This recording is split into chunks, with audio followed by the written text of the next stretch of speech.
Hi, everyone. My name is Bruce, and today we are broadcasting from our Eastern Command. Once again, we will be delving into the depths of the Whimpering Depths and the Caligulus Mountains, spot not too far from Durbanford within the Lost Lands. Mountains? You could say that, sure. If you're unable to say it with all apostrophes and the speech impediments, there you go. So, the party, fresh from an expedition, harrowing as it was, at the very end, you were not spotted by some sort of winged humanoid soaring through the chasm in the middle of the Whimpering Depths. You sneak out and journey down the side of the mountain for about 2 hours before some of you start to collapse from exhaustion and fatigue. As you're standing there on the mountainside, some of you are a little weak. Some of you have been hit for hit point damage. What are you wanting to do?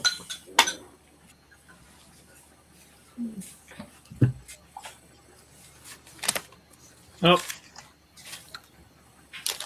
I would say take a shower, get some grub, grab a drink.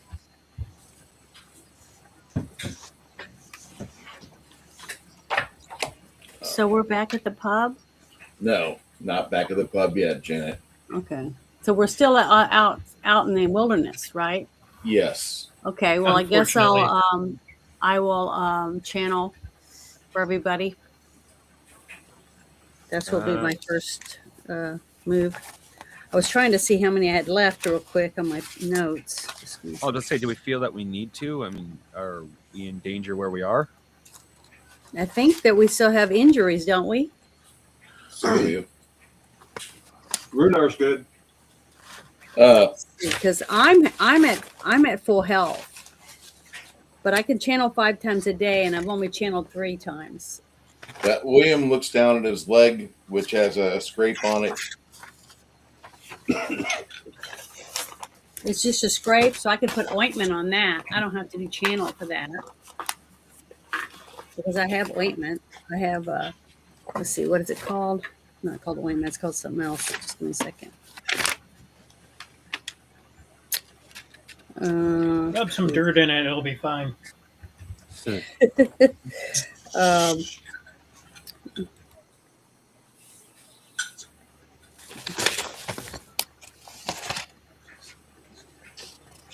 Yeah, I've got healer's kit.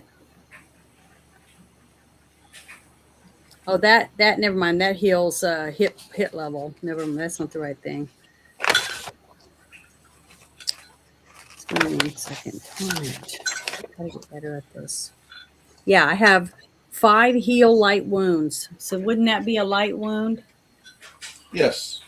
Okay, so does he need me to do a heal? If you want to do a heal for him, he would be grateful. Okay, well, we'll put that on him. Let me get my pencil. There it is.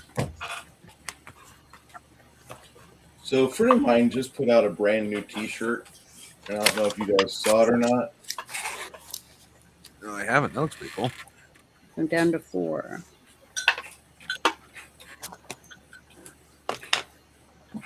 Using that, it doesn't use any mana, right?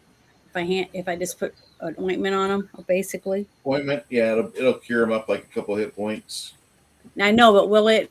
It doesn't cause me to use mana. That's what I'm asking. No. Okay, I didn't think so. I'll make sure.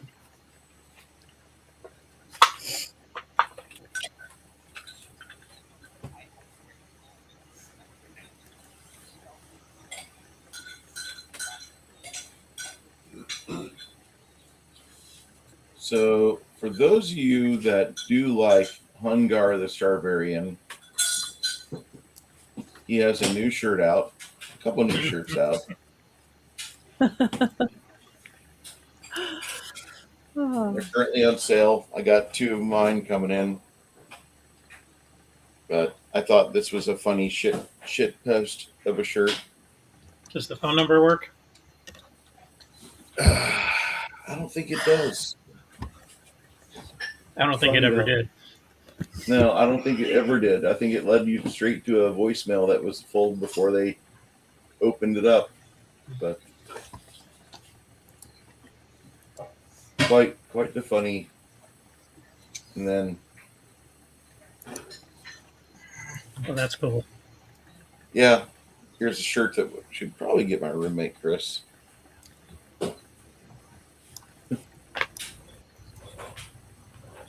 Okay, so within the community of or within the side of the mountain, as you guys are there, this is not exactly the greatest place to be. It's kind of cool. If you want to stay here, you're thinking that you possibly could set up a camp over the course of a couple hours after William gets healed up by Janet with non-magical means. Quinn and William start working on getting a campsite set up. Oddly enough, she starts helping with that.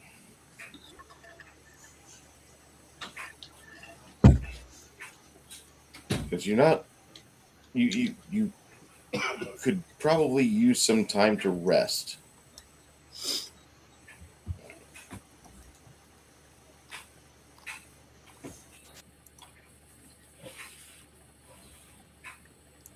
Well, since there isn't a Motel 6 And eat. nearby, we're not Relax. going to die of exposure. This is a pretty good place to camp, I guess. Crouching out for a bit and sucking down some iron rations or what have you would be a good alternative to starving and sleep deprivation.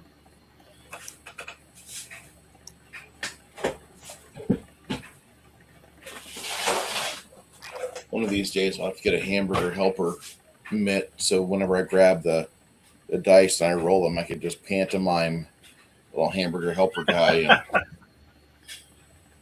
Creepy ass commercials. yeah.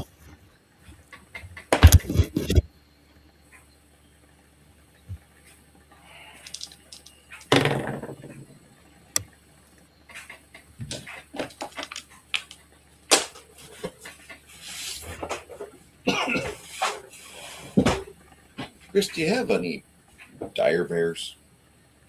I got bears. Bears would be good.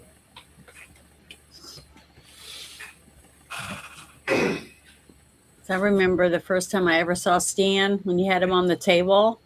I was like, "It's Battle Cat." Remember when I said that? Yeah. So that's who I thought it was. Did You know, you were a little bit older than me, not by much. Did you watch He-Man when you were younger, Janet, or no? yes, I liked He-Man, the cartoon. Yes, Yeah. Okay. I have a few characters, collectibles from He-Man. Okay. No, I didn't like She-Ra. I never thought.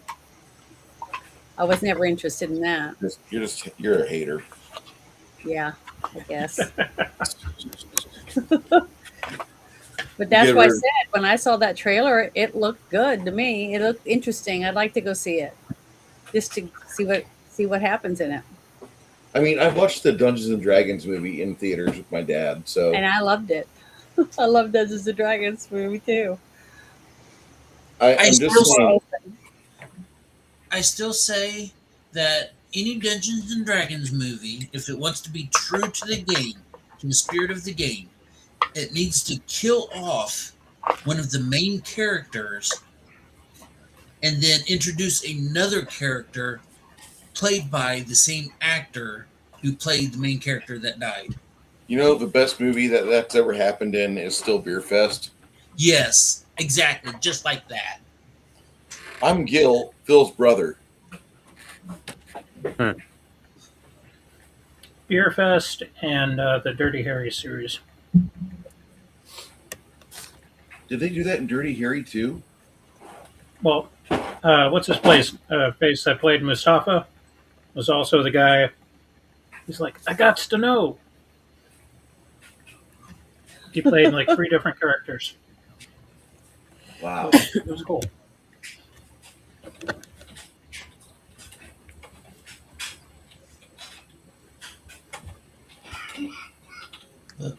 How is Sylvia on hit points and health and How is what? Sylvia? She's acting a little tender.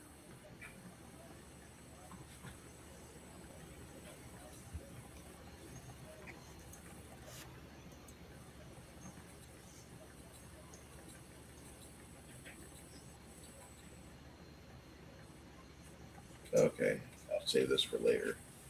Yes. All right. Sorry, I had to. Janet's never seen Beer Fest, so she has no idea what we were talking about there. But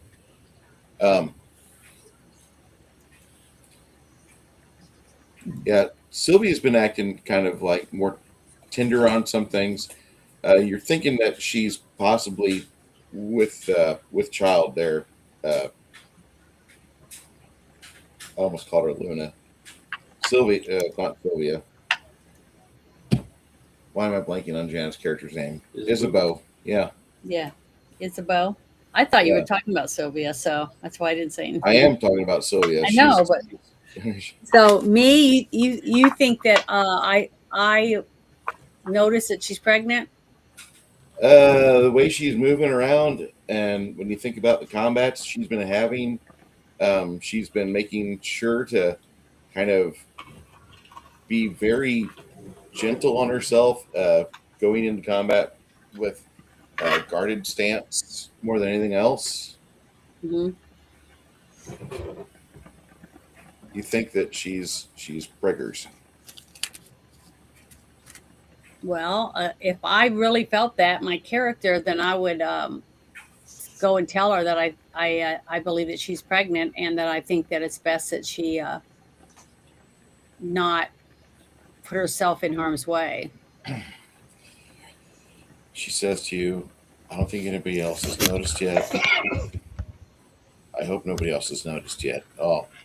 Then she looks over at Ogre, and Ogre just gives her his big grin. Before anything else, he just gets this big grin on his face. Just kind of like an unconscious, like, hey. What's up, baby? On William or on who? Pregnancy. You 135, if you would have noticed. kind of notice it too. I think everyone would notice it, especially since they've been in such close combat with her and been with her through the tough times when she's sick, when she's healthy. I think they would notice that something is different. But the thing is, it's going to cause the team to react differently if she's near us during combat, because we're all going to be looking over our shoulder to make sure she's okay. So we have to ask her to please try to stay towards the back and not be in the middle of it, so that we don't get hurt trying to make sure she's okay. You see what I mean? I really didn't mean for this to Now turn in. she has another life inside of her, and she has more responsibility when it comes to that. At least as a woman, that's how I look at it. I'm sorry, that's how I feel. I can Yeah. understand hunting the spell components, but it's fucking 3 a.m. Where are we going to find pickles and peanut butter in the middle of a forest? Well, I'm sure she'll crave different things, because I don't think that those would definitely be what she would crave. Everybody. If this was a What Wizards would of the the Coast halflings- setting, this would most assuredly have peanut butter and pickles if it was a Wizards of the Coast setting in 2026. Because the coast with an abortion, get out of my career. yeah, that's true. Technically, pickles have been around as long as alcohol, since vinegar comes from expired alcohol. But Pickled eggs. peanut butter in and of itself was invented in the 1800s, I think. Oh, It was no, invented by a doctor. It was invented there by a have been doctor. documentation of Egypt having a peanut paste. So it goes all the way back to ancient Egypt. I I'm don't not know gonna slam- like exactly peanut butter, but it was a peanut-based paste. So Isabu and Sylvia are talking, and then you see Runhar come over, and he kind of does like a small touch to her stomach. Sylvia just kind of I'm not gonna be eyeballs. that rude. Not okay. Well, I mean, I notice and just kind of watch the conversation. what was supposed to be something like a quiet moment between two ladies has turned into like all dudes staring at them, and the conversation between Isabu and Sylvia just kind of trails off as both women look back at the men, kind of like the way the Brady's looked at Greg whenever he's like, "No, I'll be fine," and he stuffs the Hawaiian idol in his back pocket and goes off to surf.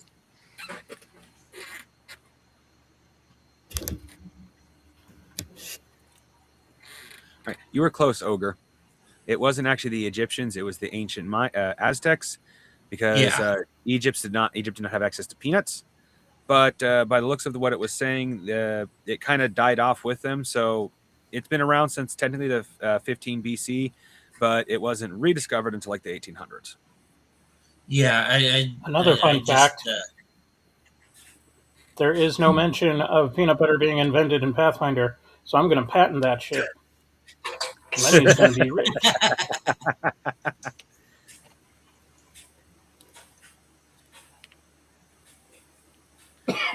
Hey, my twisted little mind has been thinking about potentially adding miniature painting to this world.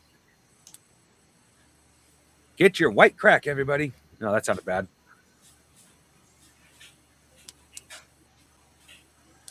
I know plastic hasn't been invented, for my first thought was white metal.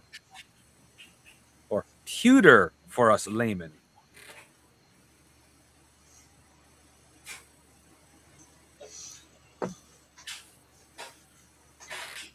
Meth and copper or crack rocks and catalytic converters. It wasn't the Middle Eastern pyramid builders. It was the South American pyramid builders. Yeah.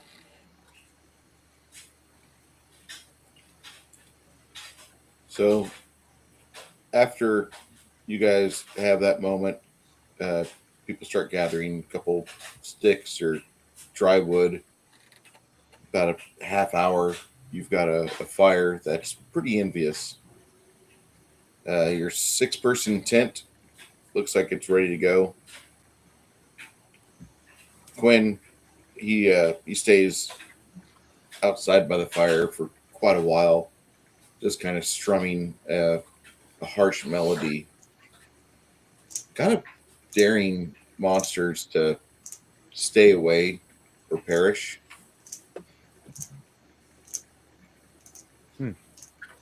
So do I notice like everybody kind of I saw that Isabu and Sylvia were kind of having a powwow, and then did I notice everybody else kind of gravitating that way?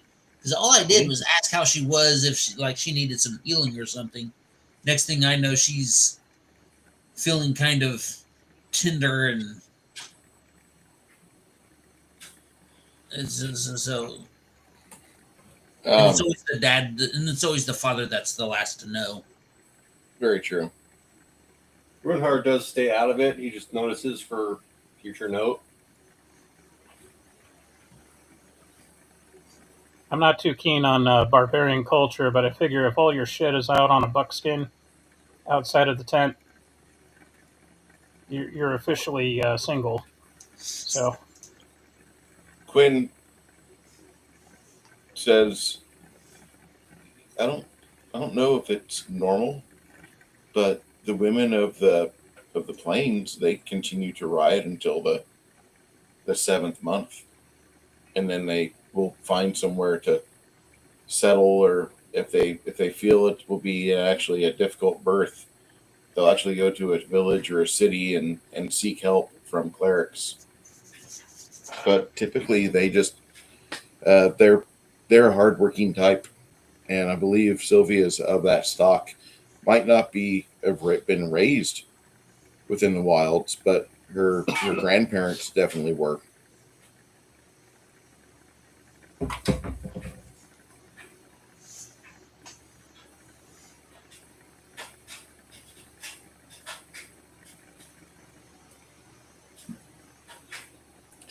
Yeah, Hungar the Barbarian, if you're still in chat, really appreciate you making that shirt.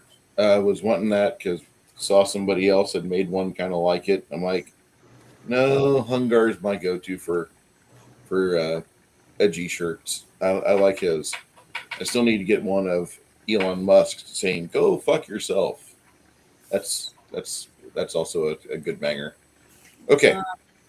I was going to say that living in an environment where you're horseback riding, gathering food, a hunter-gathering type of thing, living outdoors, growing crops, things like that is totally different than fighting other warriors and dealing with demons and succubus and things like that when you're carrying a innocent child and soul in your womb.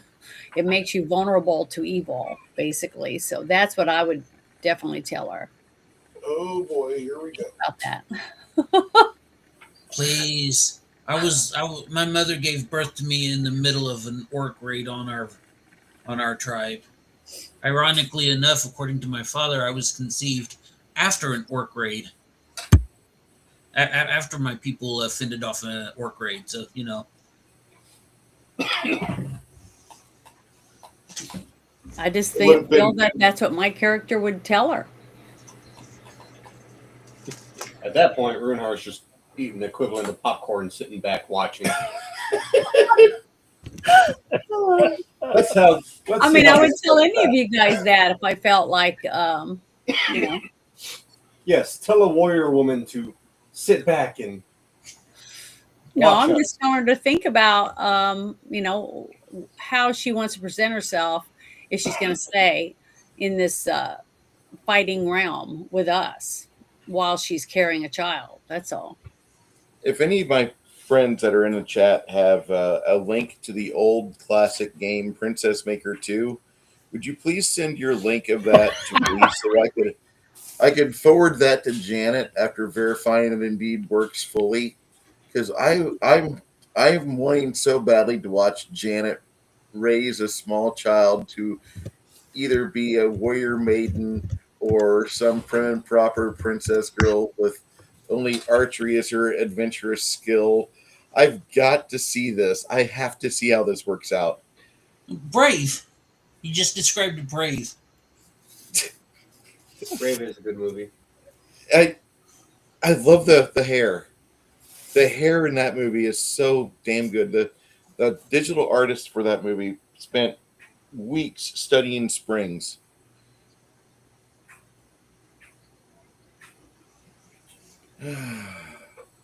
Okay. So you guys don't think that a person in my religion would say that to a woman who's pregnant, that's fighting day after day? Whether you would say that or Warriors not, it's up to and you. evil. It's a factor of how is she gonna take this. I know. And I would be telling her in private with just us two, talking to her about it. But she knows me too. As soon as you walk towards Sylvia, like all other conversation stops, and all the eyes, like the paintings on the wall, the eyes will shift to one side of the mountainside. Just Screeching record. How's this going to work out? Birds I think I smell electrical fire as I go in the tent. My opinion, Janet, doesn't count because I am a rogue. So, like, I will deposit the baby, and then I will jump out the window and carry on. Well, you know, as a woman that hopes to be one day be a mother of myself, that I would want her to think what's best for, you know, for her child. That's all. That's all I would want to have her hear from me, is that I'm happy that she's going to be a mother, but that I hope that she's thinking about the best interest of her child now that she's not alone anymore, basically on her own. I can go a couple different directions on this. I can either go with Sylvia starts the plot point of all pregnant women are smug, or I could start the plot point of fourth wave feminism. No, we'll go back to second wave feminism. I'm pregnant, but don't get in my way, and don't get in the way of my work desk. I've got to make a living. You know, I could go that route, or I could just be like Sylvia says, "Thank you kindly," and then she wanders back behind her betrothed ogre, and you see her just kind of kiss him on the back of the neck as she clambers onto him, and he kind of carries her piggyback style for a while. I don't really know what to do. I feel like a mosquito at a nudist colony. There's a lot of options here. Well, a mosquito would probably go to the nearest soft tissue, period. Wouldn't matter. That's where they'd go. I would think the Could be. last option would be the one to go. I mean, Sylvia's never been a one know, that's like. Go ahead. Oh, I was going to say, like, this is a fantasy setting, right? So, like, Mhm. you could do pretty much anything. But in my head, I'm thinking barbarian. Okay, so, like, 80s barbarian culture. What was cool? Conan, Beastmaster. You got this quasi, like, Mongolian thing going on. Or you could do something different, like the Klingon mating rituals, where it's just harsh and brutal. Oh, so I quote poetry while she screams and throws things at me? Yeah, or tries to fight you to the death over whatever her food cravings are. I don't know. You've turned into Holly, or what was that? Newlyweds in Converse. No. If some of you don't recognize, there's a Converse, Texas, next to San Antonio, but that's Converse is kind of like the eastern side of the town where there's a couple trailer parks. There's a bigger minority population. There's problems. Police in that area are a beleaguered group of individuals. I will say that this after Sylvia receives word from Isabeau that, like, you can be careful, you've got a life, you need to worry about the child inside you. Sylvia gives a tender smile to Isabeau and says, "Right now, I'm still able to do things, and if I am unable to do things, I will definitely follow your advice. Me deciding to not be here, not be part of your group, not be part of my man's activity, his tribe, it would offend me to think that I need to retire or go somewhere safer just so everything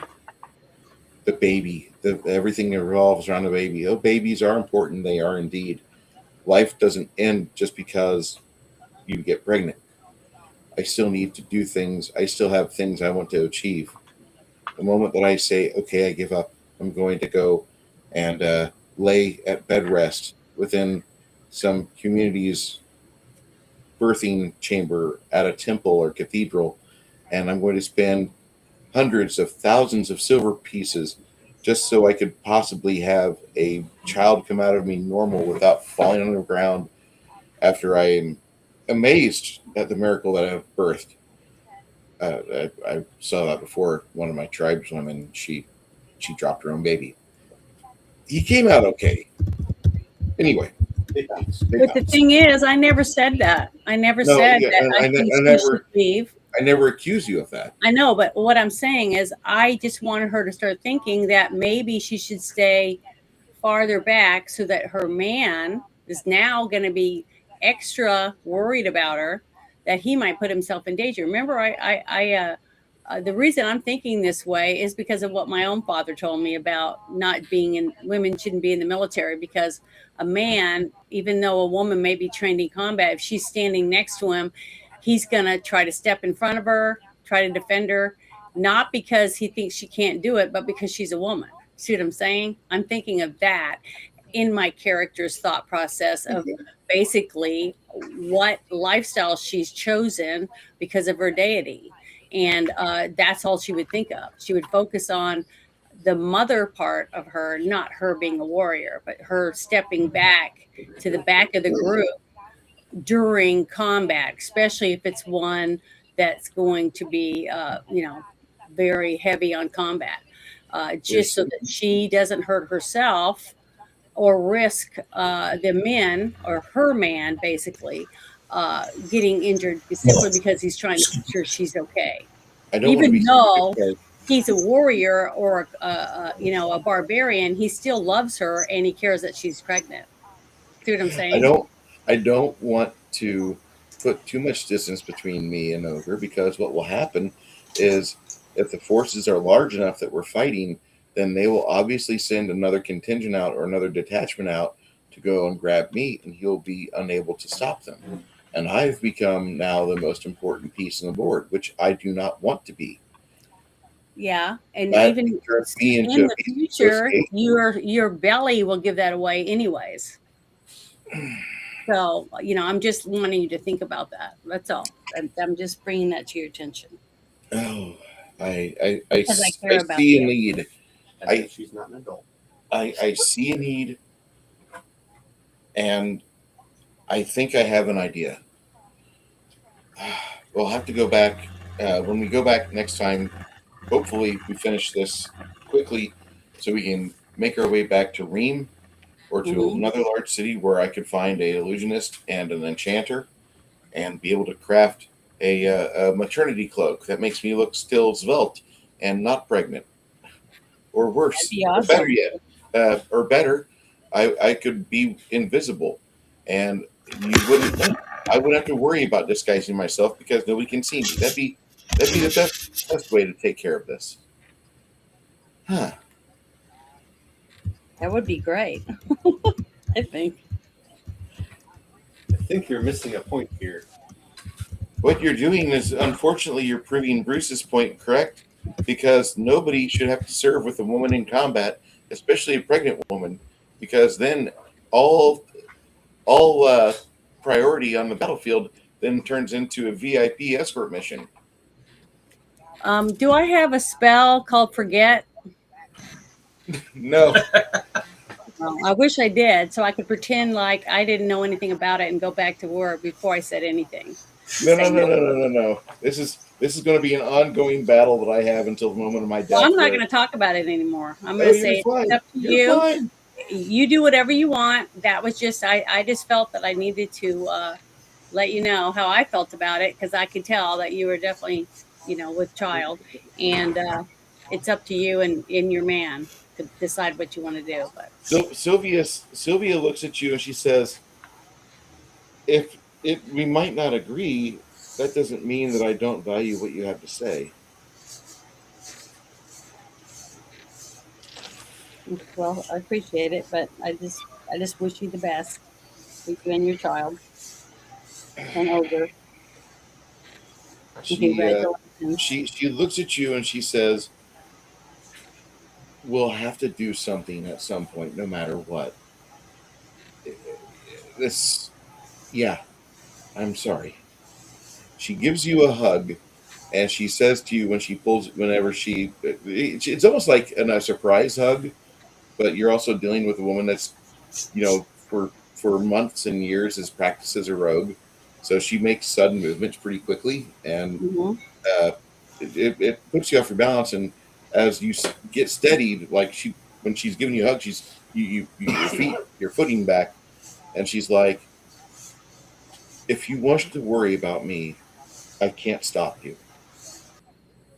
It's going to be an interesting set of months, And who knows if this tribe will allow us to function as our friends did, as our families did on the plains. Huh? And then she lets you go, and Sylvia wanders back, and indeed she kind of saddles up and jumps on his back like a piggyback, a little 120-pound girl with a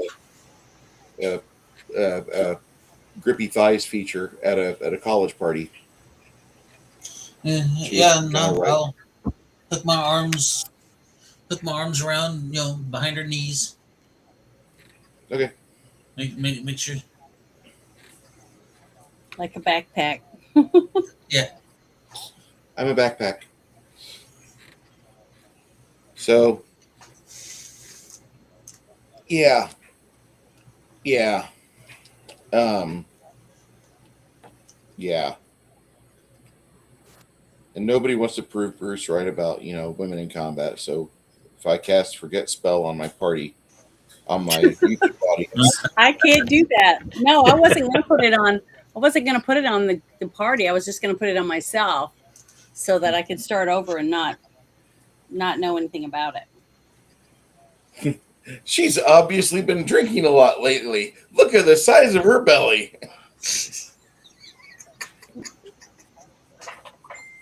I'm Just a sorry. PSA, audience. Never Eating feed them lots past of honey midnight, buns or or this will something. happen. Honey Okay. buns cause that same thing. The Gremlins reference is amazing. Thank you, sir. Quinn keeps singing some song about bitter drugs.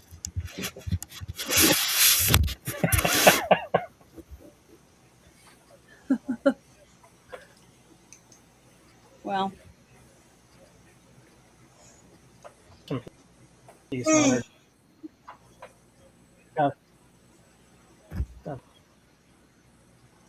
So, are we going to try again to go inside the dungeon here and get that sword after we rest?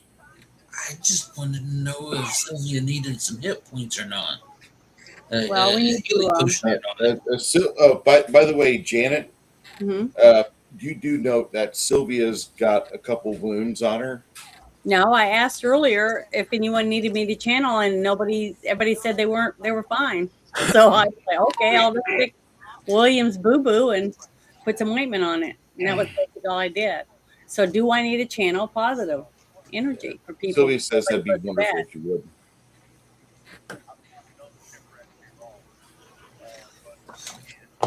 These contractions need healing. Do what? I couldn't hear. Sorry. Chris said these contractions need healing. Well, she better not be having contractions too soon. Well, hurry up, and she won't. How many points do you heal her, Janet? Hold on. I gotta look at this up real quick again.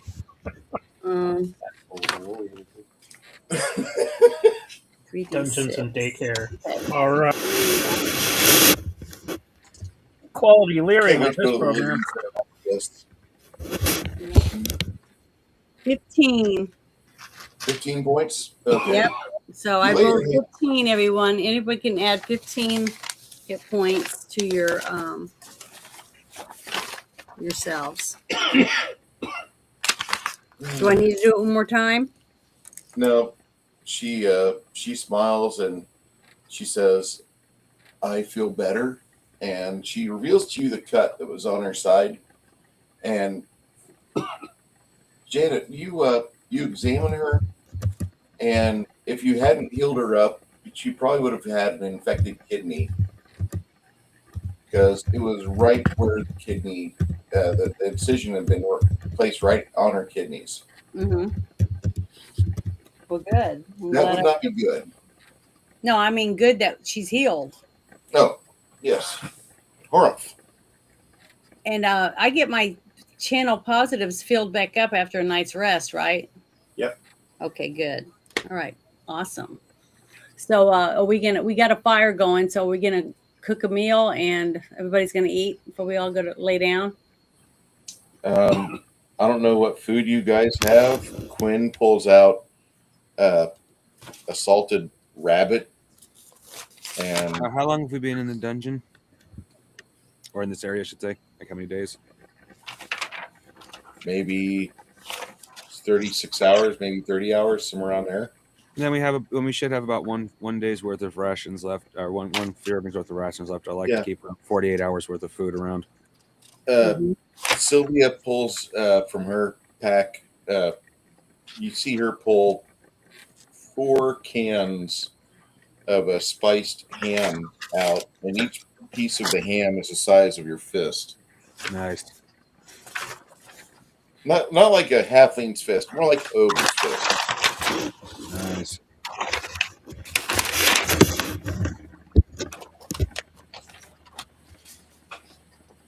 An ogre or ogre's fist? Our ogre. Our.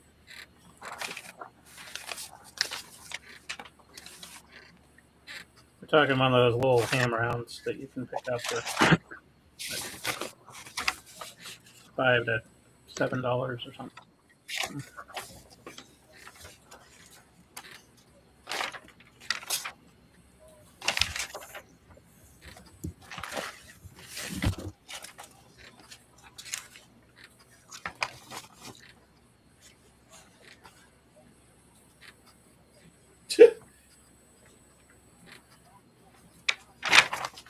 Okay. That was funny. She's got another kidney. Come on. Yeah, you guys make a fire, start getting things squared away to have some of you start laying down. The Quinn, the bard, starts to play a happy little tune, and it plays quite a bit like something you would hear from like the 1960s or late 60s surf music, but it's at a slower tempo. And as he's doing that, you can tell, some of you immediately can tell that this is designed to play on your mind and get you to where you're starting to relax. And about that time, you see Mongoose, who is looking at his spell book. He's kind of doing some arithmetic there in the dust of the mountain trail. The ice cream truck's here. Laundry's done. Well, yeah, I think it's so cute. Your dryer plays an ice cream truck song. It's like my stomach growls whenever like everything's ready. I mean, it's better than the ice cream truck we had in my neighborhood. It played Helter Skelter. What's that frozen goat doing hanging upside down? For the dryer. Kind of scared the hell out of me when the music started playing. Wasn't expecting that. Yeah, the new dryers are musical. That's interesting. I have a spell. It says create food and water. So, what type of food can I create? It doesn't. It's like a government MRE. Okay. The government MRE from 1982. So go ahead. It's like an MRE from 1982 with a Weeder Power Bar, the first generation, which tasted like somebody took a Hershey bar and pounded it into the dirt and let it sit there for a few days. That's what it'll taste like, Janet. Not trying to dash your hopes or anything, but you get better. It's no hero's feast, but it's nutrients. Mm-hmm. And right now you guys are having spam and carrots and some bits of hardtack, which you've been dunking in this highly caffeinated gruel called coffee. Does the phrase "meals rejected by Ethiopians" mean anything to you?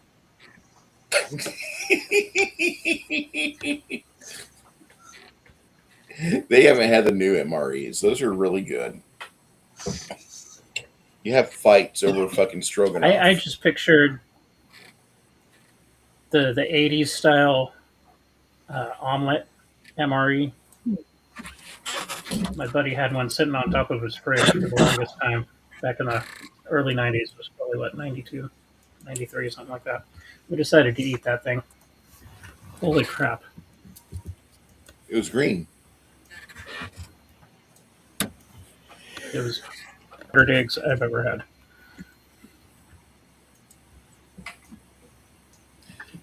I worked for Rax Restaurants years ago. It was a Midwest food chain that specialized in roast beef. They got roast beef sandwiches cheaper than Arby's, and it was pretty cool. They had a really bad mascot, but in every Rax roast beef restaurant, they had a salad bar that they would sell you for $4.98. You could have unlimited trips to the salad bar, and they would have the bad microwave pizza that the public schools had, and they would have some form of chicken broth or noodle soup, whatever you might want. They had, of course, the salads, which those at least were fresh. But the eggs, I remember the eggs, and the eggs were powdered eggs straight from the factory in Vermont where some MREs were manufactured, and the eggs would come out green. And so they had to change the fluorescent lighting at the salad bar to make sure you didn't notice that. That's how you got around it in 1992. So it was like gray green instead of the green eggs. Did you get sick? Green. No. Well, I've eaten many MREs that my dad would bring home, and I thought they were pretty good. I never got sick on MREs. I just remember it took me 5 days to poop. Because there's a lot of... It was a meal refusing to exit. Yeah. Need more water and juice. Like, See here, they weren't horrible did, unless you had something vegetarian usually. my military, a friend of the family at any rate, he called them meals ready to endure.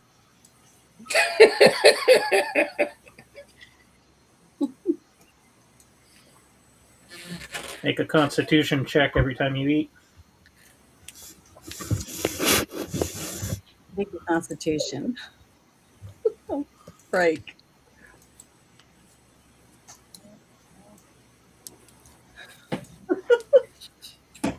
So, sure enough, Quinn, unless you guys want to try to prolong you staying awake, Pass the fuck out already.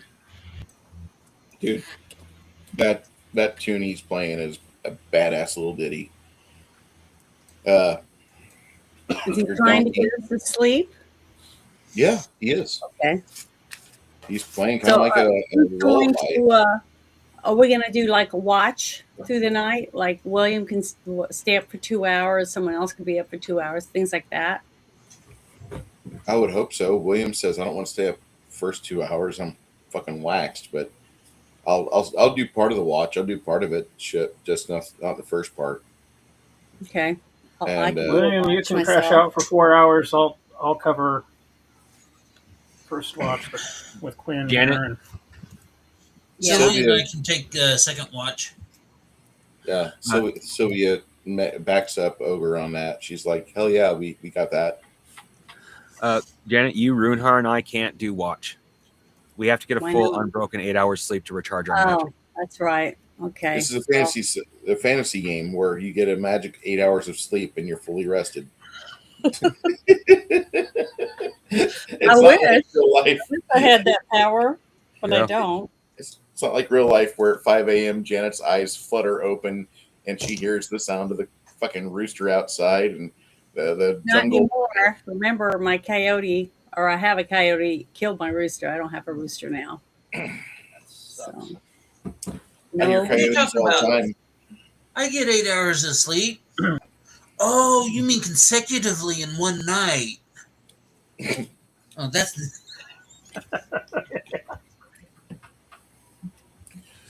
I'm just saying that I hear coyotes every night. It's just I also hear them get shot with regular frequency because we have fucking marksmen living around us. Well, I had a scope, but my scope was off and I missed, and I haven't had a chance to shoot it again. So, oh well. Maybe I'm not supposed to have chickens. Have you considered bees? Get good with your iron. I have to carry EpiPen because I'll die. Oh, if I right. sit- I forgot. Sorry. But yeah, I love honey. So I wish I could do Janet, the beekeeper, and I'm all swollen.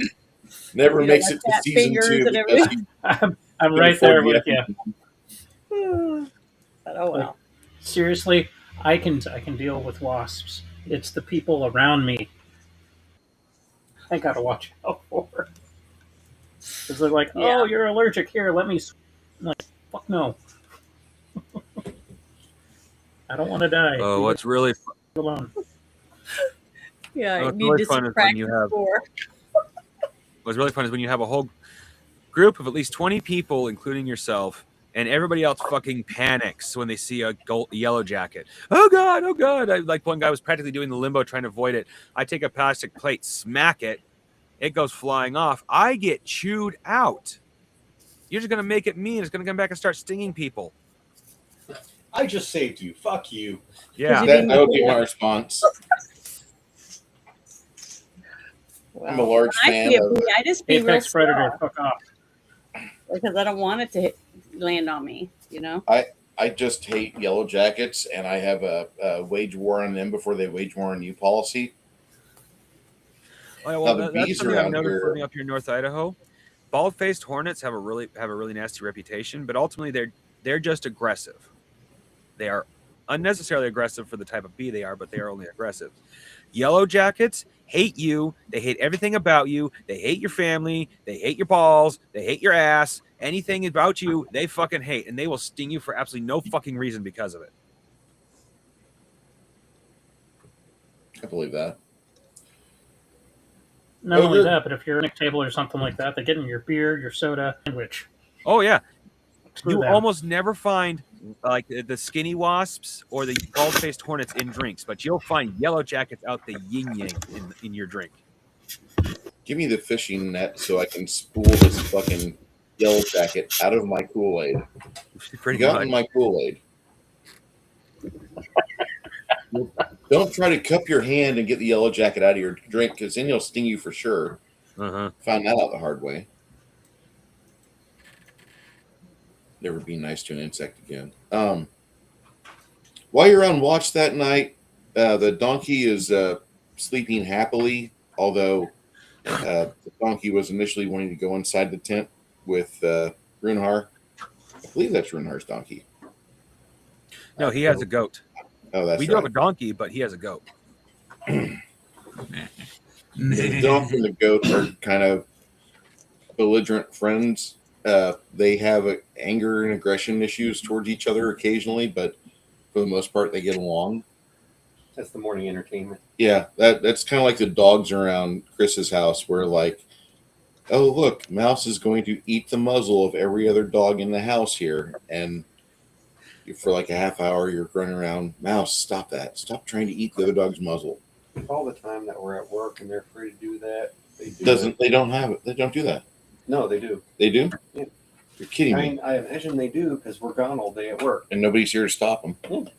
and so they know how to limit themselves. Except for Bean. Bean still instigates. Bean is a instigator. That's our little beagle we've got. Fucking Goblin fell asleep last night on my feet. I had to wait like an extra hour to get up and go to bed. Okay. You passed the fuck out though. I zonked. I zonked like a happy man.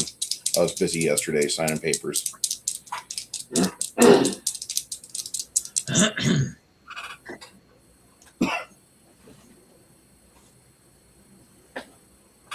Okay. So, anything exciting happened during watch? Yeah. The donkey wakes up first and makes a couple motions and gets both Ogre's and Sylvie's attention. You guys see two big bears making their way towards the tent. What are you two doing? Well, I'm going to make myself as big as possible with my hands above my head. I will have my axe in my hand, and I will. You know, You see Sylvia grab some wood from her backpack, which is laying nearby, and she sticks it in the fire. And now she has 2 flaming torches, and she follows you up. Janet, roll me 2 dice 6.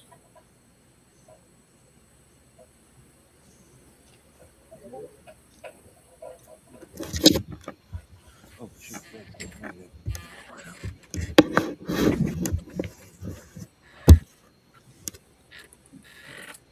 What'd you roll, Janet?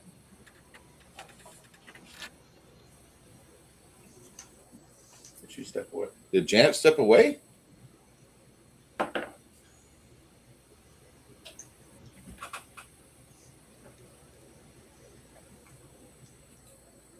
Um, Janet, I just need you to roll 2 dice 6 if you can.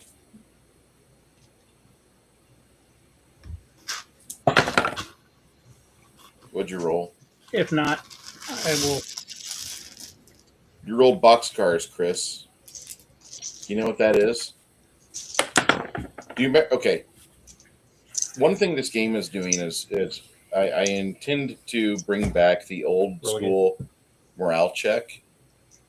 Roll again. No. The boxcars the first time, the 2 dice 6.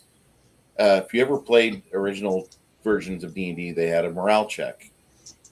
What happens? These guys are not intimidated by that. The boxcars kind of tells me that they are wanting to go to the death almost. At their current mindset, that's what they want to do. Ogre, you've got your hands above your head. You've got you're kind of yelling. Sylvia's doing the same thing, but she's kind of waving the torches around, making sure not to get your luxurious locks on fire. She doesn't want to have a white man Richard Pryor boyfriend. that's sweet of her. Yes, it is. Do you want to charge one of these bears and attack it? Try to maybe change its mind? Well, I'm going to ignite my axe and Okay. start waving it around to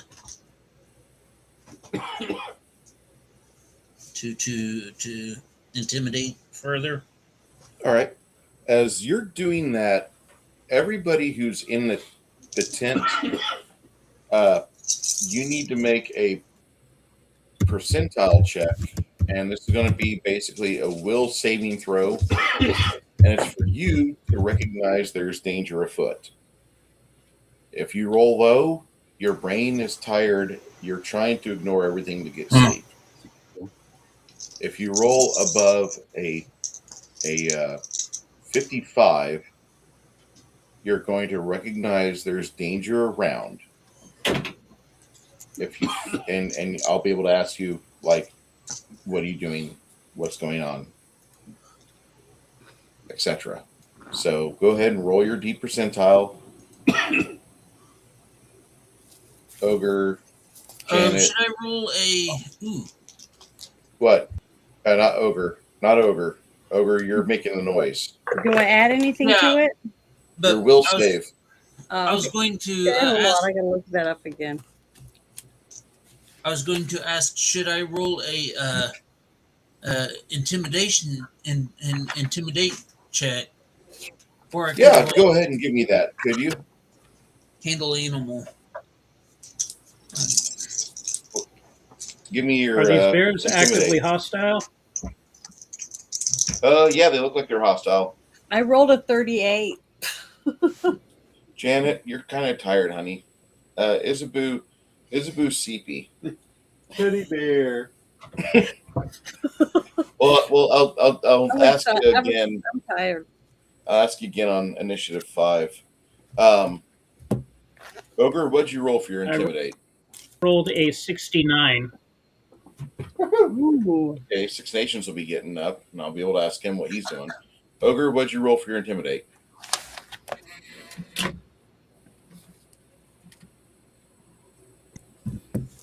Is Ogre still? 105. Okay.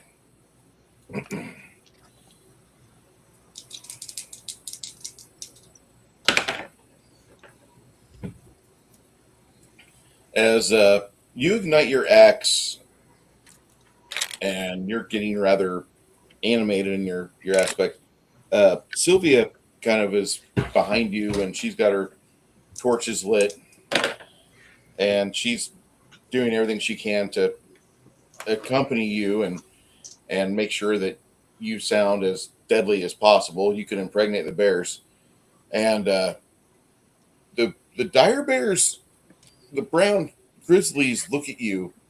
They're not a polar bear. They're both brown, big brown bears, and they don't like the fire, or they don't like something about this.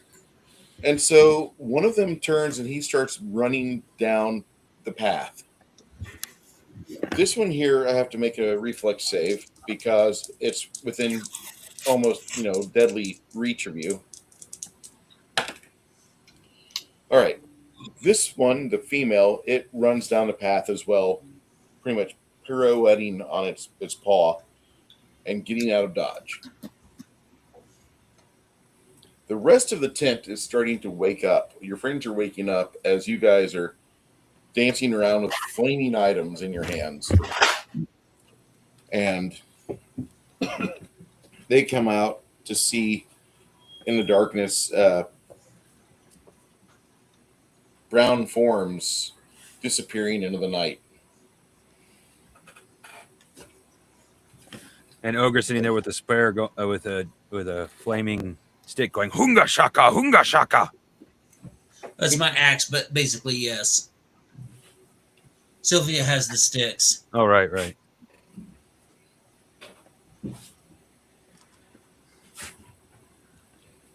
I would like to make a perception check for any strange men. It's ma'am.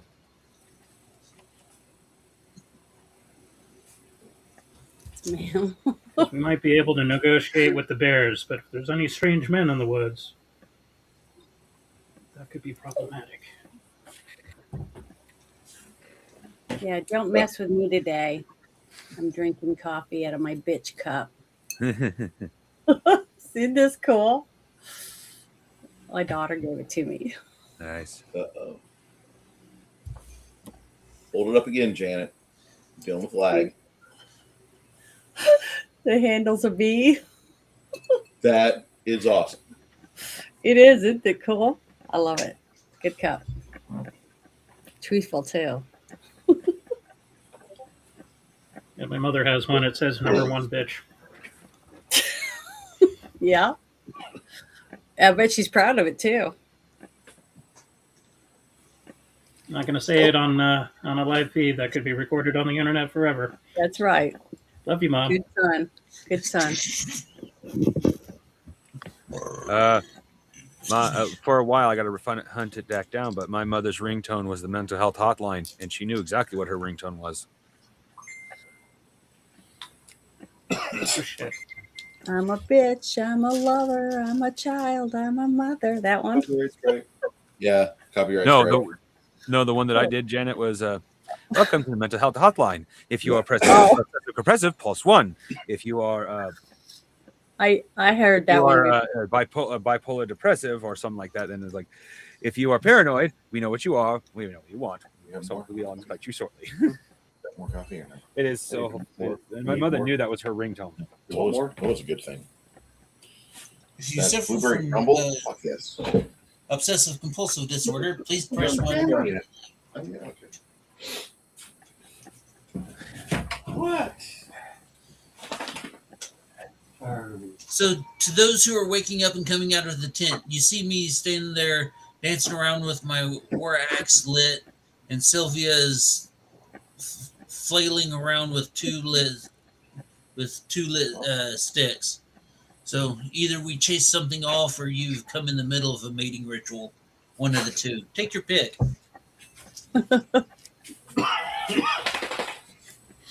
If you're fully clothed, I'm going to be less shocked. Well, aren't You're we in all your in the birthday same suits. tent? Yes, you're all in the same tent. Yeah, it's a 6-man tent, so I don't think that they'd be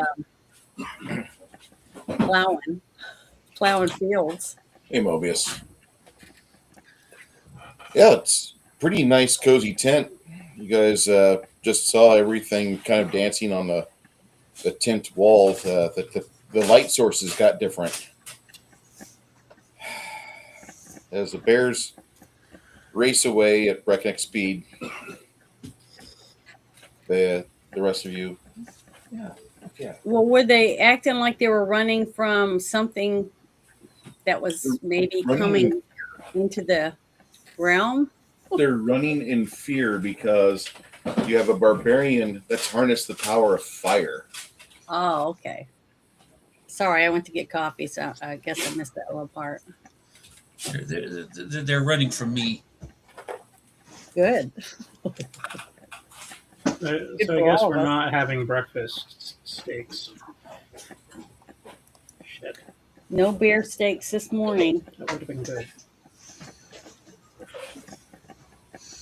No, feel free to go and track them down.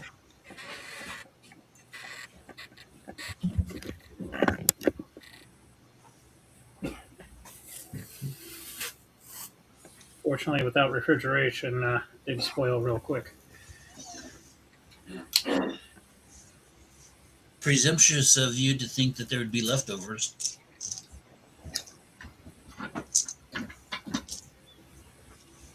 Leftovers. That was funny.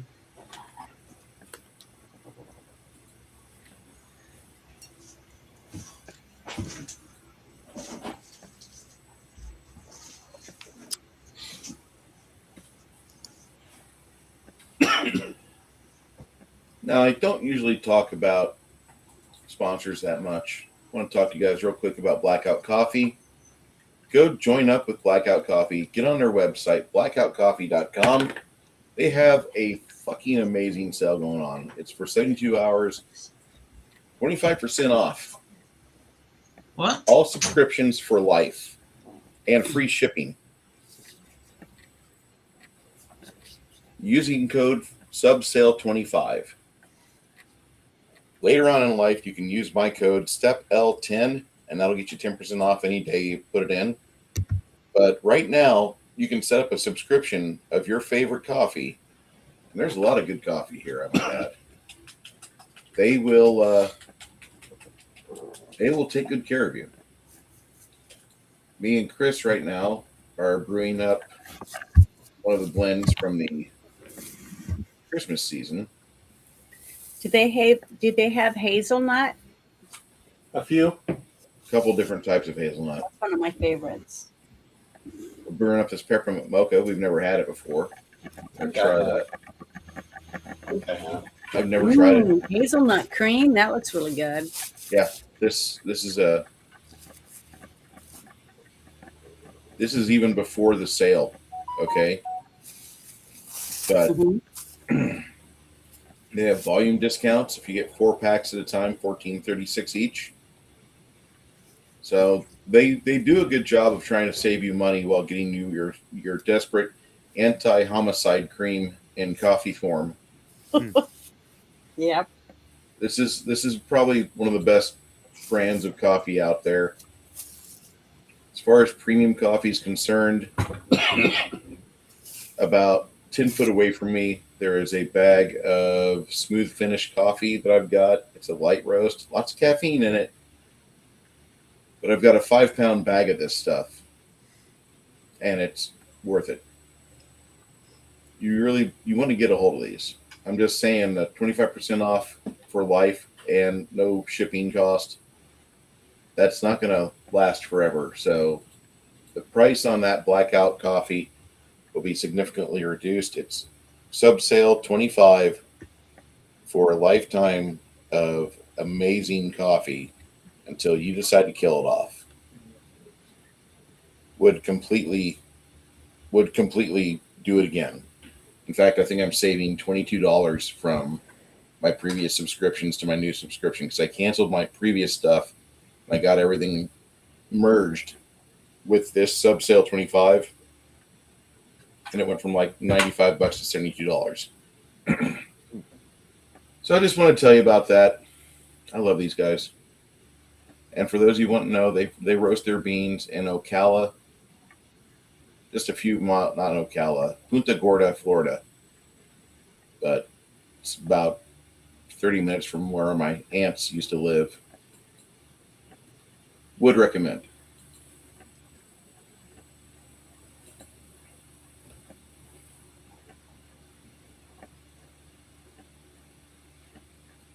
Yeah, this right here, and from the daughter. I'm glad you're staying indoors today, Mom. Yeah. What's the temperature where you're at there, Janet? Do what? What's the temperature where you're at? It's about, I think, 30, maybe 30 right this minute, but dropping. I think I'd have to get on my weather app again. I haven't looked at it in a couple hours. I'm assuming that's the norm for your Tomorrow area. it's supposed to be like 5 This time of degrees or something. 1 degree, I think. 1 degree tomorrow. It was negative 3 degrees when my parents woke up today in Illinois, in central Illinois. Mm-hmm. And I know over here it's not going to be that bad. No, it's 16 outside right now, so the temperature has definitely dropped since I got up this morning. It's at freezing level right now, and it'll go up to 34 degrees by about 5 o'clock tonight. And it'll stay at 34 till probably about 7 or 8. But we're going to start seeing rain here before too long, rain and possibly sleet. So not really into this. This is not why I moved to Texas. I was happy that I moved here, and there's a lack of sleet and snow.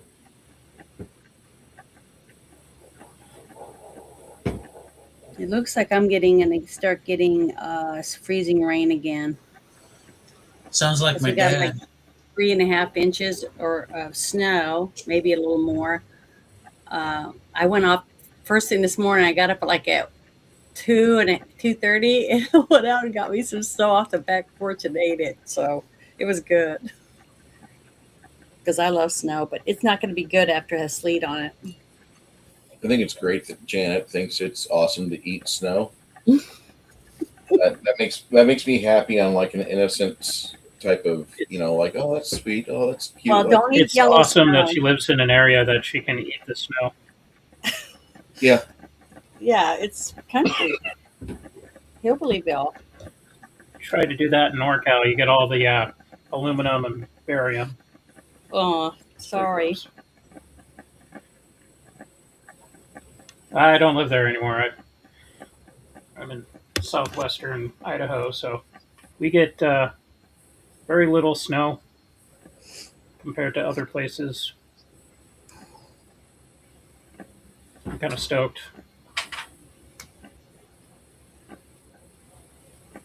If I was living in McCall, I'd be like in 8 feet of snow, shoveling my way out of the house to the driveway onto the street to get somewhere, and then do it all again to get back home. Like here, what was it, 3 or 4 weeks of really super foggy weather because we're in the valley. And the fog froze. So it's been really warm for this area. Like normally the lawns die out and all that. Temperatures have been dropping into the low 20s.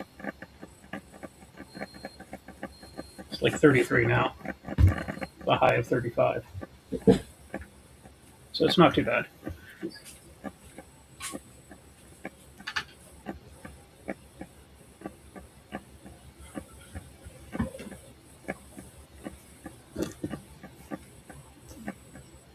Hurts my feet when I go out barefoot, so You good?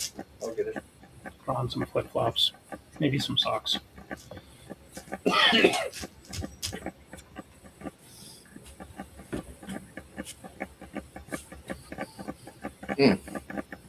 like that smell. All right, so you head back from here, you head towards the mountain site where you enter within the Whimpering Depths. You creep past some of the pillars as you're walking in initially. You see the mark where Scratching something? I think that's Janet. That's not me. Oh, Josh. Josh, what are you doing? Oh, that was probably me scratching my chest with my mic nearby. Yeah, but it sounds like it's ongoing, like a dog's chewing on a plastic bone. It sounds like the dog is chewing on the wires to No, your outfit.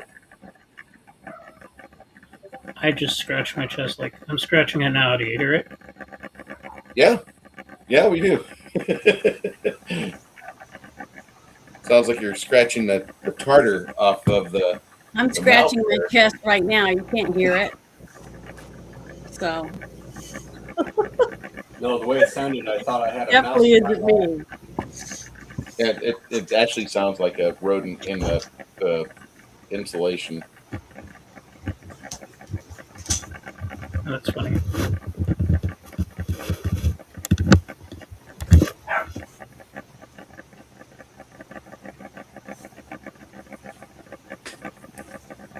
So it still sounds like it's going on. Yeah, I'm not doing There anything. must be some type of influence or something.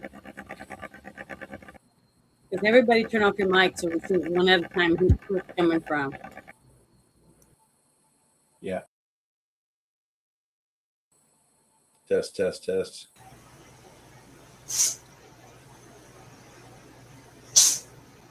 I don't hear it now. What happened? Yeah. Josh went on mute. Not me, I'm still here. Oh. Okay, you turn it off. It's a, Yeah. Now I hear it more and more to the point that I'm starting to think there's something not necessarily metallic, but mechanical rubbing against something else. Yeah. It might be like a fan out of whack. It might be the fan on this thing. Okay. Wow, you got a really good The fan is microphone. really noisy on this laptop. Oh yeah, I bought the computer that I bought and work and selling to Six Nations. It was actually originally a very expensive model. The reason I got it is because it was like last year's or the years before's model. So my big issue with Six Nations is proven there's others apparently, like that's apparently part of the reason why, but I understood it as it was last year's model. That for me anyway, it did not like hooking up to the internet, so it's like, oh, I can't use this. It had great mic, it had great gameplay, and when it was hooked up to the internet, it worked amazingly. And then Six Nations basically told me, oh yeah, this thing's a piece of shit. Great. The company is reputed for having a bunch of game. Which one? This is MSI? like their entry model. No, this is Ace Okay. Magic. They have a couple of gaming computers apparently on their website.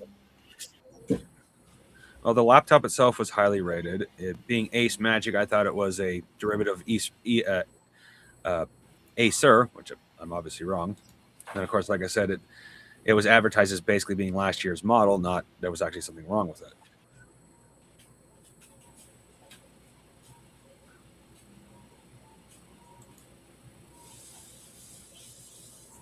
I've had an Acer and an Asus.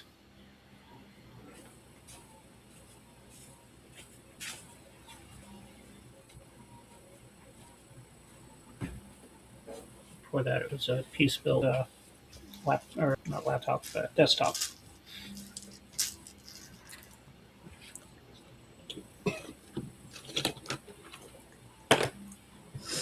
No, I'd never had an MSI computer before. About this pre-built at Costco. I'm pretty impressed with it.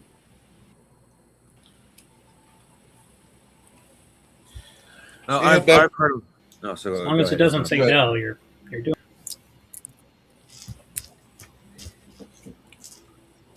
So we all got a good night's rest. So I get my 5 channels back. You get your 5 channels back. You get all your mana back. You get 1 hit point back. Okay.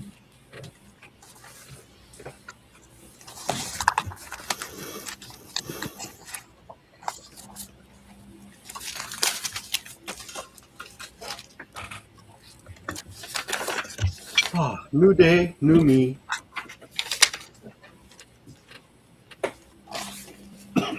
Mobius, the Midwest is getting the Snowmageddon really bad.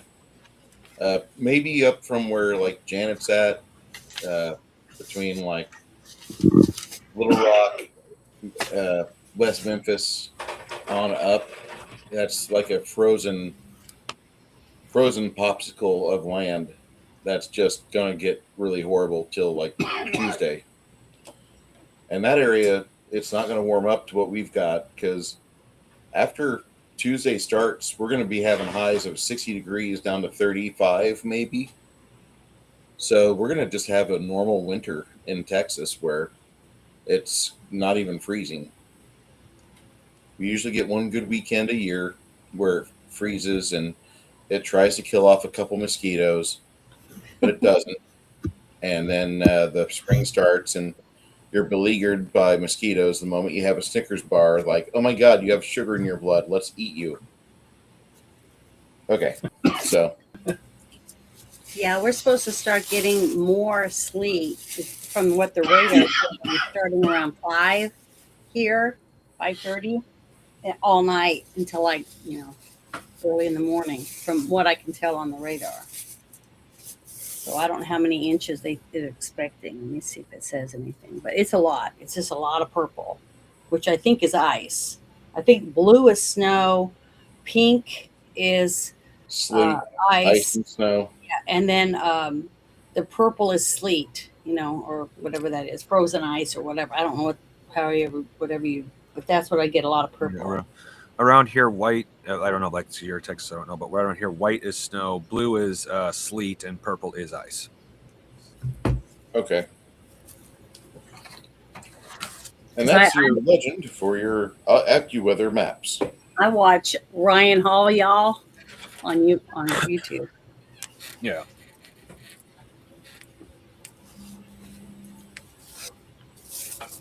Dude's got more accurate predictions on weather than most meteorologists on here. Legacy media. It's great. He's independent too. I like that. Oh, that's because, believe it or not, you would be amazed how many news outlets don't even look for a meteorology degree. You just got to be able to look. Oh, you just got to be able to either look pretty and or point and go, oh, look, snow. Yeah, pretty much. That's what it seems like. Oh no! Like I actually found out the previous meteorologist we had up here actually had a meteorology degree. The one that replaced her did not, and she had a big old set of bazongas. I really like that girl at Kansas City, Carissa Codell. She does the reading the comments off of the chat for her Kansas City channel. Oh, yeah. And yeah, I've never seen an obese 9, but now I have. She's a bigger girl, but she's definitely attractive. I've actually genuinely seen actually obese women who you could tell just in the face, like even as obese, they were actually quite pretty, but you could tell if they lost even just 10, 20 pounds off, especially off the face, they'd jump straight up to supermodel status. Fat isn't the only thing that makes you ugly. A good chunk of the time, it's genetics. You don't want them to lose the weight. That's the thing. Yeah. But you get what I was saying. Absolutely. Fat doesn't always make you ugly. A good chunk of the time, it's genetics. But being fat doesn't help either.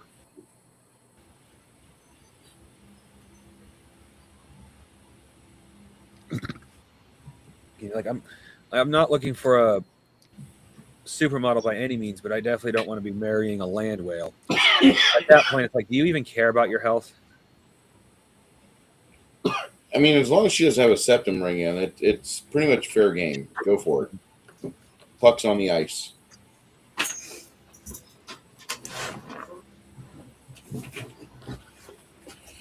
You get to a There's a lot of familiar pink on this spot. other map. Oh yeah.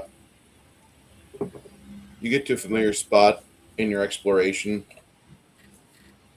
and right here you have pythons and ropes headed down the side of the cliff, and you're supposed to kind of go down about 60 feet and then kick off with your left leg, and you're going to swing over about 10 feet max and get inside that entryway to the second story, the second level that you know you've got to be at. But that's, for the most part, what you guys see once you get where you're going. Over here, beyond that area, you'd have like a bloody smear where there was once a Hound Archon or some form of angel character.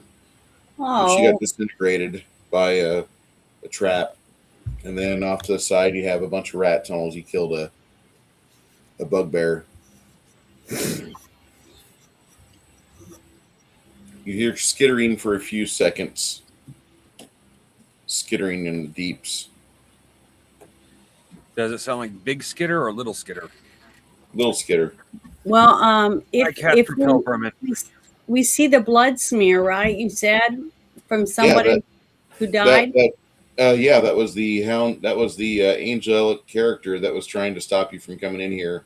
Okay, You but guys is there a released it. resetting trap? Do we need to make Oh sure no, we, that we, you're- we took out the trap while it was still charging, so we don't have to worry about getting Okay, hit I by anything. remember now. All right.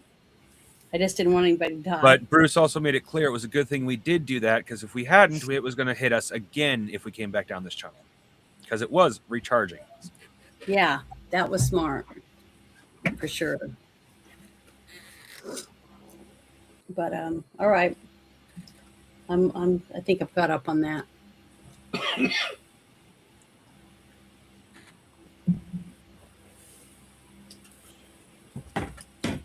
So, spectral voice announces to you guys, "Hello." Just the same guy, the what was he, a goblin? Goblin alchemist. Yeah. Yeah, he's dead, right? Mm-hmm. Yeah, Undead. we're trying to kill. Yeah, he's undead. We're trying to kill Mostly. the hag.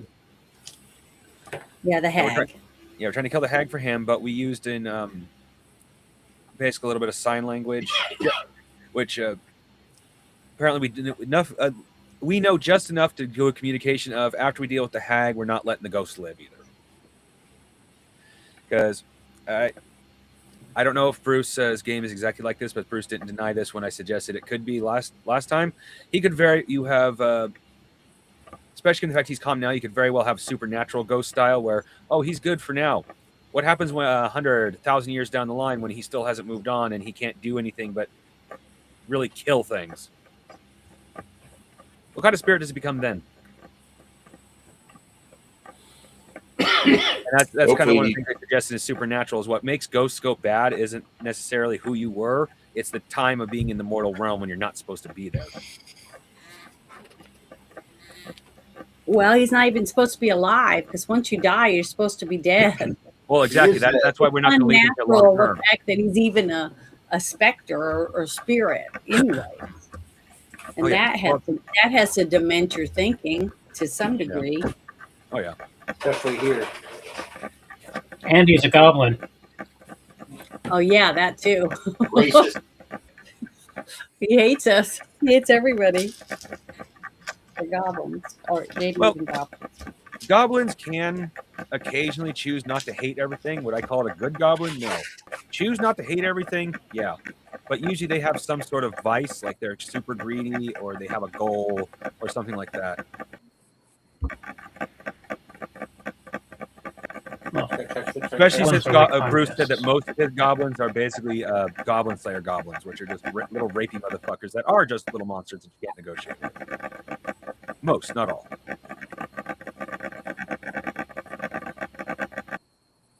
That is incessant. Yeah, Josh, I believe that is a do you have sound. a see-through unit? Can you see if your fan is dragging across a cable? There we go. You probably muted. I'm staring at a map screen, so.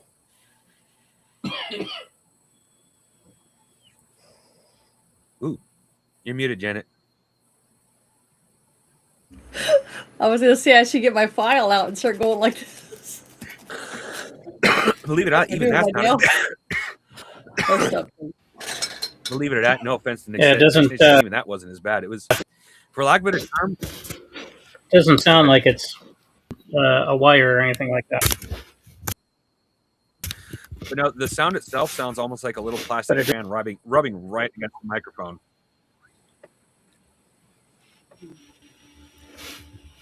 Yeah, almost every single week, I feel like, damn, I must have, I almost feel like I scammed you by selling you that computer, Sick Nations.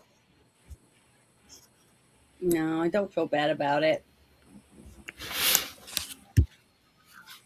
It's only wire once. I've even offered, even after everything he's been through, I've offered to like say, hey, dude, you don't have to pay for it, especially not after all he's been through. He's like, nah, dude, I'm paying for it. And if you really want to, but I'm not going to make you. He means not monetarily. Yeah. I still got some phone numbers of those lovely women that used to have a back page account. So we're just going to send those on over up into Idaho, northern side. Don't be surprised if they stop off at the silver mine first to see what the boys are up to, but they'll be over at your house there. They're real sweet like.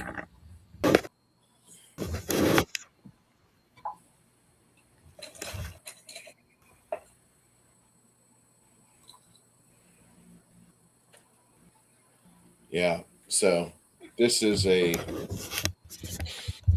moment where you get a chance to see the little specter, and he's there. He's telling you, he says, "I appreciate your help last time. Go ahead and rappel down into the second level, and I'll meet you down there. And if we bump into Miss Sweetums, Miss Susie Homemaker, I'll be more than happy to do what I can to ruin her life. Do we have a deal?" Yeah.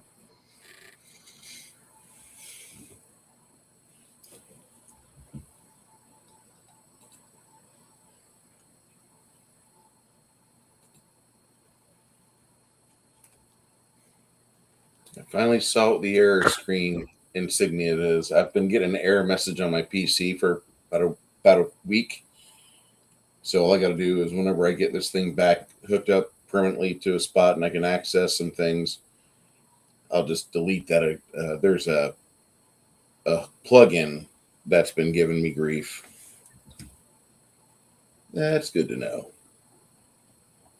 Hey, Bruce. Sir. It's not a staff, but would it be possible for me to use the footman's long spear without penalties? This is an emergency. I want to go into battle with the foot spear. It's more like, oh shit, the hag is too damn close. Pull out the holy spear. You're not going to be able to use it that great. You're going to be at a -20. Okay. Non-proficiency penalty. I mean, you're definitely not, an extreme emergency then. Yeah.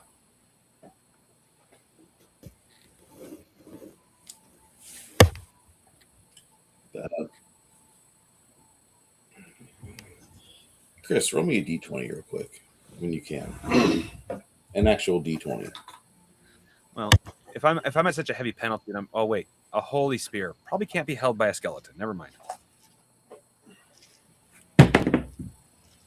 1. Are you fucking serious? It's my dick's 20. I know.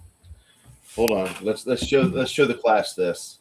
He has little dicks inside his d20. It rolled a 1. All right, so we're definitely getting a wandering monster. Yay!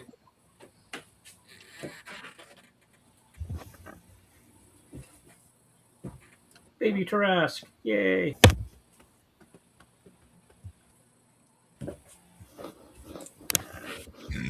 Excuse me.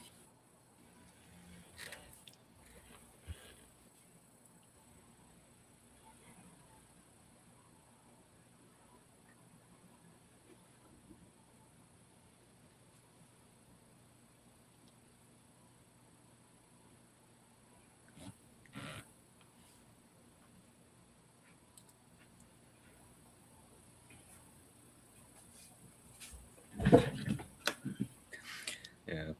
I'll never be able to hear the word Tarask after finding out what it's actually capable of. Like, all I have to say is whoever made the Tarask literally just looked at god-killing parties and said, I want a TPK. It's based on a real thing. In I have no mythology. doubt to that. I'm just saying. Well, here's one of the things I've discovered when it comes to like D&D and most mythologies. Until you get to the ridiculous levels of anime, and even then sometimes they're not, most of the time mythology has something stronger. Some medieval monk. Yeah.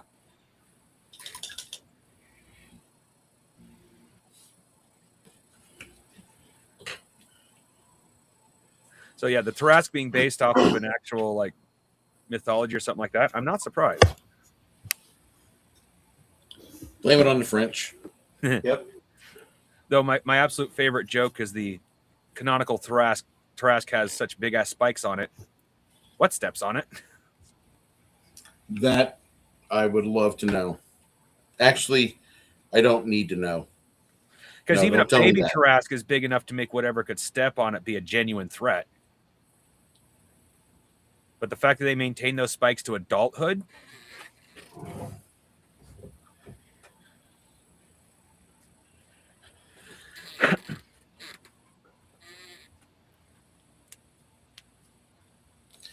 These are pillars within this grand hall.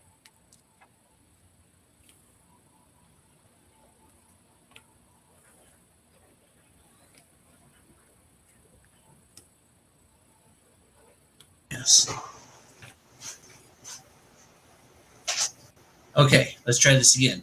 What? Do you expect the spikes to fall off in adulthood or something? A lot of creatures that don't need spikes through in adulthood will actually either they will retract or they will fall off or something like that. A lot of creatures that do that kind of thing are more along the lines of insects. I don't know if that's what a Tarask is, but like for example, I'm trying to think of an animal that does that. I know there's a couple that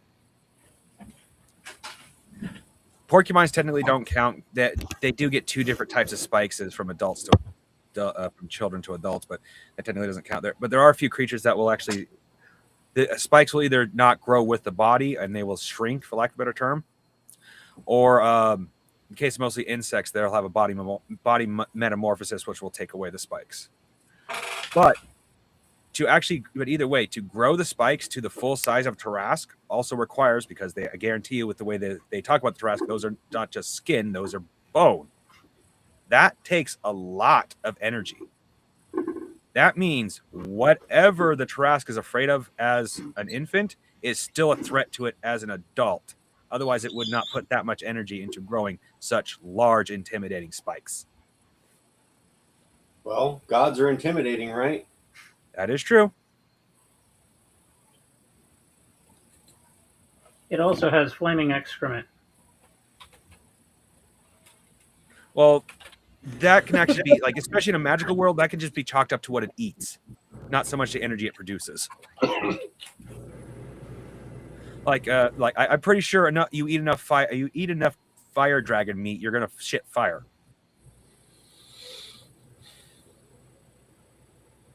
That just seems logical in a world full of magic, you know.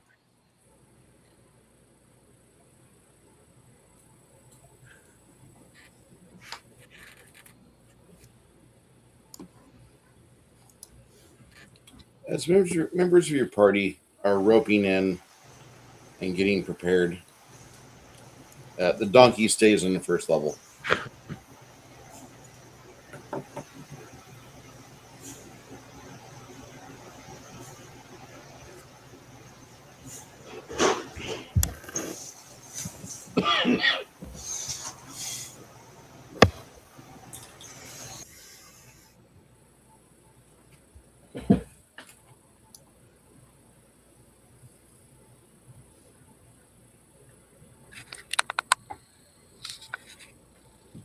There we go.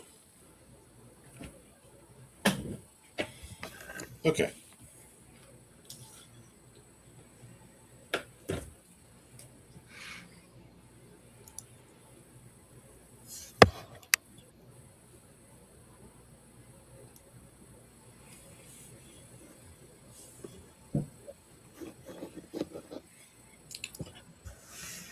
So you make your way into this room. You guys been on the second level yet? I think you have, right? Or no? We did long enough to tell that it wouldn't be a bad idea to go back. But as for actually explore, no. This Last I recall, we kind of just touch base. That was about it. Yeah, you didn't draw out this room, but if I remember correctly, you described a room with pillars last week. I forgot to watch the video, admittedly. It's all right. I thought I've seen this drawing before. Bruce does rooms with pillars a lot. Yeah. Oh, I got the hiccups. Oh no! I hold my breath. Got a paper bag you can breathe into till you yawn. No. Reminds Yeah, me I of the guess I go with retarded kid I last one. knew. We had a retarded kid in Latham, Illinois, that he married a girl with epilepsy, and he said the sex was fire.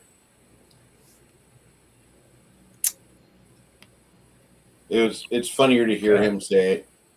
It's Well, kind of like Simple Jack. It's more along the lines of as long as she's not having a seizure in the middle of it, great. No, that's why I would really that kind. enjoy it. My mistake. I would Bruce, really. don't do that on a live stream. You know what we call those around here? Downsies. Downsies, weetods. You make me So what we call happy. them around here? Your mother would probably slap you. Who, me? No, Bruce. What do you call him, Ogre? If he did that in public. Nipples. You make me happy. She makes it rain when I have my head movies. Sad thing is, Janet doesn't know that I'm referencing. Never go full retard. I have no idea. I thought you were making fun of somebody you knew. Oh, There's a wonderful movie that you just don't want to watch because of Ben Stiller. Well, I don't really like him, but I'll watch movies like, with him in it. Okay. I already told you the one movie I do not watch watch. it for Robert Downey Jr. You'll enjoy it.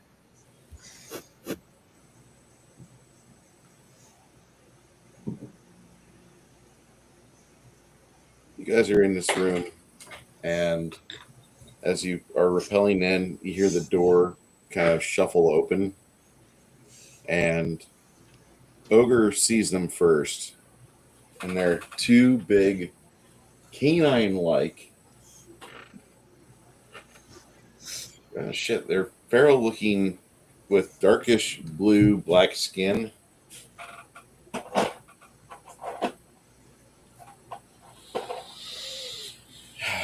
They look like wild men. Arms end in sharpened claws and feet are splayed hooves. The long, snake-like barbed tail trails behind it. Their heads are hairless, long and oval. The eyes are large and crimson. You've met these before. They're called Narizo demons. Narizo. Yep, Narizo. pulling out my axe, lighting it up.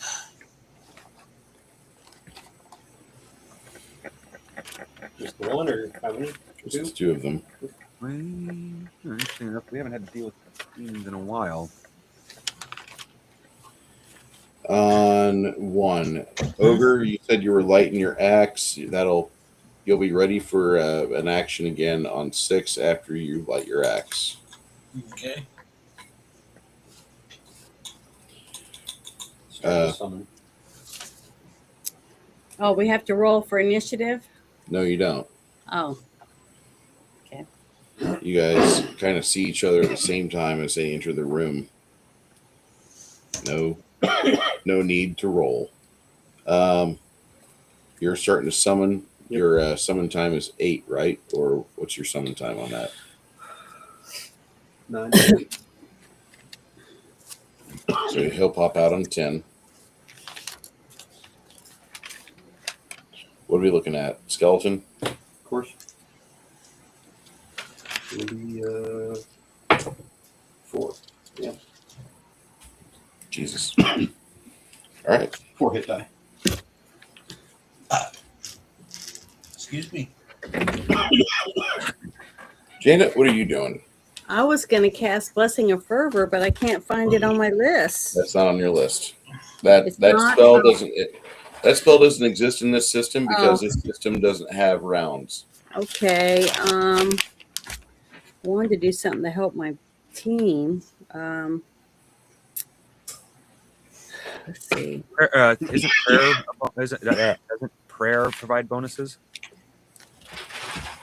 Prayer provides a sacred plus 10 bonus. Okay, that's what I'll do. I'm going to cast prayer on everyone because I'm close enough to everybody, it looks like. Is that a casting time of 8 or 9? Hold on, I got to look. Give me a second. I think it's 9, but I'm not 100%. So. 9, so that goes off on 10. All right. 6 Nations, what are you going to do? Switch to my brown pants. Draw my 2 short swords. And then try to duck into the shadows and maybe get the drop on him if possible. Okay.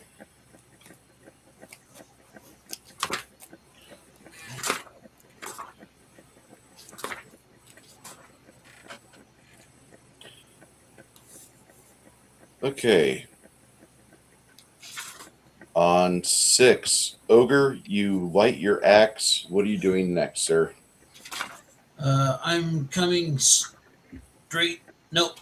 Other way. Towards the camera. Yeah. There you go. How far you want to go? All the way out of the pillars.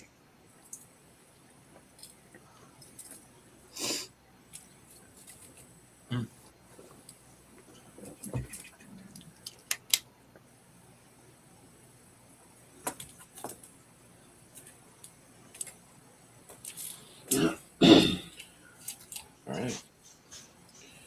As you do that, oh wait, that's a move action. I apologize.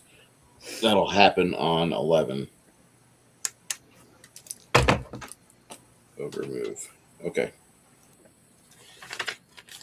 Actually, no. Wait. You can do your fire and your movement over to here.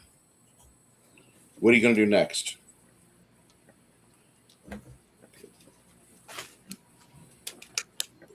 What are you planning for next, Ogre? Well, next I plan on unmuting my mic.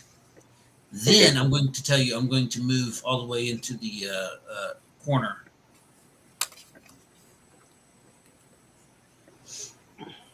Okay. She follows you, but she's gingerly stepping around things.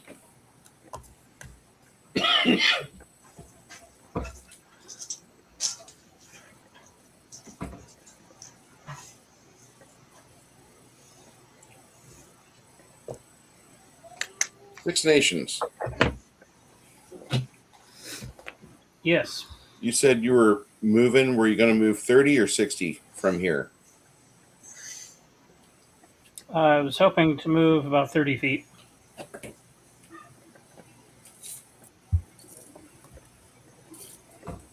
You're gonna follow these two out a little bit over to here. You're gonna go make your way over here. Yeah. Let's see where those guys are positioned. I'm gonna. Yeah, that's about good right there, Okay. behind the pillar. What's your next action?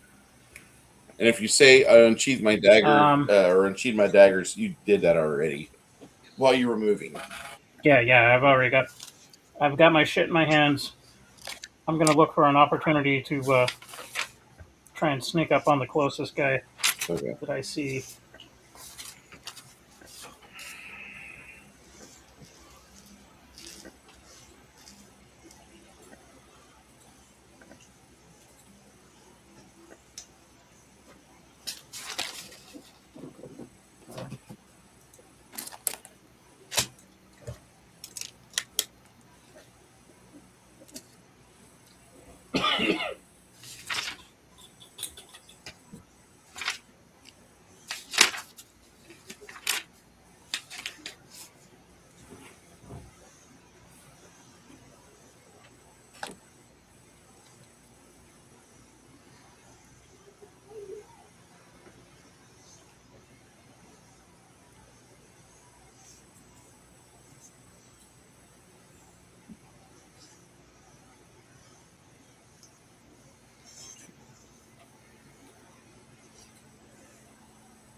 So you hear the song Thunderstruck starting to get played.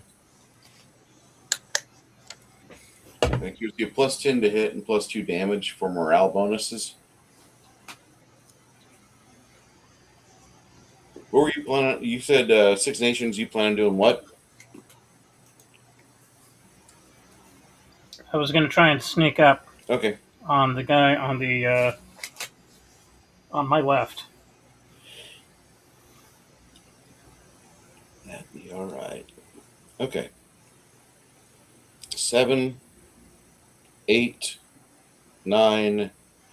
Give me the skeletal figure. You bring him out. He's going to be drawing the short spear with Outsider Bane, Outsider Evil Bane, and what's that? Otherwise, I'm just going to pop a magic missile at the most direct one that I can see. And that's initiative 8, right? That is speed 8. 4 mana.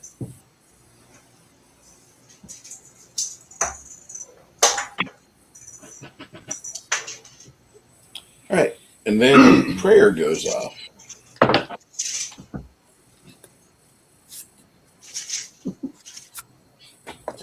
Get away. I'm putting him down. Yeah, that was kind of funny. You're like, why is Chris slapping my hand? Because you want to put him somewhere else. No, I don't. You always want to put my guys somewhere else. No, I don't.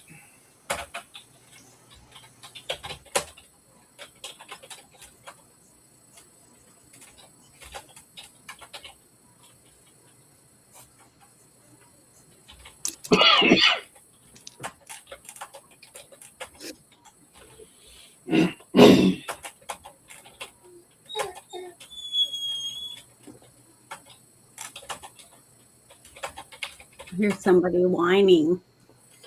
Yeah, that's probably the big mouse.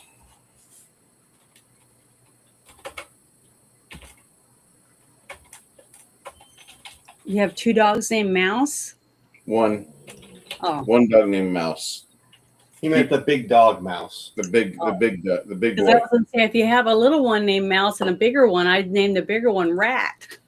No, I'm just kidding. Mouse feels he's a lap dog. All dogs are lap dogs. No, he really feels he's a lap dog. That's what I mean. All dogs are lap dogs. When his 80 pounds sits in your lap, you're like, well, I was going to do something else. Now you're cuddling a puppy. Yeah, now you're cuddling a puppy.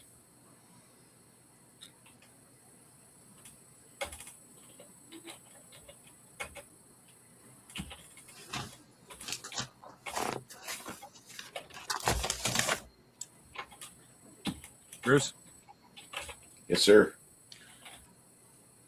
you forgot to ask me what I was going to do, which is going to be long gravity haste, which will go off on 10 because my factor. I apologize. I haven't gotten there. We haven't ran through the roster yet. You're casting Haste Volume 2. Yep. And that goes off on 10. Yep. So that'll actually happen on 11. No, it goes off at 9. I'm saying it going off at 10. Okay. Did Beautiful. you already said that that prayer was cast, right? Yeah, I was keying Okay. in the prayer Oh, you're effects right putting it now. in the banner? Okay. All right. So I have both the effects of Thunderstruck and the prayer up. And then at the very end of the crawl, I've got the bonuses to hit and to damage summarized. Okay. Awesome. So you cast Haste, and that drops. That makes pretty much anybody who's doing any sort of casting, it's not going to be changed. However, any movement is accentuated by 30 foot per. And if you're making an attack, you're actually doing 2 attacks within that time frame.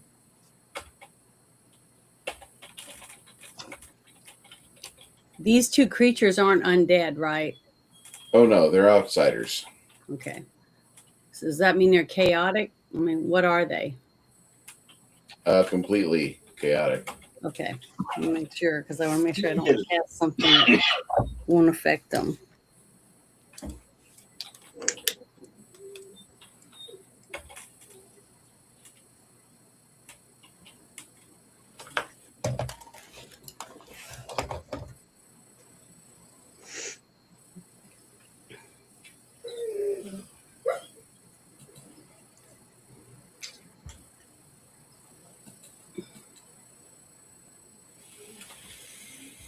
Okay, so now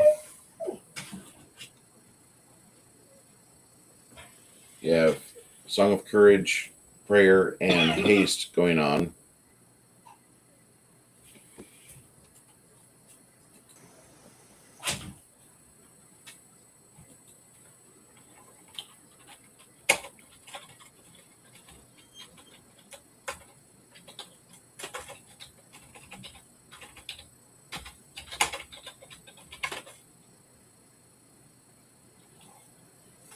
Okay. What are you doing next, Mongoose?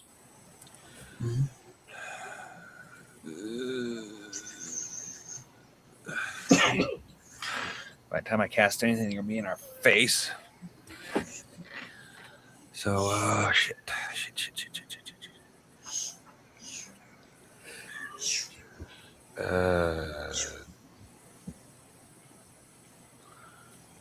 Crap. Didn't think about that. Sorry.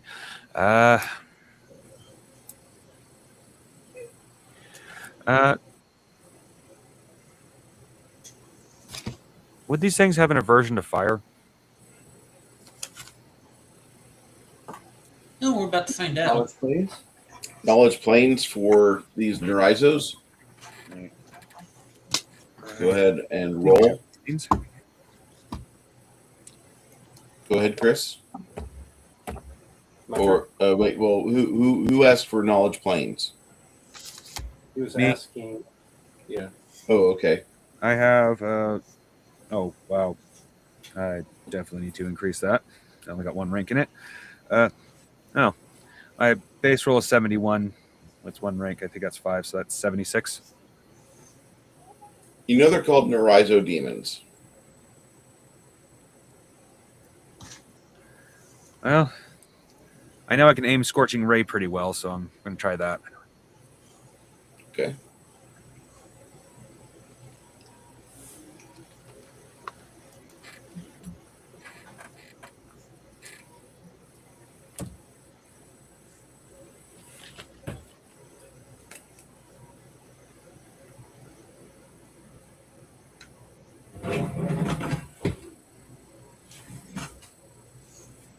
Scorching Ray, level 3 spell, level 4 spell.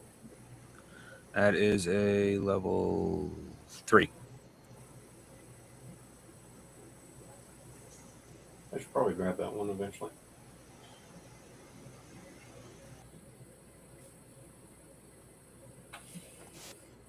Okay.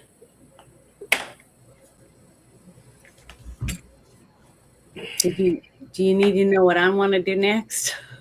Yeah, what is prayer? After you finish with prayer, what do you do? I was thinking of where am I in that mass right there?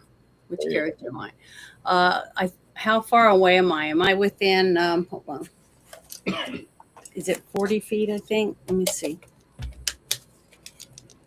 It says I have to be. Oh, it says 100 feet. So I guess that's all right. I wanted to do Order's Wrath on those two creatures because they're pretty close together, right? Kind of. Okay, so that's what I'm going to do the next move. Do I need to do something, roll or whatever? To figure out what you would need is rolling knowledge planes and roll higher than 100. Okay, hold on. I got to see what my number is. I don't know if I even have that.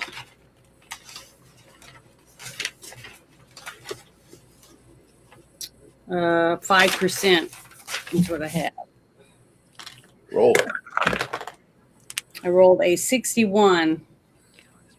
You know, with as many demons as we fought up to this point, especially early on, you'd think we'd have more knowledge with knowledge planes. And no, none of us have ranked up in it. So is that not high enough? Not really. Okay. Oh well. I guess I don't do anything. I'll just stand here like a dum-dum. Oh, you still do something, Jenny. I mean, like what? Pull my sword out, I guess, and go charging at them. That's the only choice I have. Oh, don't you have Shield of Faith? Yeah, but Yeah. I can't roll. I don't have any. I can't roll worth decent to help me. So the best thing I would cast Shield of Faith before you go into combat, Janet. on myself. Yes. Okay, it's not on a my roll. next turn, I guess I'll get to cast Shield of Faith. Yeah, the reason why I was saying that is that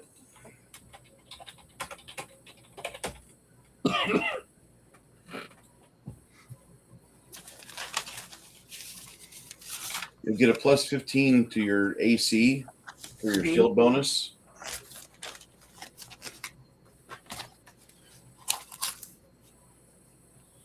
It's pretty decent. Okay.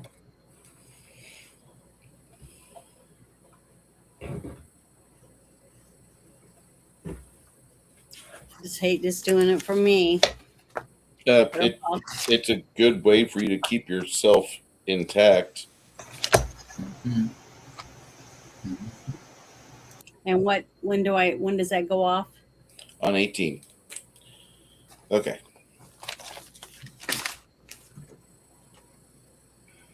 Okay.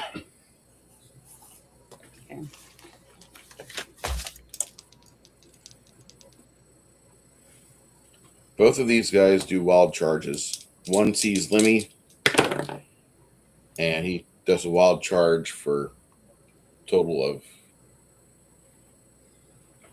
very low.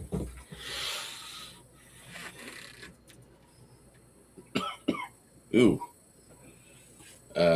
Shit. You got an AC of 92 or better? Got an AC of 80.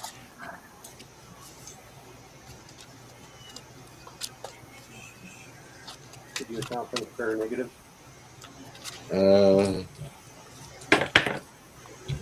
No, he doesn't get it saved. Okay. He charges on Lemmy. 92, does that hit you, Lemmy, or no? Yes, it does. Okay.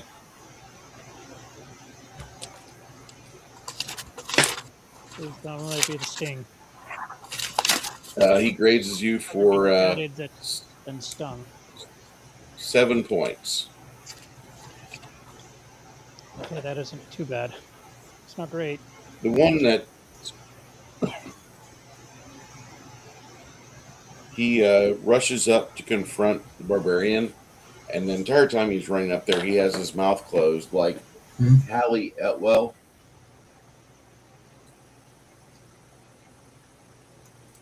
He looks like Haley Atwell. Then he comes up, he's like, and then he goes, and just spews acid. Both the barbarian and the thief acrobat need to make a reflex save. Here's her reflex save. Another fucking 12. All right. I think she failed. Go ahead, barbarian. Do better. Already. 64. 60. What is this? Yeah. 60, 70, 85. 89? 89? And don't forget you add plus 10% to your saves from prayer. Oh, 99.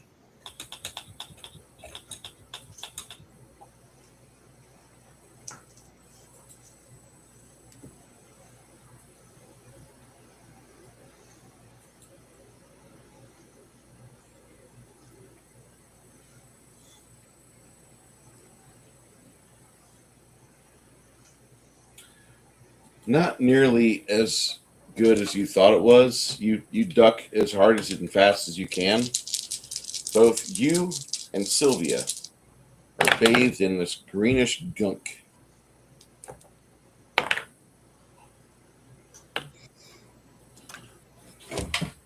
For a total of 19 hit points.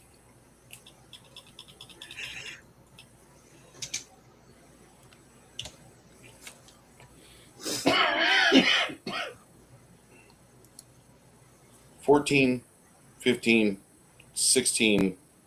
On 17, magic missile goes off there, Runhar. Wait, wasn't I supposed to go on 11? Did I get skipped? I apologize. You and him will go off. You'll go off barely before him. Let me have Runhar do his damage. 8. 8. Okay.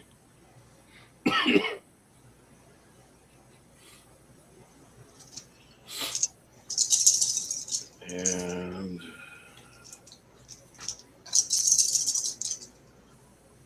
roll me your caster level check. Mine? Yeah. D20, what is that? It's just a percentile. Add 5% per level. So you're going to have 15 or wait. What's your highest spellcaster level there, Runhar? I'm a wizard 3, priest 3, necromancer 2. So you would be rolling 25 plus your D20 or your D100. 77. All right. See the magic missiles hit it and just kind of Ricochet off. yeah.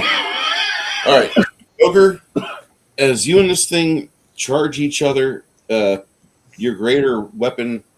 You have a greater weapon frontage, so go ahead and whip yourself around with your axe and cut it. Alright. I apologize about that. I thought I had written it down, but I apparently did not. Fuck. What'd you roll? I rolled a 4. My next spell is going to be speed 9. It's 54. I doubt I'm going to hit. 54, 64. That's not going to hit.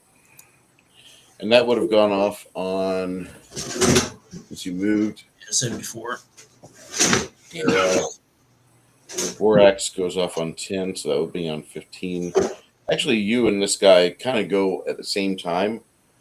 And he ducks under your blade, and then when he pops back up, he spews all over you and Sylvia. She was running up there as well.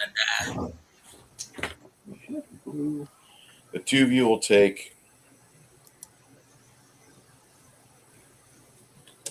19 damage. Yeah. Okay. Ogre, what are you doing next? Oh, I'm gonna swing at this fucker. Okay, so that'll be on 26. All right, then magic missile goes off. Shield of Faith goes off. Chris, what are you doing next after magic missile? So they're casting a speed 9 spell. Yeah. Skeleton, what's he doing? Because all he did after being summoned was grabbing the weapon. Okay, he should be making an attack on 20. His action will be moving up. Will a long spear reach him if he's right here? Yes. So that's what he's doing. Okay. Let me know when I can attack.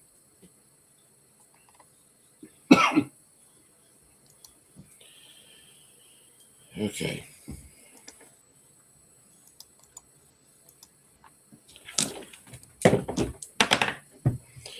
He gets his tail around and he jams his tail into Sylvia.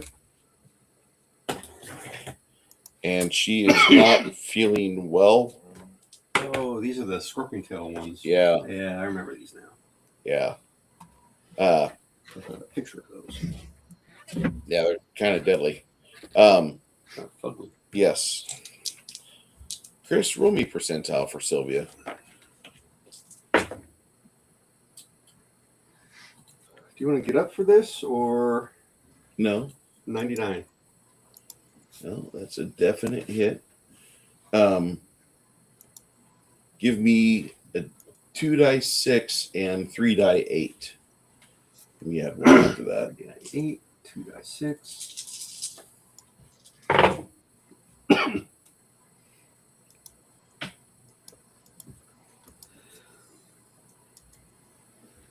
Total 20.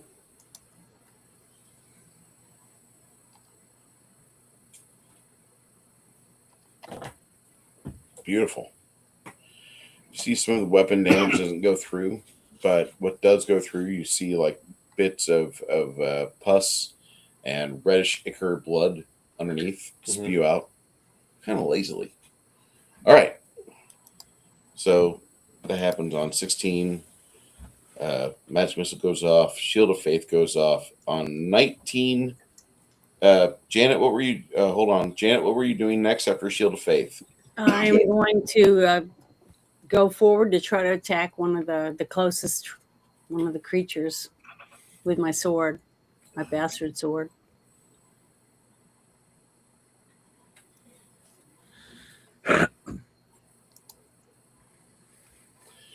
You actually have a good chance to possibly hit that because you go on you're on 25. 25. Okay. And you have a base plus 40% chance to hit with it. Just to let Plus you know. 40. Okay. Yeah. Okay. And that's on what number? On 25. 25. Okay. I got Who it. was casting Scorching Ray?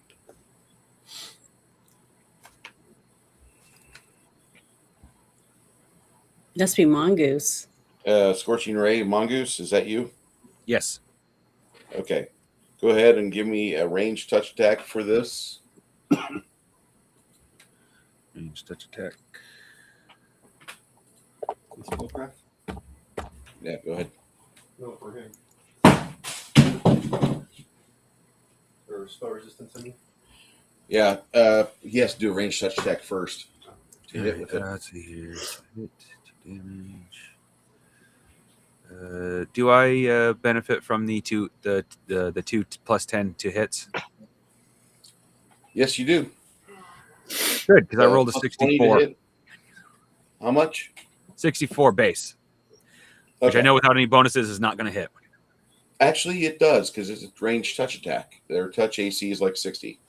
At this point, I'm going to ask you to roll a caster level check. So what's your level? 8. Pretty sure it's 8 times 5 is 40. Okay. Roll me a D100, add 40 to that. Okay. Get out here, you damn thing. Okay. 40 is 80, 87, almost at 82. 87. All right.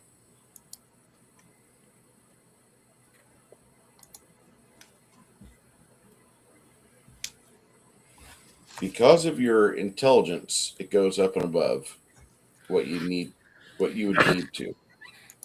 Right. Go ahead. Your scorching ray goes off proper. Nice.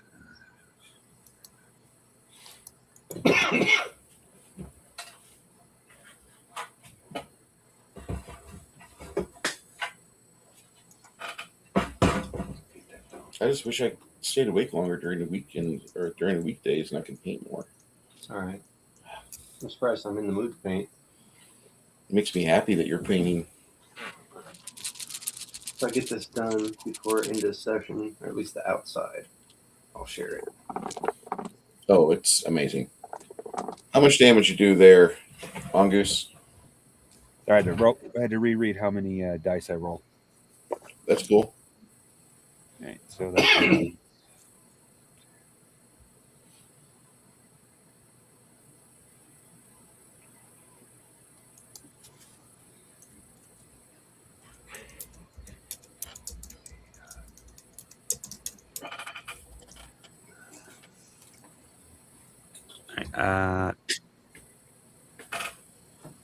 29 total. Sorry, just making sure there's no bonus damage. Isn't it a evocation spell? Not most familiar with this system. Hold on.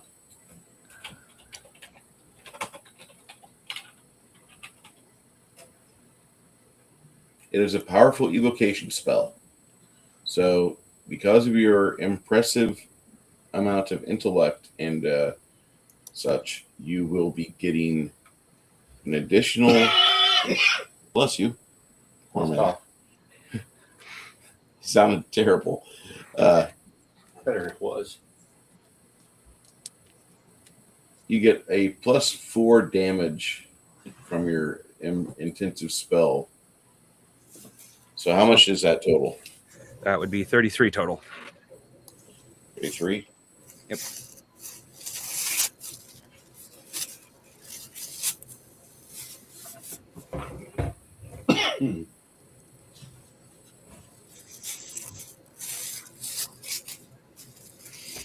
Wow.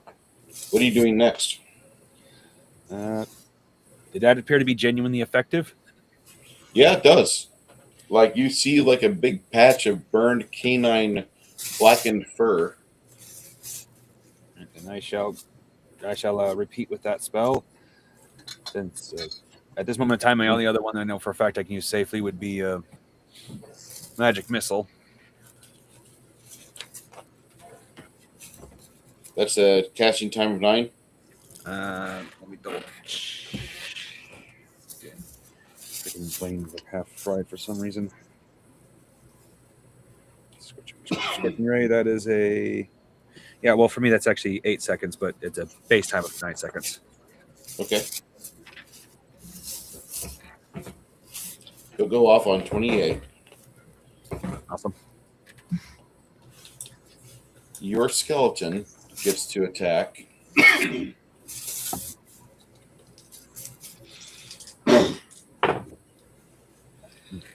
I'm going to get a calculator for this.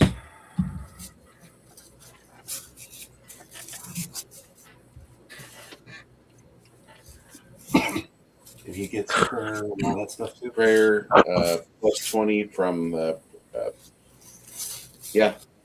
Oh shit! And haste also. The haste 2 also bestows a +5. So I'm at 186.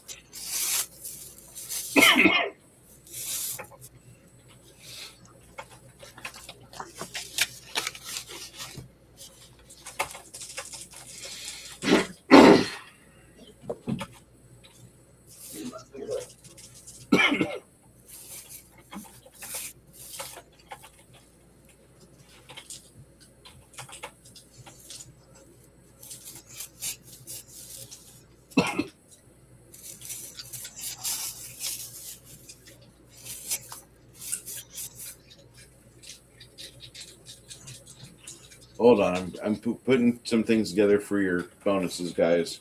Yes, 25 to hit. Damage. Plus 1, 2. Okay, you got some changes there. So 178 to hit. 170. Yeah, you fucking hit, dude.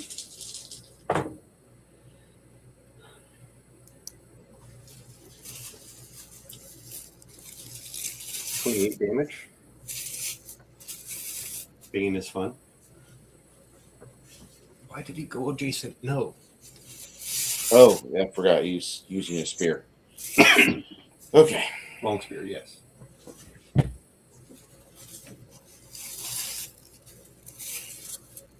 then he'll do again, same thing next time. And he has an initiative of 8, so that puts him on spear. On 28. Okay. Six Nations. Yes, sir. Private chat. You are up to attack. We are on All right. 20.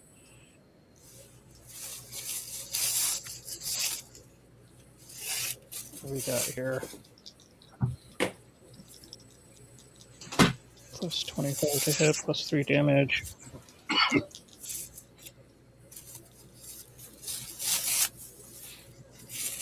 You have some bonuses there. All right.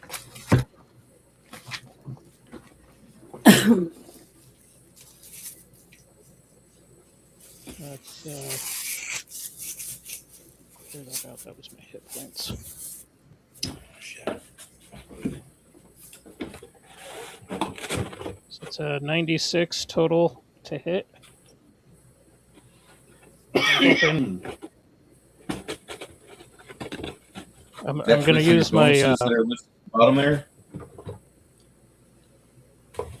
yeah. With the bonuses, it's a 96. You need a little more. Actually,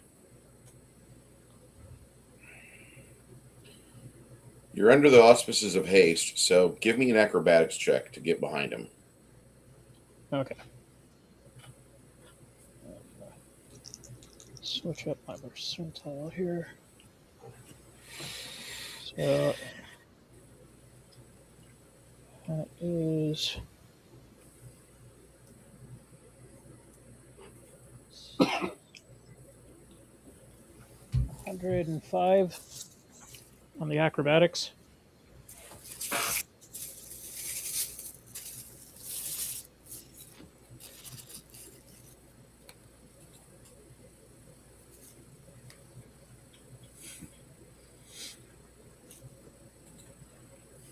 I'm hoping that I maneuver around him.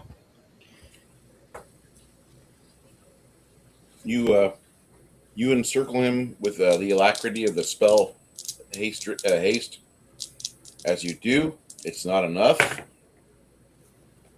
and he ends up taking a claw and putting it right along your body's path for 9 more damage.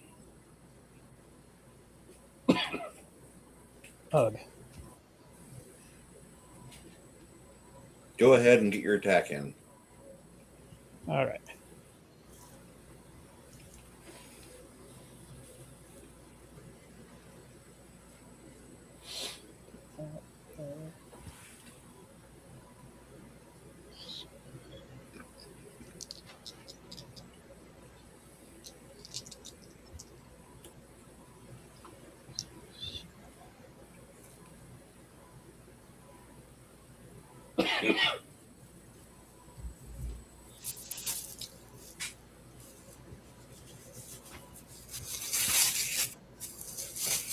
So a base of 23 plus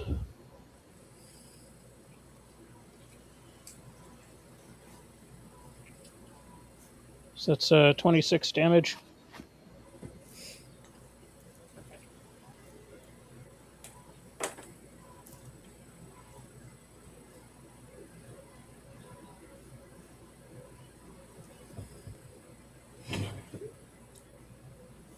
Janet, are you on? I'm here. Give me a 2 dice 6 result. 2 dice 6. I rolled a 5.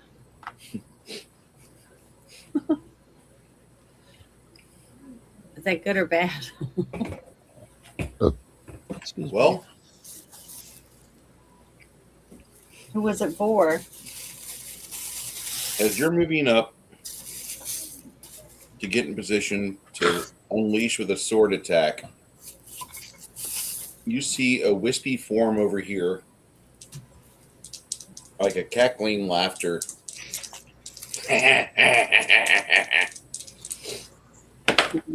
And then you see a wispy claw lash out,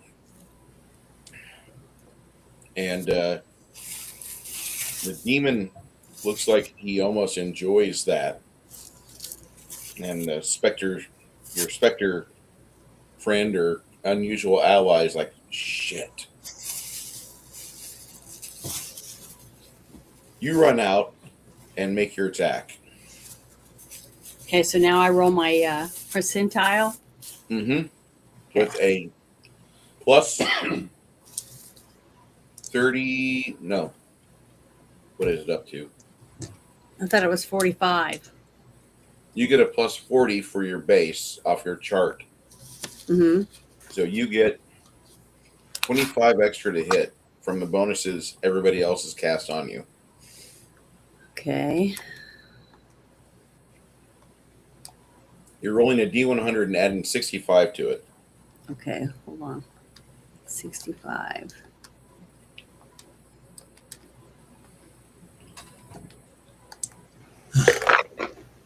Oh, I rolled a 70 and a 0.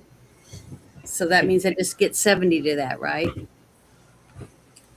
So it's 70 plus is 65 because So you got plus 40 to hit from your character. 135. Mm-hmm. So that's So my now you roll 2 dice 6 plus 9. okay. 2 dice 6. This is your damage.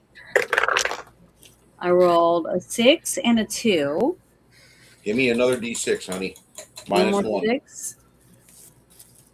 So that's a total of 8. And then I want to roll one more. I rolled a 1. Okay, that doesn't matter. That's a total of 9. So that means I get 9 added to that. So that's my damage, right? Yes, ma'am. Okay. But I don't get to add that for the plus 1 for prayer. So that would be 10 total. That you get a plus 3 for all that. Okay. All right. So you rolled a 20 total.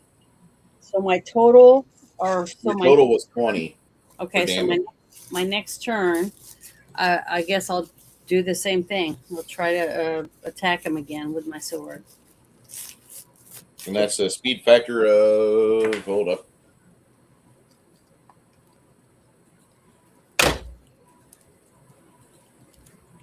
You got a speed factor of 7 with that sword, so that's on 32.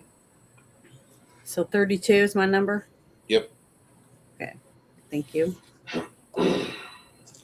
Okay, I'm done. You casted magic missile last time. This time I cast a spell. It's speed 9. Yeah. And that'll be on 27.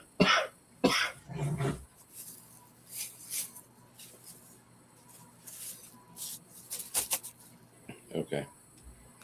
Ogre. Are you back? That be me. I attack. I'm going to have you roll for Sylvia first. She gets a plus 25 off for 2 daggers.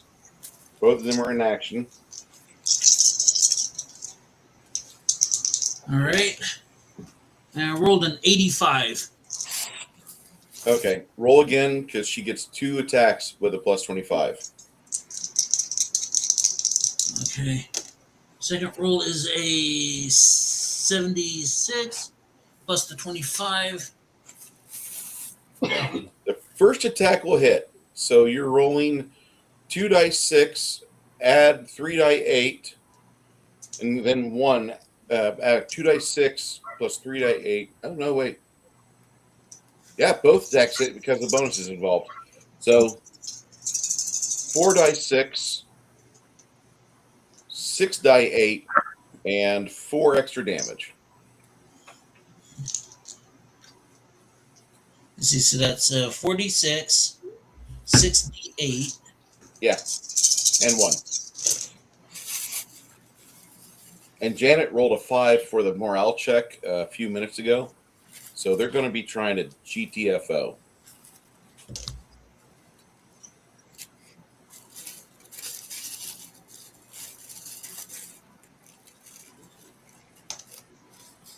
Okay, so that's, let's see, 14, 19,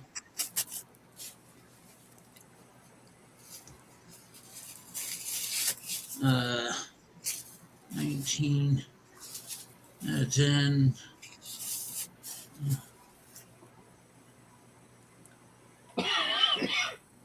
Let's see, so that's 30, 32. After all the dice are rolled, you add 4 43. extra damage. 46. 46 plus 4? Yes, sir. So that's total 50. So she swats him for a total of 50.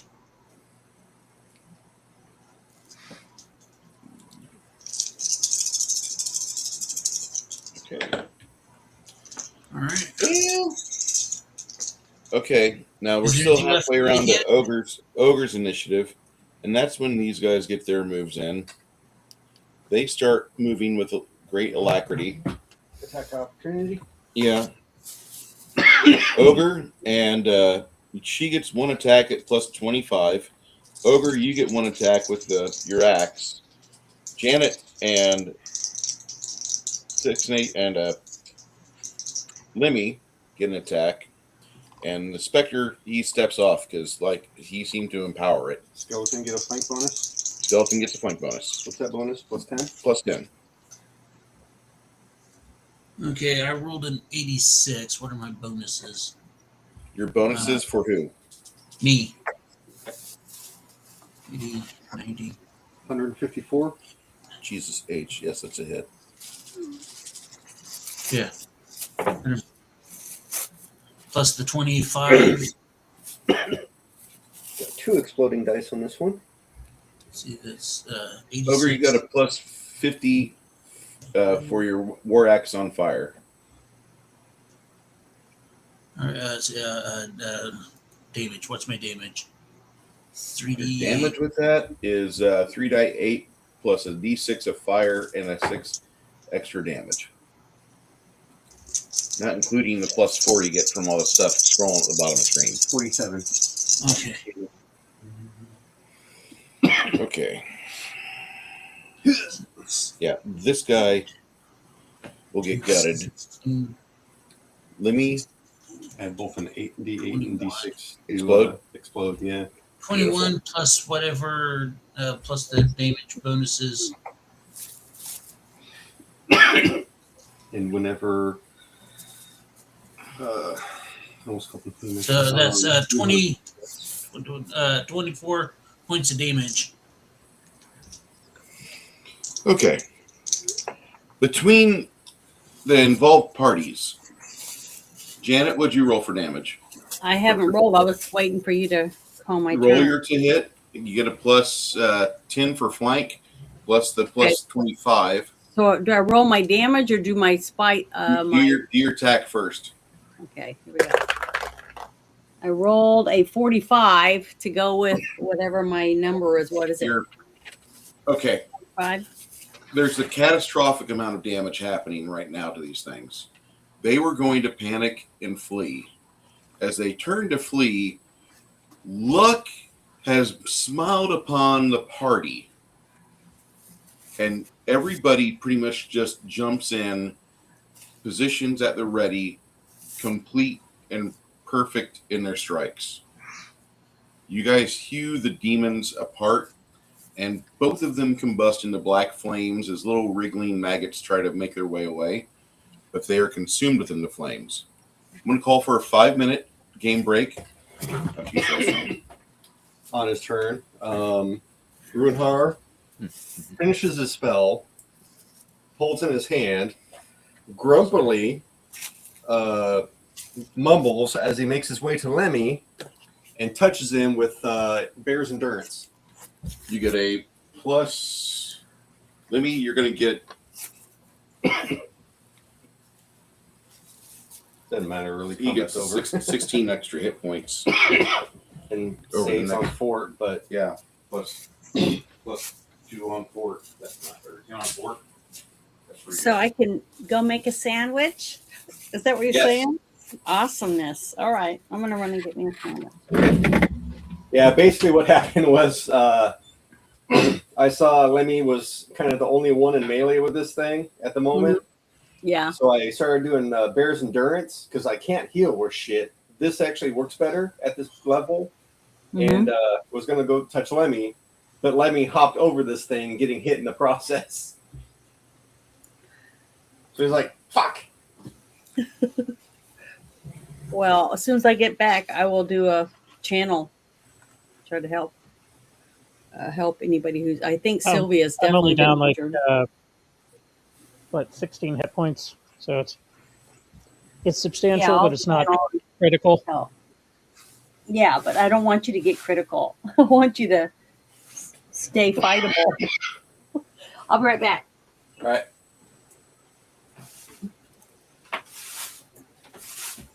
Oops, I'm tangled up in my plastic. I think the next time we get back in town, I'm just going to go hire a bunch of hireling tweakers, buy them a gas station burrito and a beer, and give them a gold piece, and just have them suck up all the damage. I think a half dozen will be okay. Eh. You whine like a mule. You are still alive.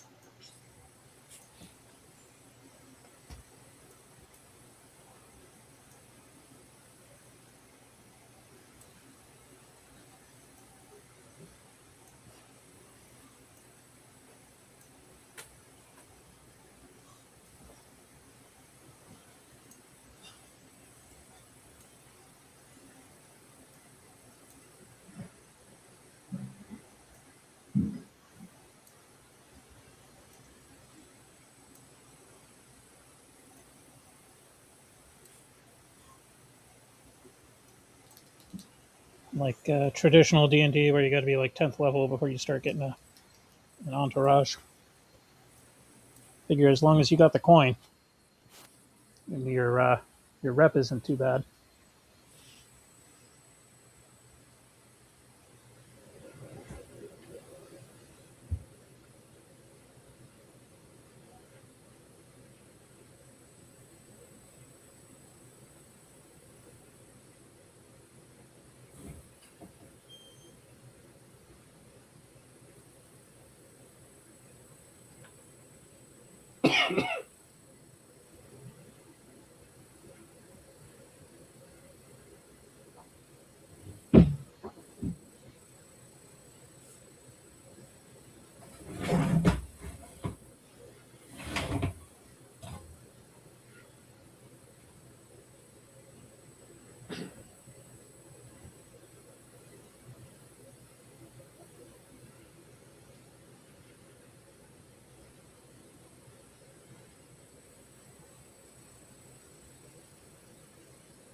Okay. Sorry about the delay, guys. Somebody. Yeah, someone dropped.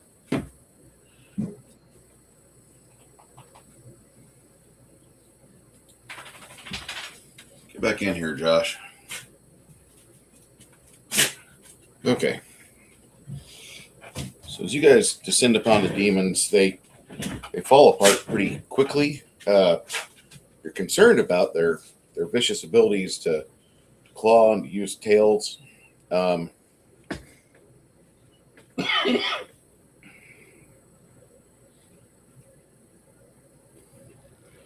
of you guys got hit by the tail, right? Someone did. I think it was Josh, or I think it was Lemmy. Oh, he has a bonus on fort save now. Mm-hmm. Go ahead and roll your fort save. For your fort save, you get an extra plus 10%.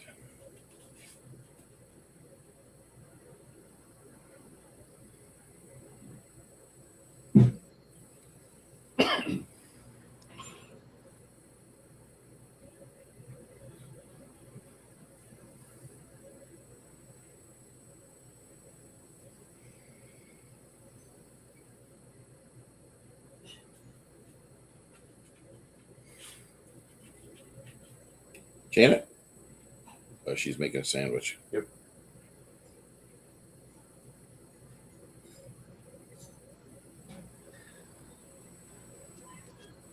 I got a sandwich right next to me.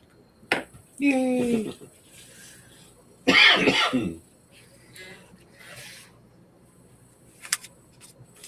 Oh, you want to hear something sad? What's that? I don't know if you know what grocery, if you know Yolks, but it's basically just a grocery food chain. I think it's just here in the Northwest. But for the longest time, they specialized on really good food, like handmade sandwiches, blah, blah, blah, blah. Right at this moment in time, Walmart makes not only a better sandwich, but a cheaper sandwich. It's not a bad thing. No, it's not. It's just like, really? The general store has a better sandwich selection for lunch than the food store. It'll stay cheaper until they manage to smash them out of the way. Yeah. Right now, Walmart's got a problem with their weight scales. Did you hear about this? Yeah. Not the weight scale specifically, but I've been hearing a lot about shrinkflation. Oh, they've been saying that like you got depending on, 6 pounds of meat. Yeah. It says it's let's say like $4.99 a pound. Pick up a 2-pound chunk of ham or whatever. You put it on the fruit scale, and it might be instead of 2 pounds, it's like 1.5 pounds or whatever. So there's an obvious markup. Yeah. Yeah, you don't usually get away with that around here. We are dairy and especially beef, but we do have a lot of pork up here. So most everybody at some point has either butchered or handled cuts of meat. So we pretty much know what they're going to look like if they're not the size they claim to be. With that said, though, there's been a lot of suckers that moved up lately, so I wouldn't be too surprised if they've been mixing that shit in just to get those guys. Well, I'm glad that some of these folks came up here because, like, for the longest time, you couldn't get tri-tip. Like, it existed, but it wasn't sold on the regular. And tri-tip's really popular in California. So Very. It's a barbecue staple, especially in the Santa Maria area. You're pretty familiar with that. Yes. Are you familiar with the Santa Maria area? Yes. Okay.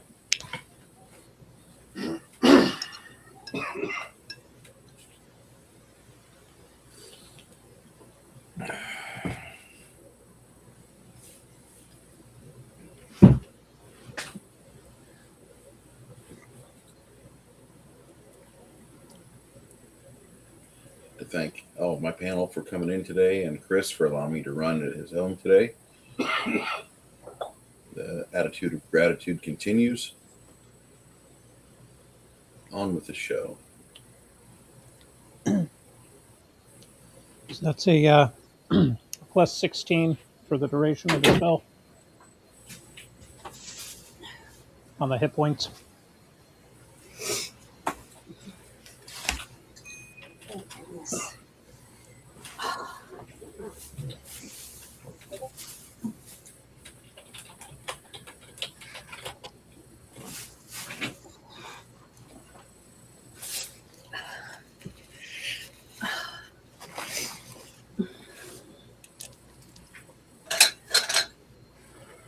Janet, you need a Zyrtec? No, I just went and I was going to get me a sandwich, but my daughter had bought some leftover or bought some kind of hibachi stuff. So I just took some of that, cut it up with the rice and put it in the microwave. So I'm going to eat that. But when I was leaving, I have been cutting up bags. I was all tangled up and I had to bring it all back in here and stick it under my desk. And plus my nose is running. Yeah. Typically. Well. This time of year always ends up messing up my nose, so. This looks good though.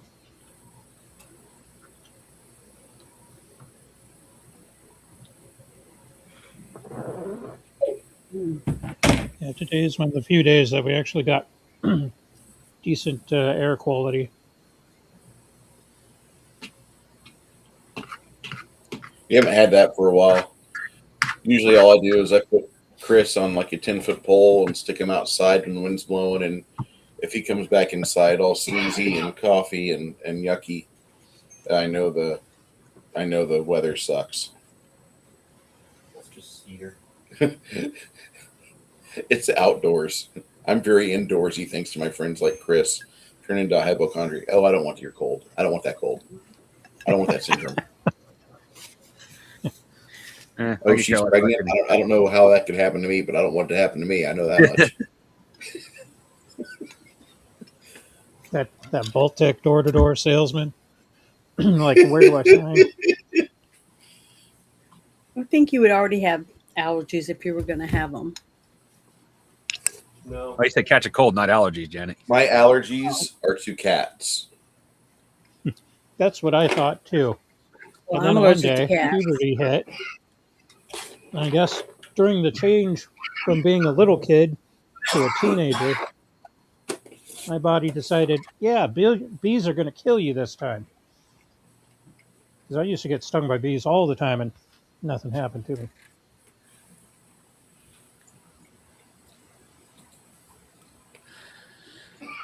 I'm not allergic to bees, but I forgot what it is. It actually has a name. It is quote unquote a condition, but it's where most people get stung by like a honeybee in the hand and like no big deal. I can literally be stung in the face, in the groin. I will have virtually no reaction.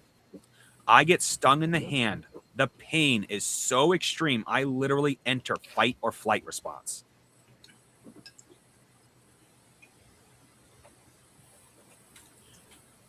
Well, when I was little, I killed a bee by smashing them in my hands to feed my pet chicken. Oof. And my hand between my fingers started swelling, and my hand swelled, looked like I had a baseball mitt on. And it went past my elbow, and I couldn't bend my arm, and my skin started to split open all over different places. So I had such a severe reaction. I was lucky I got stung on the hand. So ever since then, I've had to carry an EpiPen everywhere I go because they said the next time I'd probably die from it. Yeah, that only happens to me if I come into contact with I don't think they make it anymore, which is an off-brand of Play-Doh known as Fundo, or if I come into contact with pure bleach.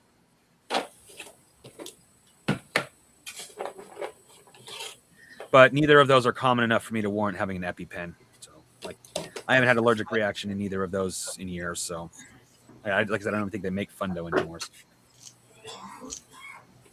I don't know if I have any allergies, but I know my mom does. My mom has a severe allergic reaction to penicillin. Ugh. Found that out the hard way. She was in the hospital, and the doctor had given her a shot of penicillin, and all of a sudden, she couldn't breathe. Like she could breathe in, but she couldn't breathe out. Mhm. And my dad was there.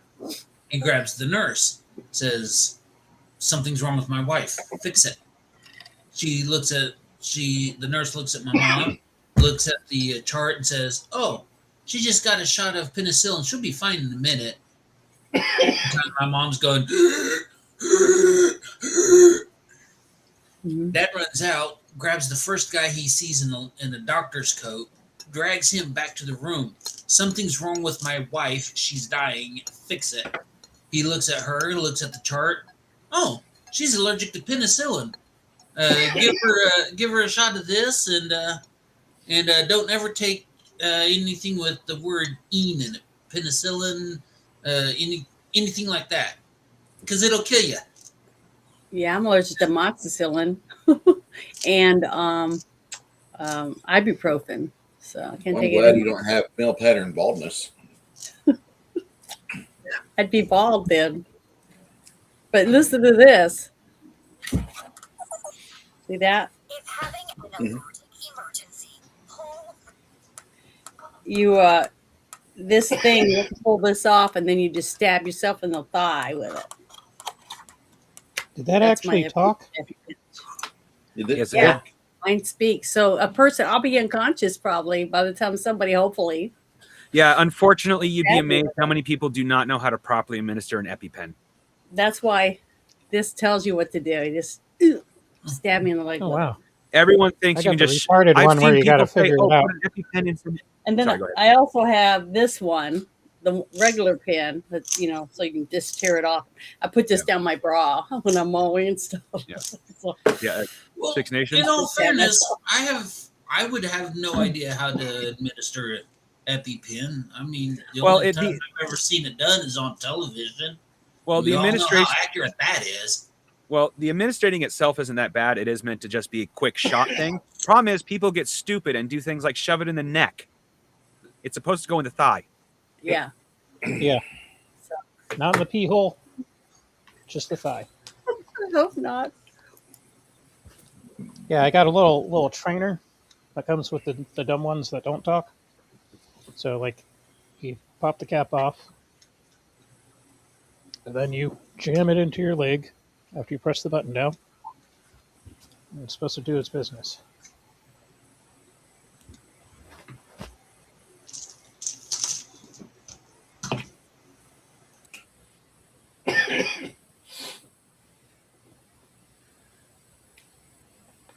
So the two specters that are there, After about a minute, this one here starts to come apart.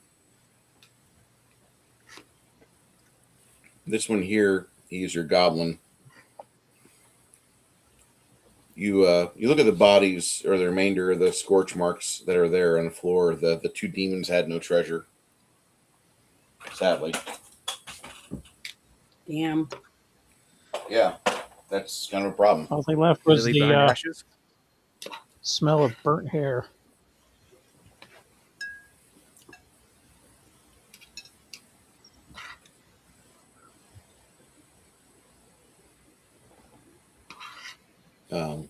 Looking around in here, little guy, he tells you, he says, inside that room over there is a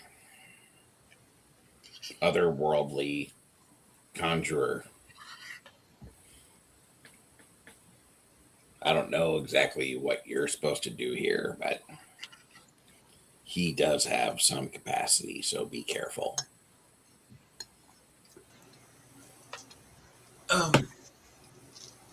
Isabu, Mm-hmm. weren't you going to do some hoobie doobie Channel? heebie jeebie stuff and do some Yeah, healing? channel positive energy. Yeah. Okay. Yeah, give me a second. I gotta let's roll 3d6. because I have 5 again. Yeah, on the subsequent dice, like the first time you roll 6 on your whatever it is, that 6 counts as whatever. But any dice that follow afterwards always are reduced down by 1. Hmm. Well, I rolled a 6, a 5, and a 1, so it's 12. And give me another d6 there, Janet. I was going to say, so you guys can add 12 to your health and another 1. So 13. It'll be 12. Oh, it'd be just 12? Yeah, it'll be just 12. Don't roll a 1 on your subsequent explosive Oh, dice. well, that's what I did. So everybody put 12 on your health. I hope that helps. If you want me to do another one, I can. Because I have 5 a day. Well, I my think I'm good. suggestion is like I don't know if I need help. I don't need help. But my suggestion is we deal with the otherworldly conjurer because we don't need more of those things coming up our ass. Okay. Anybody else need any special help? Nah. Not Is that Sylvia you're like qualified enough? for. Do what? I'm sorry, I couldn't hear what you said, Ogre. I was asking if if Sylvia was, because I know that she took 19 points from the. So she gets 12 back. So you want me to do another one? She says, more of that, please. So she does want it again? Yes. Okay, I'm going to do one more. Hold on. I got to mark this down to 4 and then 3. Okay. I roll a 4, a 3, and another 3. 10. So add 10 more. Does that get her back up to par? She probably could use like just a touch more. Like if you have some ibuprofen, that'll get her up to her max. I have a let's see, I have 1, 2, I have I have the bandolier of potions. yeah, I was gonna say I have 4 heal light wounds and 3 heal critical. But she's not critical anymore. No, not critical anymore. She laughs, and as you start reaching for your potions, she puts your hand down like, no, I'll be fine.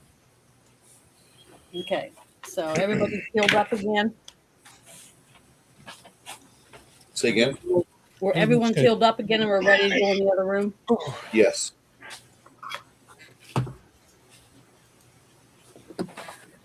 Okay.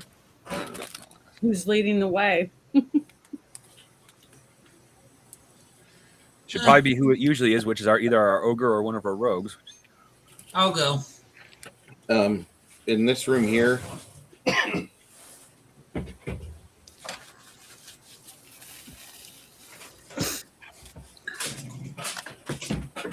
Yeah, I'll go in with her, with Sylvia. That is Sylvia, isn't it? yes, it is. Okay.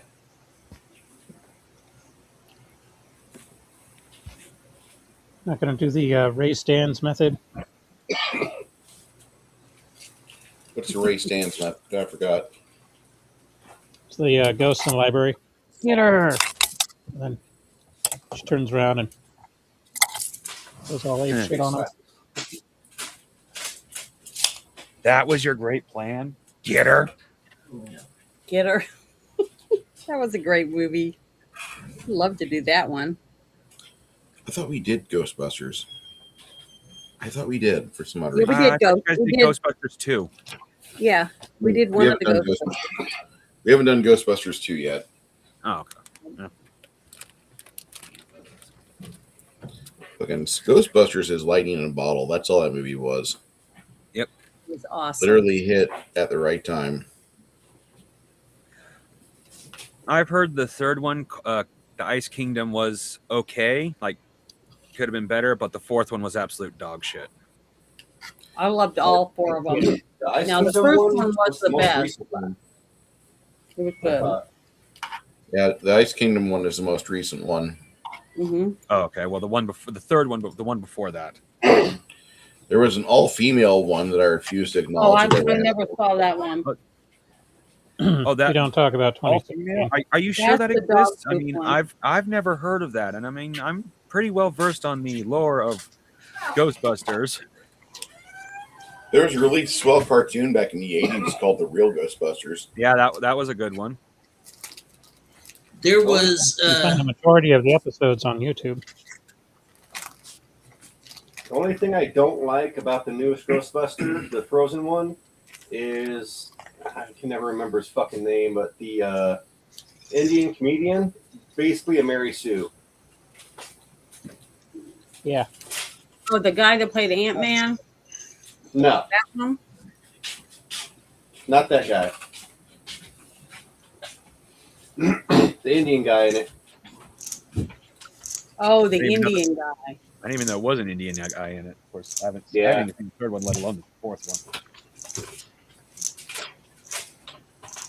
He's selling all his mom's artifacts, and yeah, turns out to be a powerful hero. It's in my bloodline.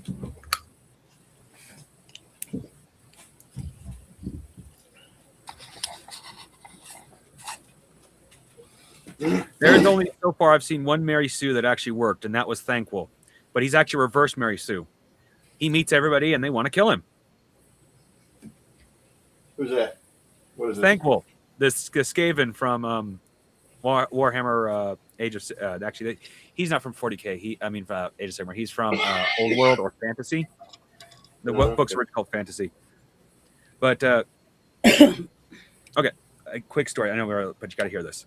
There is a lizard people race. They have species that are practically just living supercomputers.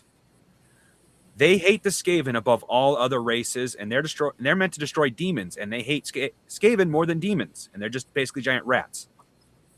One of the frogs, because that's what they kind of are, calculates what Thankful did to them, what he could do to them in the future, but the level of destruction he will cause the Skaven made him worth letting go.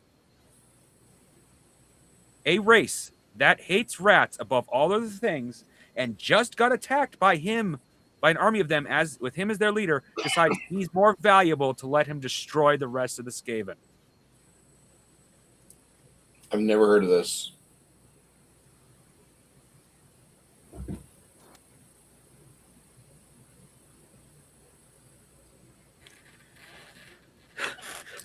Well, that one is not in the any of the Gottschalk and Felix novels. That one's later on when Thankful gets his own series.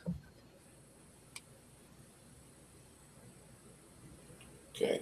So she starts to open the door, and you see a blue-skinned, white-haired man in thick, voluminous robes that look like they were handed me downs from a guy built like myself, kind of like a 2XL character that said, I'm out. You can have my entire wardrobe. And it was given to a guy that's barely 115 pounds at 6 foot tall.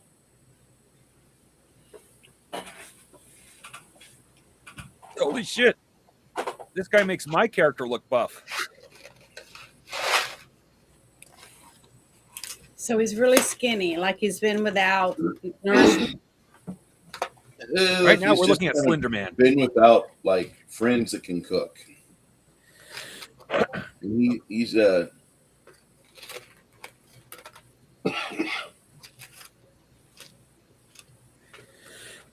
Given the fact we were attacked by two demons out of this particular room, I'm pretty sure it's safe to say he's not of good alignment. What are you doing here? He asks. What are you doing Does here? anybody speak jive? Speak what? What? Jive. It's the language of the drow. Oh, okay, let me look and see if I have that language. I don't think I do. It's a joke, ain't it? Huh? It's a joke. Oh. Good. Jive is sorry. one of the things that they call gangster speak, Janet. If you have to Oh. tell people it's a joke, it's not funny. It went right over my head. Be glad. Got to watch Airplane. Nothing goes over my head. It's been a My long. reflexes are too quick. I would catch it.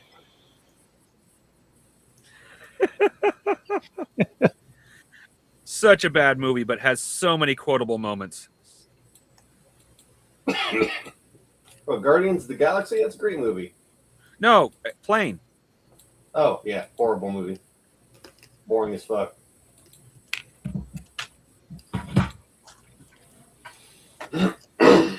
Me? I'm sorry, I don't understand. Cuddy say can't hang. Oh, Wait, why are you stewardess. Silver Gaming? I speak jive. Oh, good. There you go, Janet. You And need he to just see goes off that. about literally like imagine how every gangster talks and then buff it into one. So he's just like, and then I took the 2 bob and the muffin. Oh, yeah, excuse me, all these random ass words, and she just starts Yeah, thinking just go back down him. to the down to New Orleans and hang out with some people that are Cajun. Creole. That's different. Cajuns. I couldn't understand anything they said. They were, I would, but dies, Well, here's And the I here's the, have no here's the idea what you're difference, saying. Janet. Here's the difference. Yeah, Go ahead, nerdy. Oh, I was just going to say you cut the scene off too soon. No, he didn't. Let's game. Yeah, this is not important. Let's get back to the game. Agreed. But as far as Creole goes, Janet, that's based out of French. Yeah, you got to have having a background in French probably helps you out with Creole a lot more than being an English only person. Don't ask the French. The French will complain Yeah. about the Creole accent. I love hearing the French bitch, so I will definitely ask them about the Creole. Opening this door. These there's a guy in there with a thick, voluminous, looks like almost like a bluish skin is what you can see on his face and neck. He's got yellowish eyes and wavy white hair, and he wears what appears to be like a letterman's jacket from some ancient antique college or university, but it's completely swallowed him except for like 5 inches from his nose, the bridge of his nose up, so you can see his eyes. You see this, he's like bald, got like the old Russian senator look to his hairstyle, and that's about it. But this jacket he's wearing is just like almost fully engulfed him. He almost looks like he's trying to wear Space Marine power armor, Space Marine power armor, but like he's a wee bit too small for the sleeve that he's supposed to be living in. What are you doing here? You don't know who we are? Do we know what? Do I recognize his like race? Like if he's would be naturally good or evil, or we're Well, give me a knowledge planes. knowledge planes. I got to roll really good.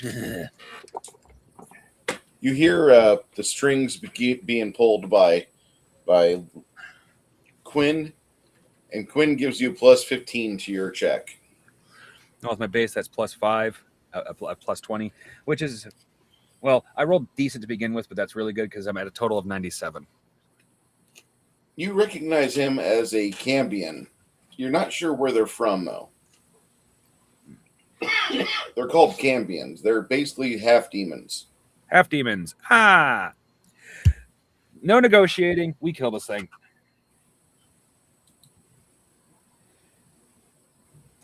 So does that mean we just beat him half to death?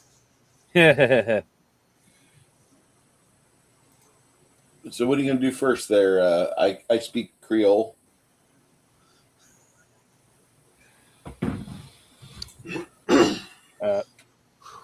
Well, Crafting, what are you going to do first? Given my angle, the best thing if I wanted to just straight attack him, because the word demon just makes me go, no. So my best option would be magic missile, because I know I'm not going to hit anybody that way.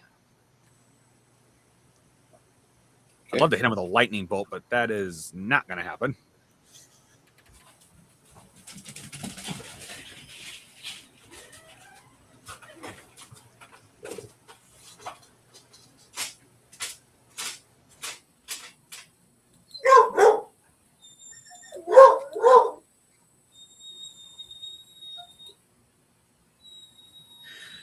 You know, at this point, I think I could safely say if my character were dropped into modern D&D and seen a tiefling, he would just open fire. It's understandable.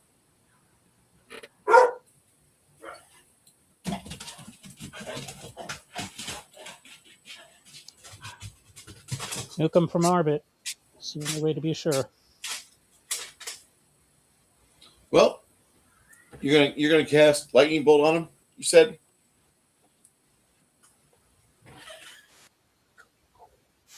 Ogre or not ogre? Mongoose. You're gonna cast lightning bolt on this guy. I didn't lose my internet, did I? Okay. Mongoose, you said you're casting lightning bolt, right? Or what are you gonna do? There's an owl out there that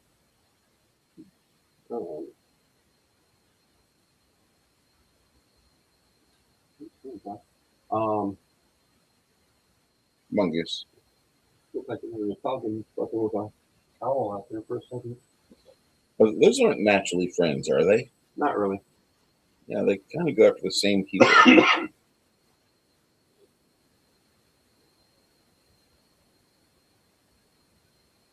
right, my party is going silent for the moment. Don't know why.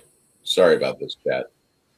Josh, what are you doing? You see a blue skinned guy in a big suit there. What do you have planned? Shit. It's a good question. What would Lemming do?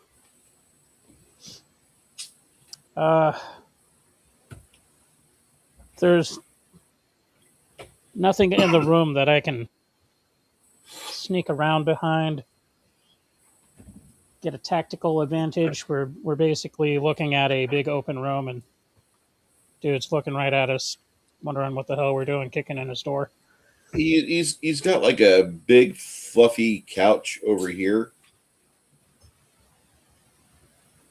It's like a 15-foot long couch. You know what songs start. Danger couch. No.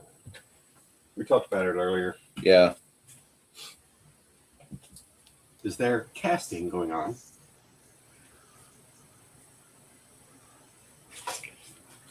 Little wooden foot table right here. Some unusual things here. They look like cup holders at first, but they're on their sides.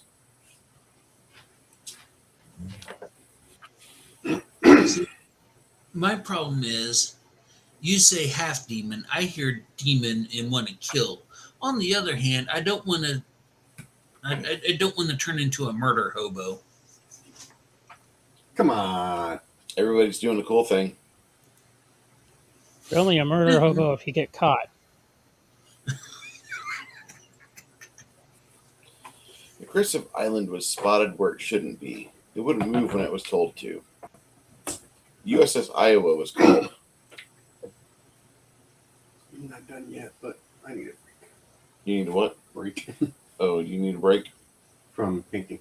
Oh, okay. Almost done. Fair enough. Well, Josh, what do you want to do? I guess I will step in on the left-hand side, but I'm not getting anywhere near that table with the weird coasters on their side. I don't know if that's some sort of sigil or other witchy woo-woo shit. But I'm going to size this dude up and see if I can notice something.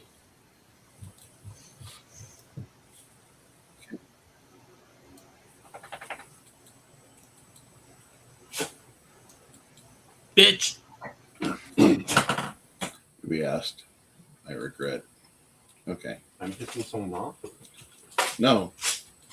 Not to my knowledge. I asked, like, what the hell did she upload? Why do I have a notification? And I click on it and I see her blow away. Like, yeah, her body's got good recoil, but she shot that. I'm glad I didn't share it. No, in Discord. Oh yeah, in Discord. No, someone thinks I'm in charge. No. I was upset that we were fucking with the audio thing. We had audio here. I was like, still trying to get the fucking speakers going. I'm like, I think the speakers are dead. And Chris keeps trying to resuscitate. Gotcha. That's what I was upset about. That was me. Okay. Okay. So, Lemmy, you want to go in here and try to sneak along the couch area, I assume? Staying away from the table. No, on the left-hand side, I want to get a better view of what's going on, but not get directly in front of that table because I don't know Okay. what the hell is on it. So you want to sneak around the right-hand side behind the couch and not be near the table. No, I just want to All right. step in along the side, a couple of feet into the room. Get a better view. I don't want to be bottlenecked in the doorway. Can I ask a question? No, Janet, never. Of course, you may Does ask me. anyone questions. ask this guy what he's doing here? Because he asked what we were doing here. So why could we ask him, why is he here? What is he doing? I mean, is because he doesn't speak our language, right? Yeah, he might. Because We all understood what he him said. when he asked us. So What the fuck are you doing here? That's what he's asking you. okay, so I'm in the back, so I can't ask him. But Yes, you can. Oh, I can just yell over everyone, I guess. Yes. Okay. Because I was taking I'm gonna turnovers ask him, to figure out what the why fuck are is going you on. here? What are you doing here? I guess I missed that part. And he says, in response to you, he's like, I live here. I Okay. am the casting director. That's why he's got a couch. And it looks like there's some unusual fasteners on his table. When you step into the room, or when you get close to the room, Isabu, it smells like decadence and cheap cologne and perfumes. Well, Trying to cover up smells. with a half demon. So his mother or father were Is your name wrong? already into that shit. So Been there, done that. Got If the I- yeah, you feel a kinship with this guy? He Unless He there's a kind of- big titted goth in there, no. he pulls his hands out of his pockets, and the way his suit or robe adjusts to him, like you can definitely tell, like he's got some serious planar blood into STDs, but he's got this huge, looks like a distended stomach. His stomach is so big in front of him. It reminds you of a goat-headed demon, the funny wand in his right hand, with such the size of his belly. So that's probably his father. Very good possibility. And the horns are in the right spot, but they just aren't developed enough.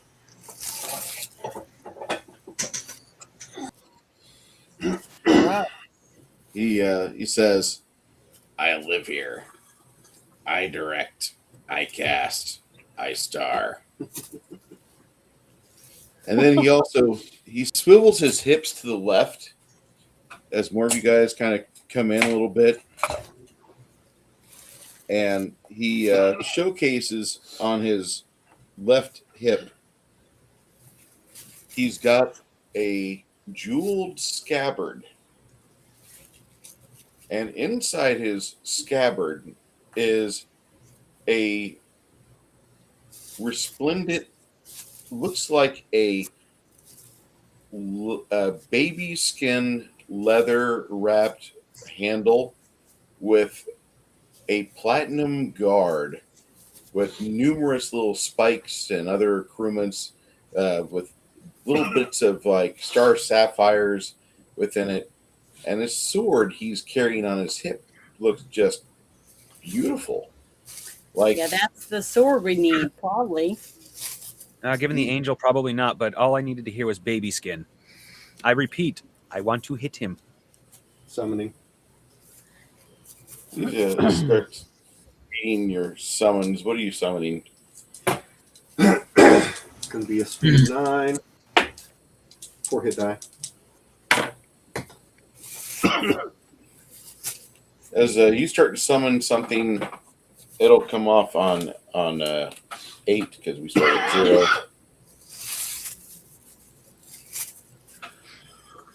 Ogre, you're in the room fully. You and Sylvia both. You want to go after this guy, charge him? Yeah. Okay. Now, when Don't you end say up on the baby table. skin, that's actual baby skin, not a. Humanoid baby. Yeah, humanoid baby. Like fresh out of Planned Parenthood. Okay. Yeah, he's dead. And preserved with magics that nobody should have utter out of their mouth. So you're going to charge on 12. You're going to get there. What about you, Janet? I am going to cast Holy Smite. Is that on initiative? What's your speed factor? Let's see. It says in this book, it says 1 standard action. Or is it? What's the what are you doing? It's called a Holy Smite, A holy smite? No. What level is that? level 4. You go on Or in your initiative 11. Okay. Level 4 in the book or level 4 in your game? Yeah, it's going to be level 5 in my game. 25 mana. Okay. 25 mana, and it's level 5. Yeah, Yep. but I'm looking in the book right now. Understandable. Okay. And Ogre, Mongoose, what are you doing? The only thing I can safely open up with is magic missile, unless I'm way in the back. So yeah, the only thing I can safely open up with is magic missile. So that's on initiative 7. Yep. Actually, it goes on initiative 6 because you guys are starting off on 0, not on 1. Oh yeah, and I also have that -1 second to a spell. Yeah.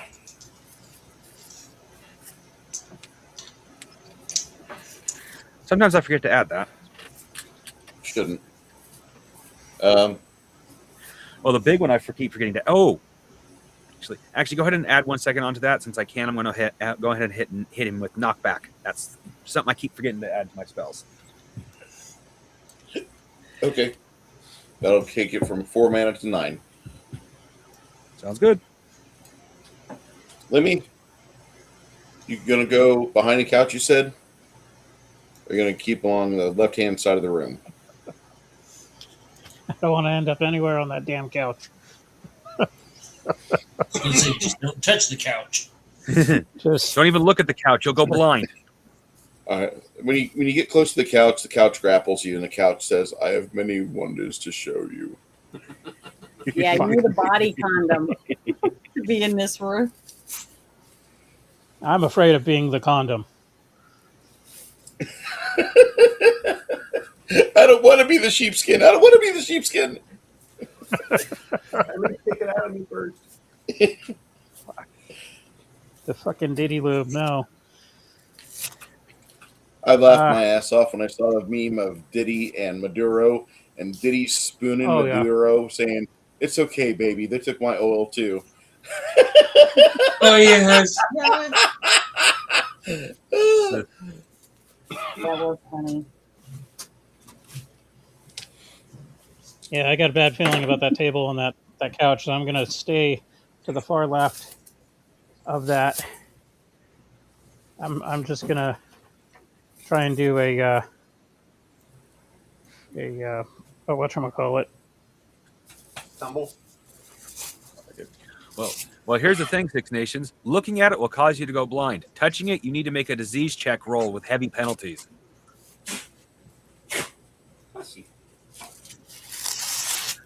I was All thinking right. of doing Let a me- scouts charge.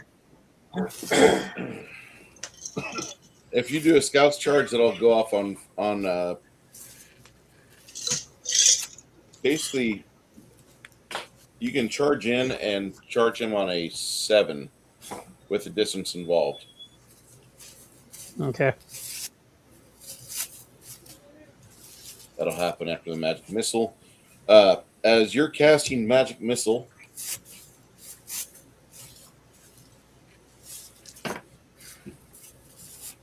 you see him cast another spell,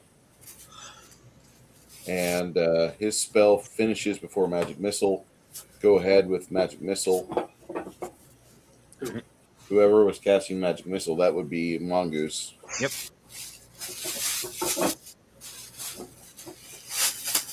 And just double checking how many dice I roll and all that.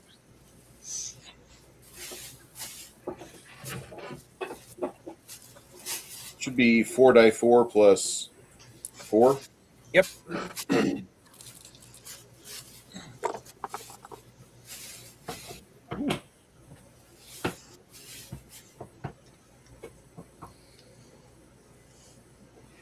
You know, I'll admit I love Palladium, but I'm probably never going to do another one of their Kickstarters. Remember when I said a while ago, oh yeah, their dice was worth $50?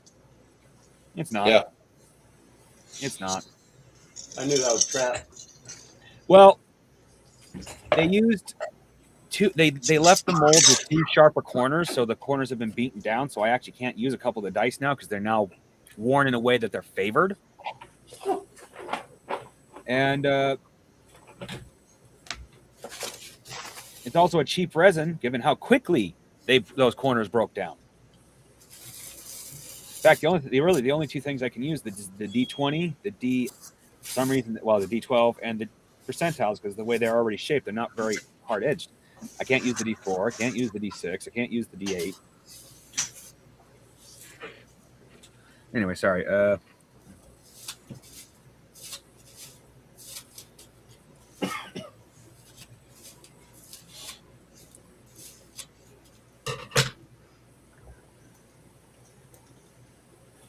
19 total. And I can't remember what knockback does, admittedly. I just remember that I have it. Your spells, your spell, all 4 of them, as they get within 10 feet of your foe, you see that the magic missiles suddenly are pulled up towards the brooch on his cape, and you hear ding, ding, ding, ding, ding, ding, ding, ding, ding. At the same time, he's casting a spell. Lemmy, you go in for a charging attack. Your scout's charge. Go ahead and get it. All right.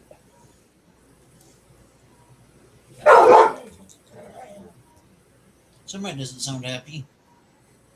That's Mouse. I don't think he's ever happy. That's 106 on the attack roll. What was it? 106 on the attack roll. Do I hit him with it?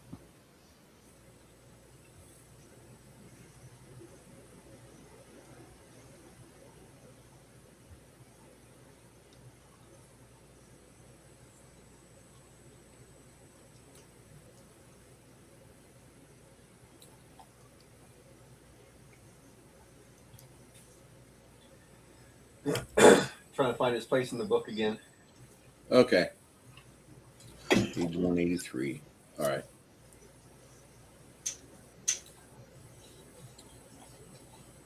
Let's 106 see, definitely hit. Total of 14 damage. That includes your bonus, your critical hit die, or your not critical hit die, but your sneak, your level what, 8? Level 8. So you should be getting So the, 4 dice 6. Oh, 4 4 dice dice 6. 6. 3 dice get- 6. you Let get- me roll the 4th one. So that'd be 18 total.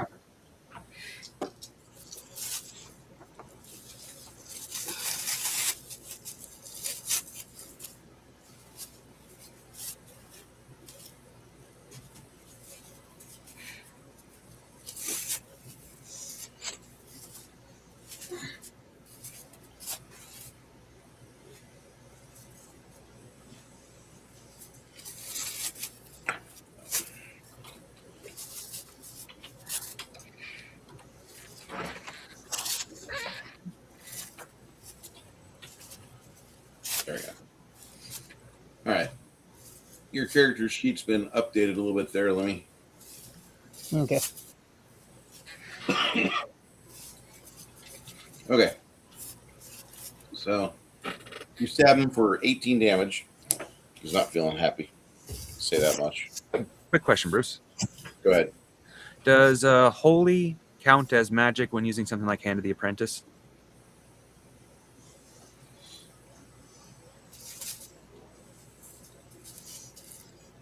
Does Hand of the Apprentice do damage? No. Hand of the hold on, let me double check this. Fully should, because Yeah, Hand of the Apprentice. Yeah, Hand of the Apprentice allows me to, at least the version you gave me, allows me to, like in this case, use a non-magical, like a dagger, non-magical item, and just magically throw it. And if I miss, it comes back to me. Yeah. Do you have the ability to put holy on it or no? We have, among the stuff you gave us last time, we have a holy dagger, +5.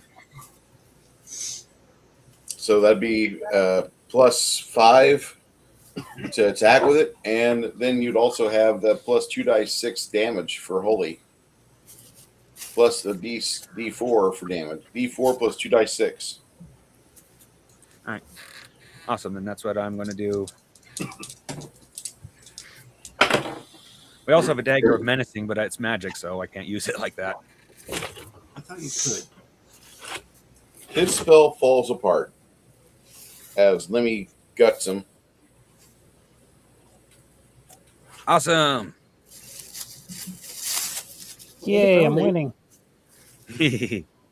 Mongoose, what do you want to do after your magic missile?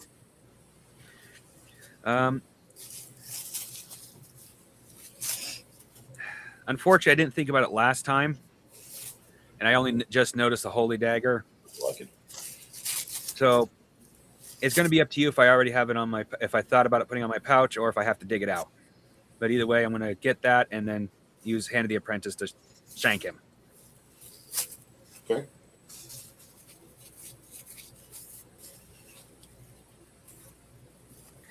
So, like I said, if I had noticed it last week, I would have said, hey, I'm snagging that for my personal. But I didn't notice it, so I'm going to leave that call up to you. Fair enough. You do your Hand of the Apprentice. That'll happen on 13. Awesome. Okay. Lemmy, what are you going to do next? You going to stab this guy on 6? Yeah, instead of the bread basket, I'm going to go for the kidneys if possible. Okay.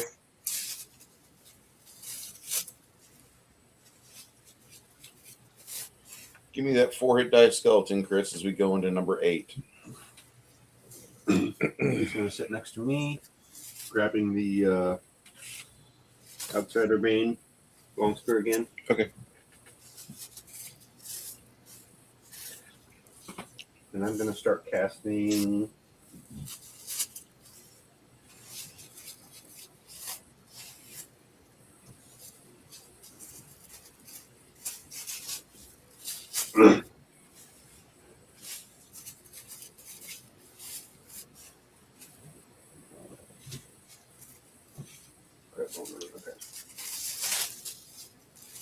Was that Chris?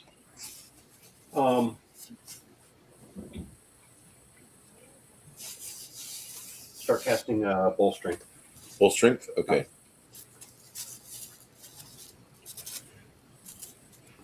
Speed 9. 9. That goes up on 17.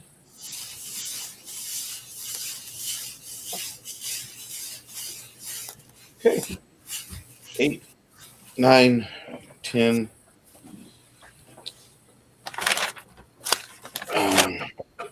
11. He backs up here.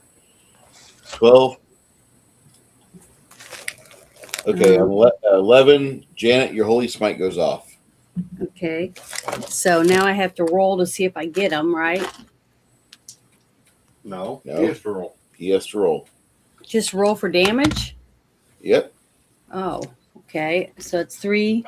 Let me see. 3d6. Let me look. Oh, I keep looking at the wrong one. It says...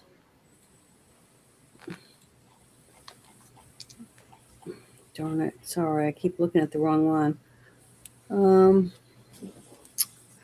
1d8 points of damage per 2 caster levels. Maximum 5d8. I gotta get 2d8. Is it 2 or 3d8? 2. Bruce, Yes, man. is it 2 or 3? What was your? I'm sorry, I was looking here at the rules for this. It says 1d8 per 2 caster levels. So for you, it's going to be 4. 4. Oh. Okay. And is there anything I add to it? Because there's nothing on the banner. And So. scroll down a little bit on your holy smite, because there's a provision in there that is really important. Keep reading. If this spell is cast on a magic weapon, the powers of spell supersede any of the weapon normally has, rendering the normal enhancement bonus and powers of the weapon inoperative for the duration of the spell. I don't know what that means. Keep going. The spell is not accumulative with bless, weapon, or any other spell that might modify the weapon. Okay. This spell does not work on artifacts. A masterwork weapons bonus is attack, not You're stat. casting holy smite, right? Yeah. Okay. Just I was listening to what you're saying, and this is the one that I'm looking at here. It's a 4th level spell in Pathfinder. In my game, it's 5th level spell. Neutral and evil creatures are harmed by the spell. Good creatures are unaffected. It deals a D8 points of damage for 2 caster levels to each evil creature in the area. Or D6 points of damage per cast level, maximum 10d6 to an evil outsider. Yeah. And cause it to become blinded for a round. So blind for a little bit with me. Yeah, but he's an outsider? I thought he was a half demon. Demons are outsiders. It's outsider. Oh. That's outsider, hun.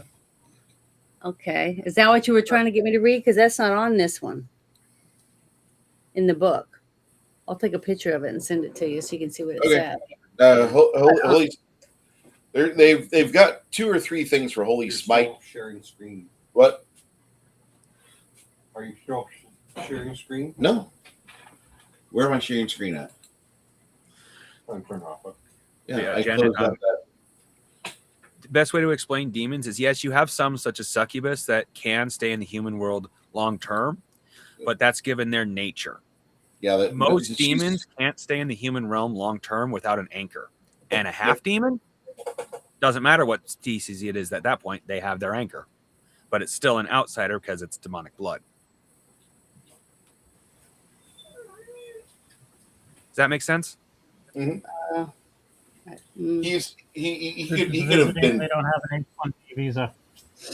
So that means my holy smite doesn't do anything then. No. It does dice 6 damage to him.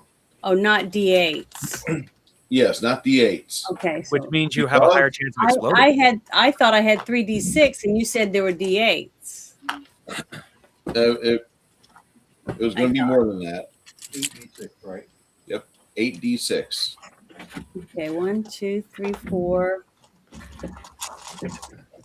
5, 6, 7, 8. Okay.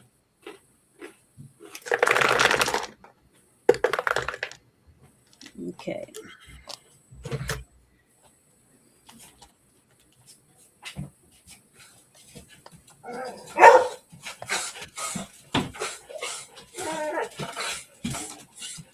I feel like Bethesda right now. It just works. 26. 26. All right. And I need a will save. And if not, I go blind. I rolled an +2. How many damage, Janet? 26. Jesus H.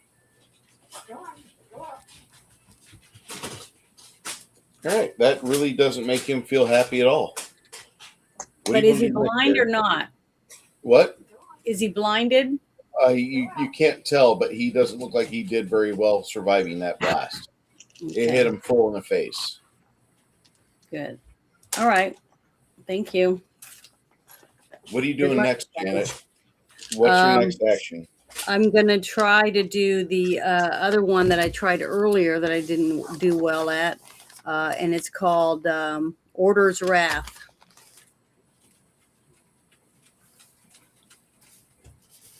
That'll go off on 20.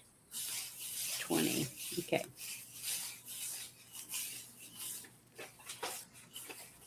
Okay.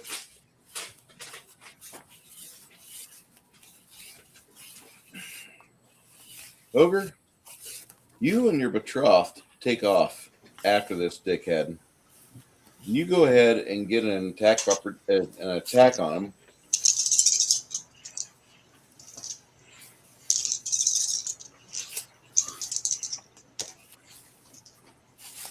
82. What's on my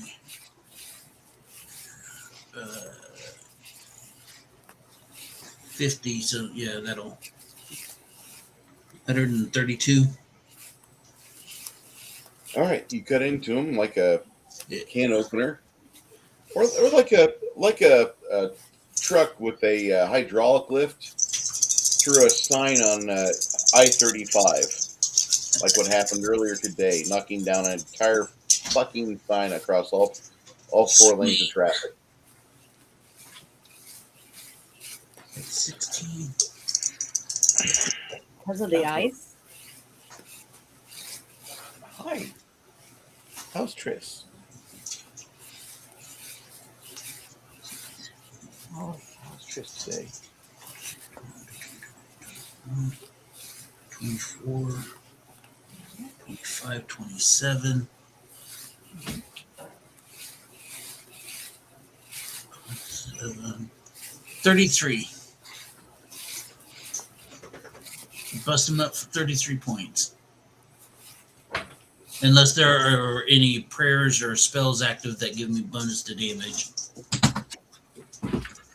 Now we move so quickly, haste should even still be active. Let me double check the duration of that spell. Flip, flip, flip, flip, flip. All right, Janet, give me a percentile roll. Rolled a 66.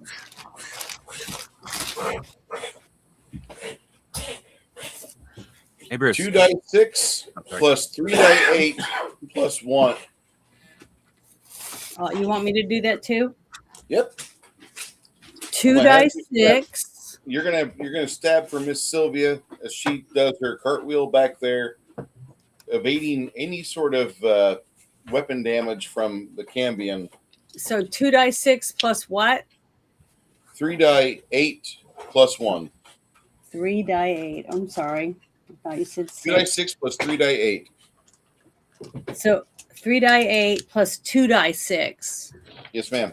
Okay. Hey, Bruce. See. Did we get in this room within 80 seconds of when I cast haste? No, you guys we're kind of lackadaisical getting over here. Crap. All of your spells kind of went away. I apologize. The only thing Now, that's going both on the right now. die 6, both the die 6 were both 6s. So Okay. did you get bonuses on that or not? Again. Roll again. Both of them? Yep. Both of those 6s A roll. 1 and a 2. Okay, so you'll be doing 13 plus. What's your D8s? And my D8s is 11 total.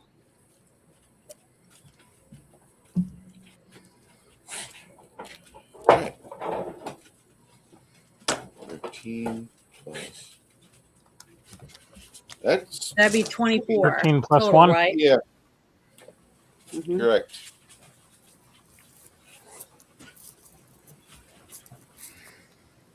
That thing's wrestling around with my feet down there. They're wrestling with my feet. He's having that reverse sneeze issue right now. Poor thing. All right. As he was pulling his weapon out of his scabbard, Lemmy goes over there and catches the weapon in the scabbard again, ensuring that he's not touching it. Lemmy Make me a will save. Oh God. Come on, Lenny. Why? Please, baby Jesus. I don't want to be ass raped. Alright. And then, what was my will? Plus 10. Oh, Jesus. So, that would be 82 total. Please tell me that keeps me virginal where it counts. I guess a little late for that, given the succubus. No, that was complete junk. That was little Emmy and her. Mm-hmm. That wasn't the exhaust port. Are you sure? Do you remember am. everything? I could not get a grease BB up there.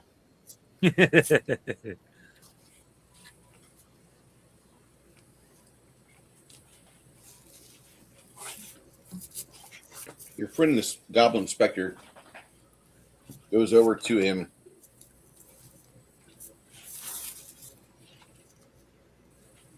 And he pulls the scabbard off the body. He says,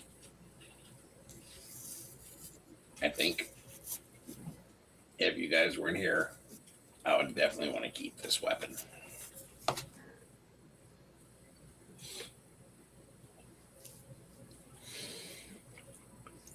Yeah, Do you what have is a it? magical bag or a way to hold it without suffering any ill effects? What is it? A jeweled scabbard with a platinum basket on the hilt. Spellcraft. Yeah, 81 total. everything you've been told about Nanak, this is the blade.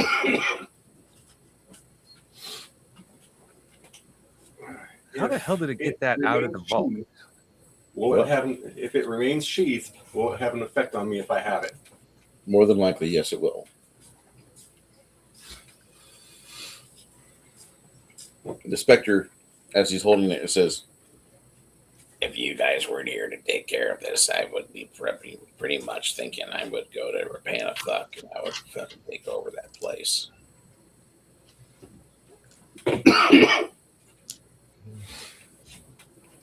So I'm guessing Plot this guy, twist. we ordered him already? Yeah, Okay. the Cambion, yeah, you guys got a hold of him before he could get his spell off. If he got a spell off, he would have been dead. Mhm.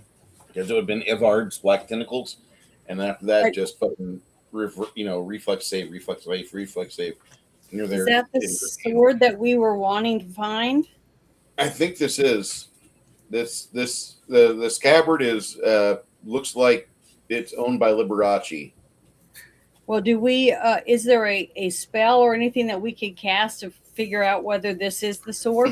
Because I'd hate to leave thinking it is and then find out it's not the right one. You think this Oh, no, is the we're sword? still But energized there's enough. gotta- I would suggest we go ahead and keep looking around, but we're definitely not leaving this here either. Well, technically, we hadn't actually grabbed the books from the library yet because I was waiting on doing that in the bag. So we could throw that in the bag and just take less books. The Spectre makes an obscene gesture and immediately starts to kneel down on the forehead of the dying Cambion.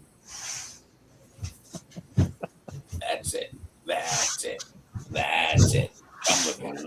Come with me, you little shit. Yeah, you thought you were big and bad, didn't you? Uh-huh.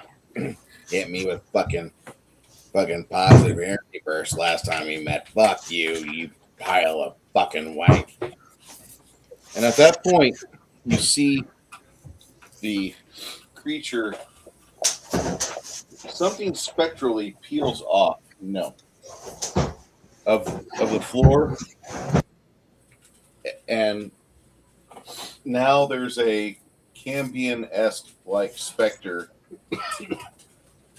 and the little goblin specter, he just grins. I've started my tribe. The can be and looks at you all with fucking hate, knowing that if he makes a single move against you, that the Father Spectre will kill him, will eradicate him. Channel positive. Channel positive.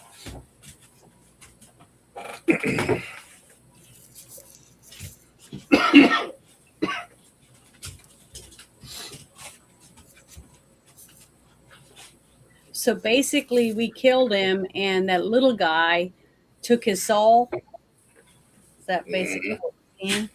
Your soul is mine. And we still haven't even killed the hag yet, wherever the hell she is. And he'll own her too. Nor have we checked the couch cushions, which I'm really hesitant to do. Should I go over and start sprinkling holy water on the couch and the table? No, See- Janet, don't No, bother. here's- What we need is a full-blown exorcism on that thing. Okay. Channel Here's- positive over there would be good. Okay, Yeah, here's what I'm doing. I'm walking over to the couch with my axe. I'm using the blade to pull the cushions off. He's still Yeah. got his sword. I'm going to go over closer. I am close to it from the picture. I I'm going to turn just told you around to go in and the bag. I'm going to channel positive energy again. John, do the same thing, So we'll or William. Let's see. Ruhan. Ruhan? So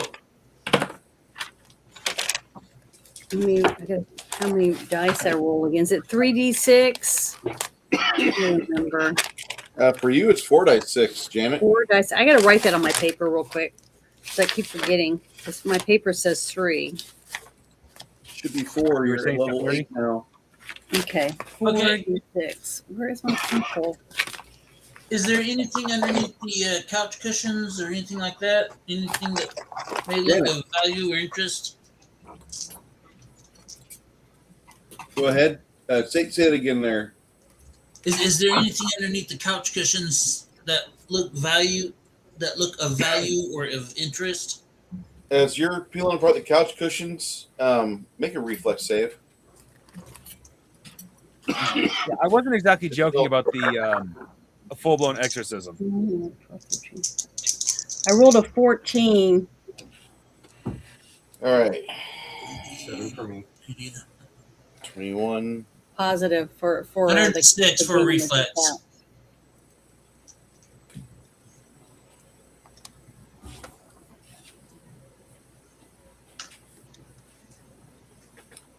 Okay, So I Janet, can just to channel let you know, 6 you have. times a day.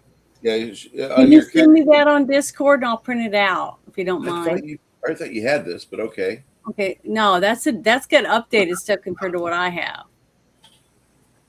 I appreciate that. Thank you. Or you can send it to my email.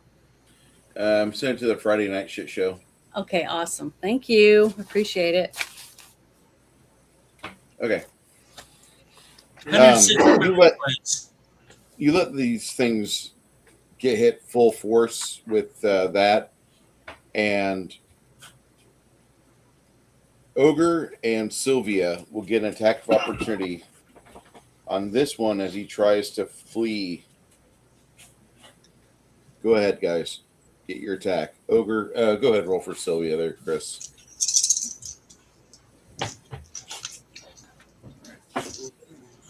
12. Nope, she misses. If I can pop another channel positive. I rolled a 96 plus what? I think I'd have this. 1 second.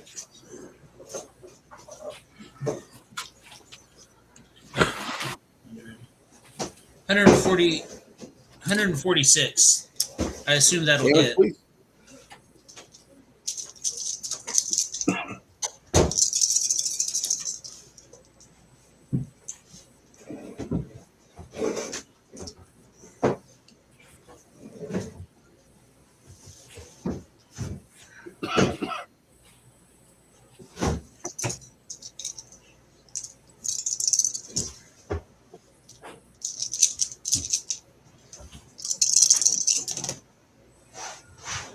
what a shitty roll.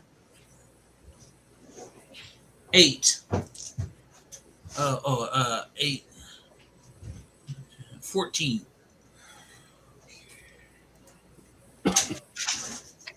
You cut into it, and as both specters try to make their way out of here,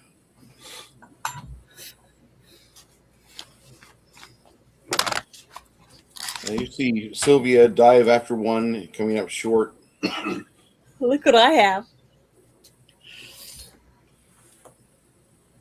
Ice cream? Snow. Ooh. One on my back deck. I got some. I know it's clean. Yeah.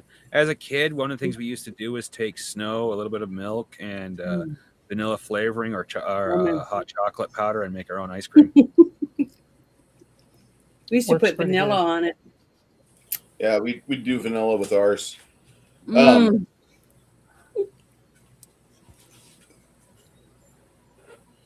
Chris, It's you're going to trying start do sleeting here in roll about less 20 than me on a minutes.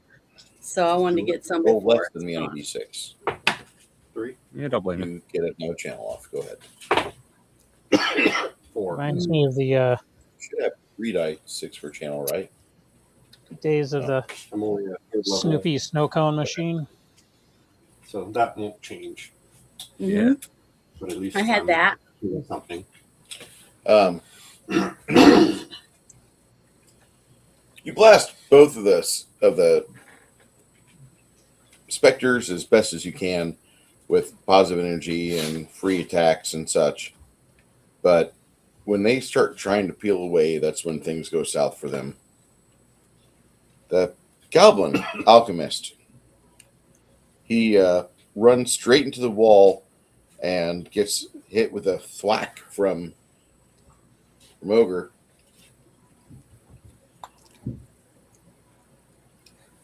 As he collapses and then just dissipates in nothingness.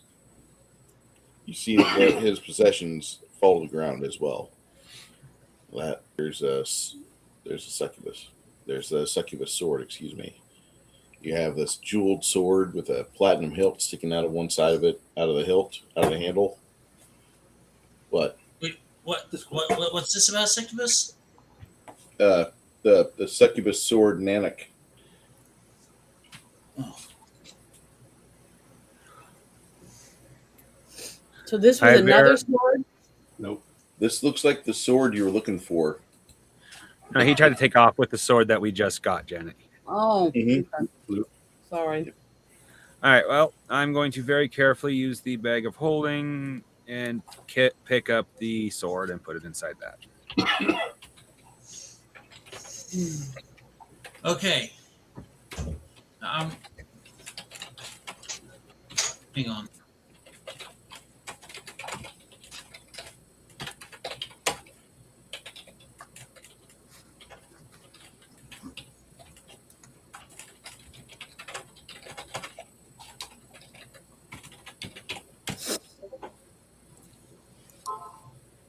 All right. That's in your D100 group loot. You got looks like a 15-pound sword. Well, that'll take up a chunk of the books we can carry. Do you guys want to stick around here and 15-pound continue? sword. Yeah. Jesus. Don't forget, it's meant to be wielded by a demon. There wasn't anything in the couch? Trust me, you You don't don't want there to wanna be anything. Oh, I already said I searched it. I take my using my axe. I pull off couch cushions. I know, that's what I was asking. So he didn't seem to respond. And Yeah. the table with the funny holes in the side, I was wondering if it was some kind of chest. Nope. It The had table is actually a place where it has these cuffs that when you place your limbs in them, they bolt down until you have been suitably depleted of any free will. It is a submission table. Yeah. So it breaks your hands. Breaks your ankles. Like the ones in the city. So, Janet, remember way back when you thought about having slaves? Wait, what? Mm-mm. Oh, No. suppose you have the spell book. No, you remember back at the Yeah, high you level find game the at spell one book point you had in like, the- well, we could the rehabilitate room these at the guys, back and here. Connell basically said, so you want to make them slaves? I'll grab that. Mm-hmm. You Yeah, I remember that, remember Janet? that. I was making fun of, well, here's your table to do it. Oh, okay. Or I'll have my skeleton pick that up and I'll look at it as he holds it. Okay. So assuming there's nothing in the couch, I'm going to go to the table, and with my foot, I'm going to flip the table over onto the couch. I'm going to look around. Is there anything that looks like it might be alcoholic? Mhm. Okay. I'm going to take and pour that over the couch and the chair, and the couch and the table. I'm going to take my axe. I'm going to light my axe on fire. And Mhm. I'm going to look at everybody and I'm going to say, whenever we're good to leave this room, let me know because I'm going to set this thing ablaze. Oh, I'm leaving the room.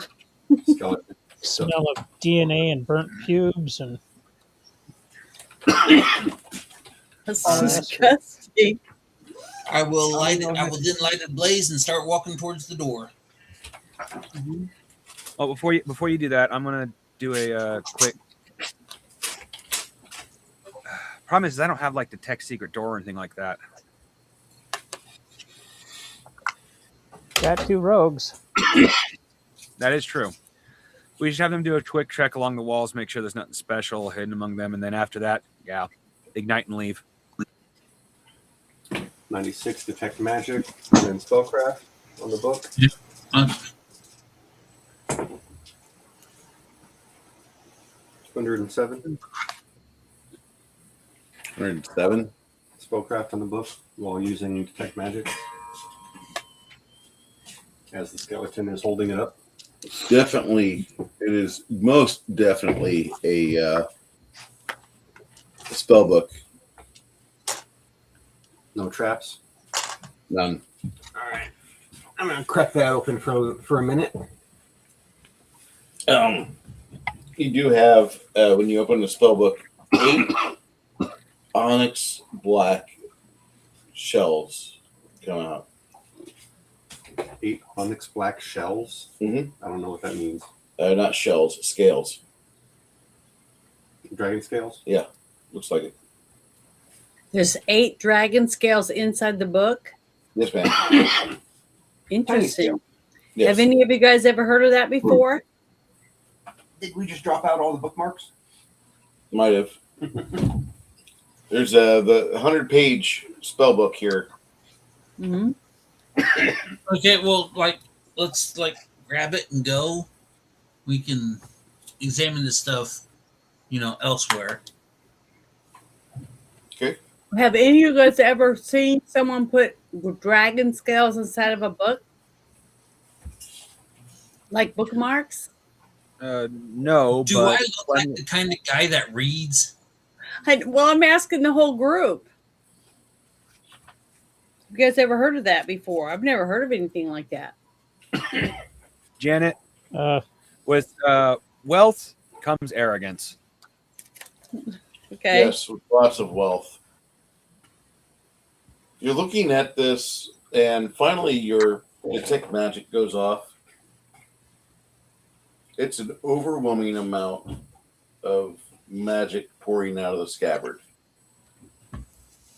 Okay, we put the scabbard in the demiplane or Okay. in the portable hole. Okay. So I'm not looking at that. All right. Before you do, that's one thing you notice is that it's almost blinding, and it's sheathed. Yeah. Okay. It was already in. He already said he put it in there All right. before I kicked off the spell. So I'm just looking at this book. And Okay. now the scales.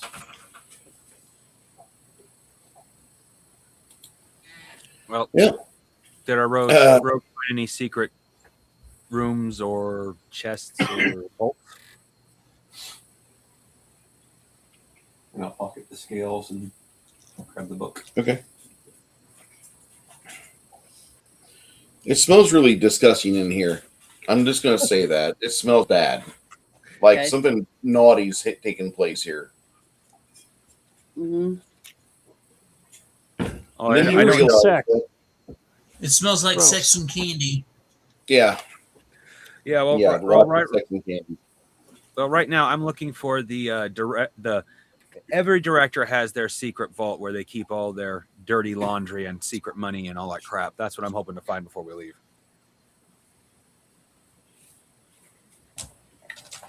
Unless you're Ron Tell Jeremy. me how you're looking. I want to know how you're looking there. I'm asking the rogues to look because they're the ones that have the ability. I could, but I just have to get really freaking lucky. They know what they're Okay. doing. Detect magic looking around. And if they find nothing, then well, it's either Not this to or I'm get just wrong. mixed up, but didn't one of us have a spell that makes anything that's invisible visible? That'd be arcane sight, Janet. And that doesn't. I know well, I don't have that because I can't use that magic, right? I've been. But I think. Do I think one I've of talked about you getting have it. that? Because maybe there is something in here we just can't see it because it's invisible. Straight 97. What is detect happening? magic. Perception. Dear God, it sounds like there's an air show going on outside. I keep hearing planes sound like they're fucking dive bombing and then going off into the fucking distance. It's probably the Air Force Base doing maneuvers. Oh, you're probably right. Do any of you guys have that? Have what? I've been meaning to get arcane sight, but no, I don't have it currently. I don't And have there it. goes the dive bomb again. I just said detect magic, but okay. 97. I wish I had something like that. Invisibly purged. Detect magic. Detect magic is on your list there, Janet. It's a first level spell. Oh, but I thought you already did it earlier. It doesn't A mean you minute can't. ago. Oh, okay. Well, I want to do that. I didn't know that it would work, but I'll try it. I want to do detect magic. That's 25 mana, right? Is it 25 magic? mana? Detect magic should be 1 mana. Oh, really? Look at your list. I am. I'm going down it right now. Oh, it is. It's level 1. Okay. Interesting. So 1 mana. I'm going to try it out. See if there's anything here. So what do I see? Do I need to roll dice or something? Roll your perception. Okay, let me see what my perception is real quick.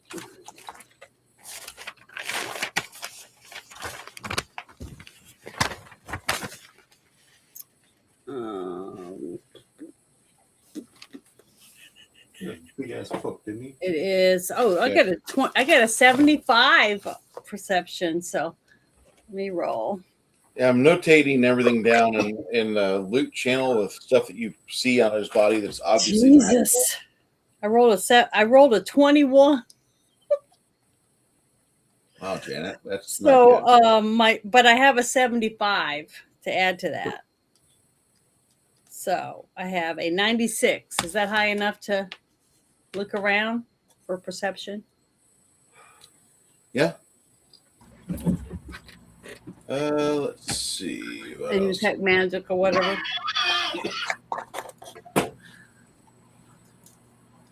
Well, Six Nations, I can't rule out your suggestion of it being the Air Force. It's a prop plane, but they're doing maneuvers that, as someone who watches a lot of dogfighting, that you would practice for dogfighting in a prop plane. Sure, it's not stolen.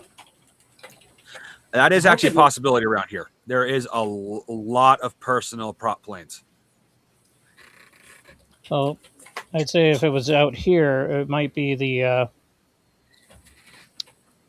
airplane museum, but I don't know why they would fly all the way up there. Not a clue.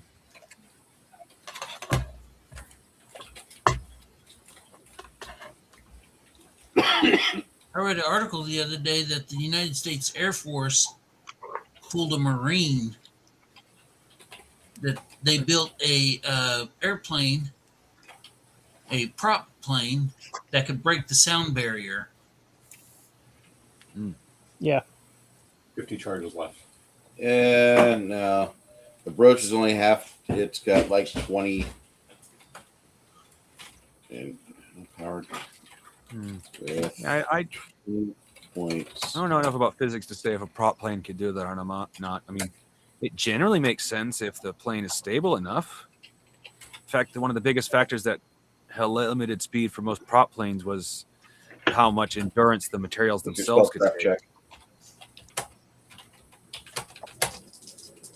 Slash, it is very hard to get a prop plane to go up to extreme prop at high enough speeds to get some of the speed of a jet.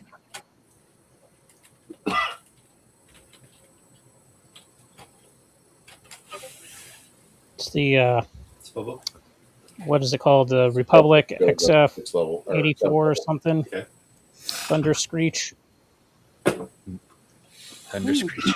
You want to just screenshot that part and send it? How do I So- screenshot this? Pause break. Wasn't he a character on Saved by the Bell? Thunder Screech?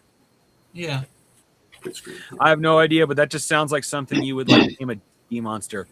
So you get attacked by 3 Thunder Screeches. Oh God, everyone plug your ears. That's what I immediately think.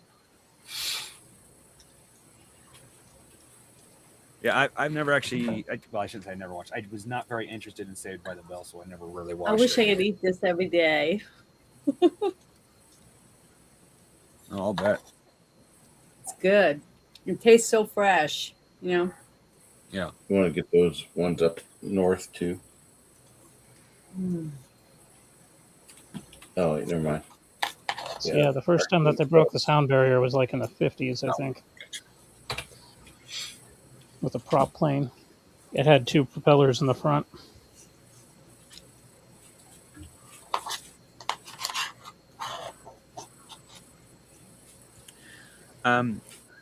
It was super loud too. No, Nobody just mind if I something- want to snag Very Scroll of Summon Monster. I've actually been wanting that spell.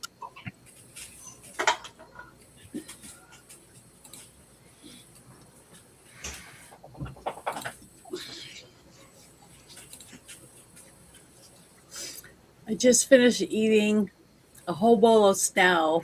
That saves too. It was delicious.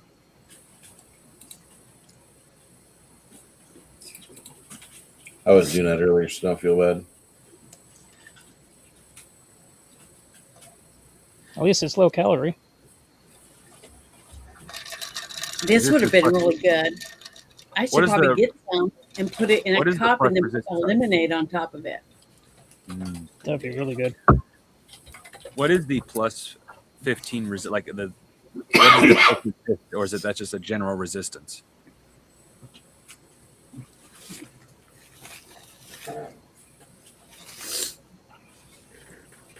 So I already have that cloak that gives me a +5 to my AR, but I don't know if that would be worth trading out. Oh, yeah. That was too. This is too complicated. Stop it. I'm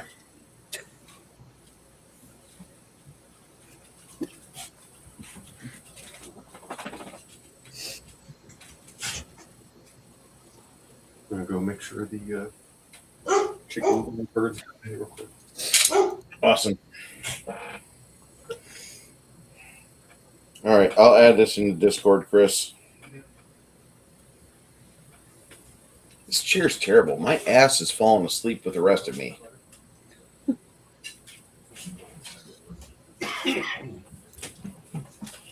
I'm trying not to sound terrible. I mean, I got Janet in here, but you know.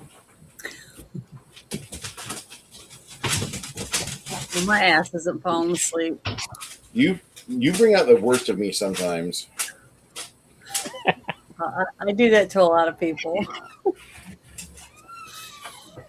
My lonely 12-year-old self, like, oh my god, it's a woman. Stop it, that's Janet. We need to treasure her. We need to treat her well. She's making me stiff. Shut up. A stiff wind does the same thing to you. Stop it. Especially if it's cold out. You Yeah. think she cuddles when it's cold? Shut up, Bruce. Shut up, young Bruce. I don't need to hear you. Yeah, like you didn't actually catch this one time, Janet, but when had a quick conversation about a few things, and you got included in like talk about how Bruce finds you sexy. I was like, I tell him the truth. I've made jokes about you being sexy, but perfectly honest, I don't get sexy vibes from you. I get the hey mom, I'm home. How you doing? Genuinely, Good. it's like that's how I feel No. about you. It's like Well, that's sweet of you. I try to treat her nicely, but man, sometimes my inner perv really just walks out. Hi, I'm going to show my ass. Stop mooning us, Bruce. Well, we all have ass to show sometime. Not me. I lost it back in June. Flat as a Well, you board. needed to, right? No, it's my gut. So Like I need my ass to Oh. hold up my pants. Well, that's why they make belts. Thank goodness, or suspenders. Like my most comfortable pair of sports shorts. Like no longer fits me. Oh, we have to. Well, you have to take them in then. good job, Lloyd. Yeah, we're not getting Snowmageddon, Mobius. We've been waiting for Snowmageddon, and it'll never happen. What's that? Snowmageddon. 2016 was the closest. It hasn't happened yet because it's supposed to be starting up here in just a few minutes. Or for me, it's gonna start sleeting. We're not going to see it. and so then as we'll know the sleet hits in Janet's vicinity just because she won't even have to play the music herself. She'll just get an ambient Istanbul. Holy shit. This is Natasha Gurbanov. Oh my You wear a god! bra. She is the 2017 World Trampoline Champion. Yeah, I can Her see. father bought a trampoline for his family when she That's was 5 years AI, old. right? That's not real. She's practiced every day for 22 years until she won. Good Well, she's job, really Natasha. pretty. It's too bad that she doesn't wear a good bra, when she's jumping on the trampoline. Two words. Sports bra. I sleep in one. Counteract that gravity. I haven't seen anything like that since National Geographic. there was an episode of the Grand Tour where they were racing through Africa, and That's a bunch of terrible. African ladies jumped them.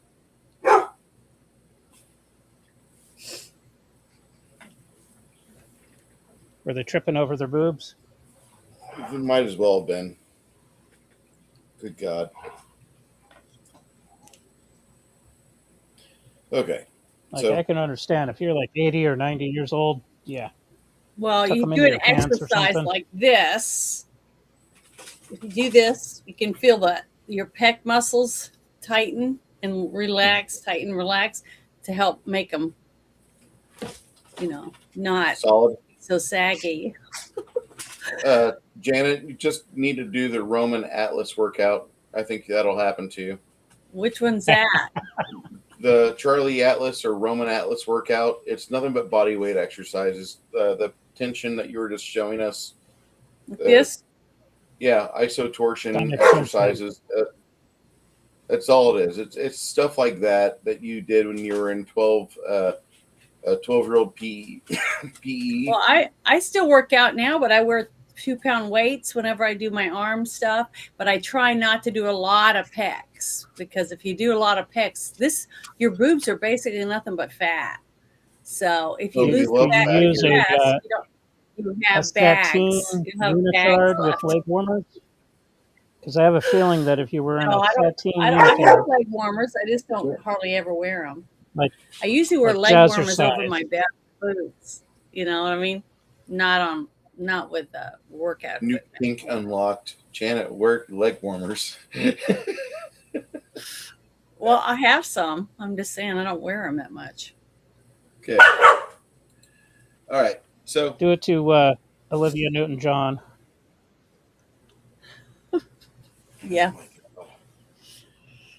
I liked her Let's get a lot. physical, or whatever. See, kids, this is you tune into my channel and you learn how to retrobate. We bring back all the hits. That's right. It was a magical time. We didn't know what the fuck was going on. There was so much shit. Mm, It was obviously awesome. not. Yeah, So we didn't have all the dumb shit going on today. Thank God. Between the soccer moms, the coke money, the excessive capitalism, like we had that best epoch of the weirdest shit. Yeah. so after you got all this stuff in here, Hmm. what do you want to do now? But there Definitely wasn't wanna any take that hidden shit. doors. There wasn't any hidden doors or safes or anything in here that we saw, Not really. The only even other on the thing, floor. you really find in here is there is a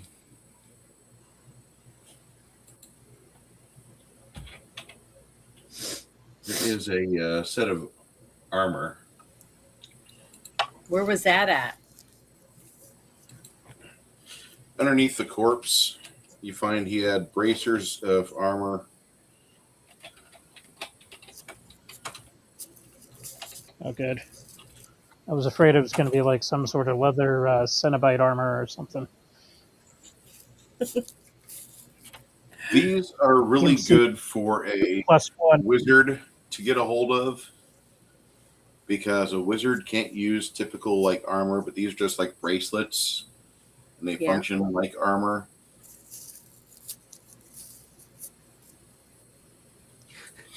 Well, I'm not a wizard, so Mongoose sees those Yeah. and his eyes can light up a little bit. Yeah. you better grab them. The bracers of armor kind of invalidate you having to cast like mage armor, that second level spell. Yeah. So You have to wear this for like 24 hours, but then it'll kick in. You can take it off at night when you sleep, but you could put it back on the next day and it'll kick back on again. all right. Thank you.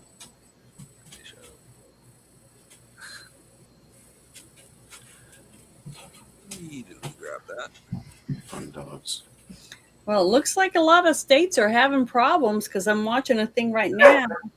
Live winter storm chase, historic snowfall, and dangerous roads, and there's over 3,000 people watching right I'm now. just waiting. I wish all these people that are protesting against the ice, they would get out there and shake their fist at Mother Nature. Mom, stop! Stop ice! Wrong ice. Hey, Bruce. Yeah. Am I high enough level to learn summon monster from the scroll? You possibly could.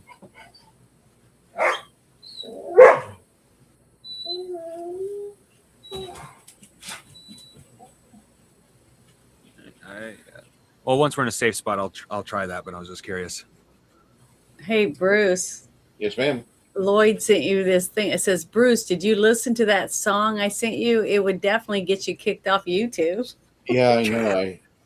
I found a Marty Robbins song from years ago about the evils of communism, and it would fit so well within the Fallout TV show.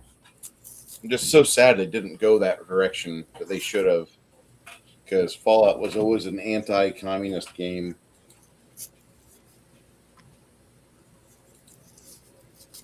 Or No, that wasn't until they tried to make you sympathize with the communists. They never did. Okay.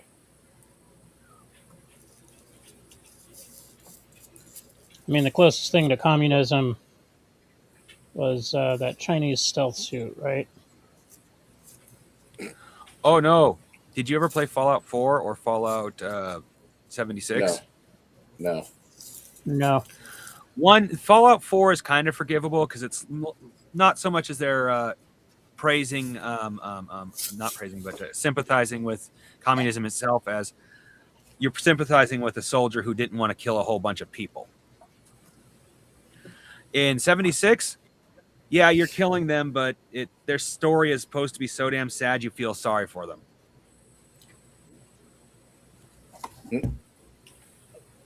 Okay.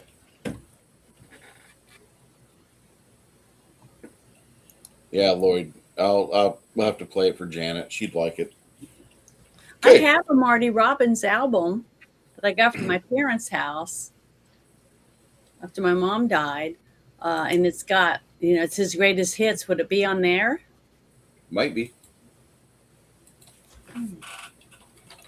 So, Bruce, you were saying that you were listening to Marty Robbins. Was it Ain't I Right? Yeah. Okay. I thought so. Yeah.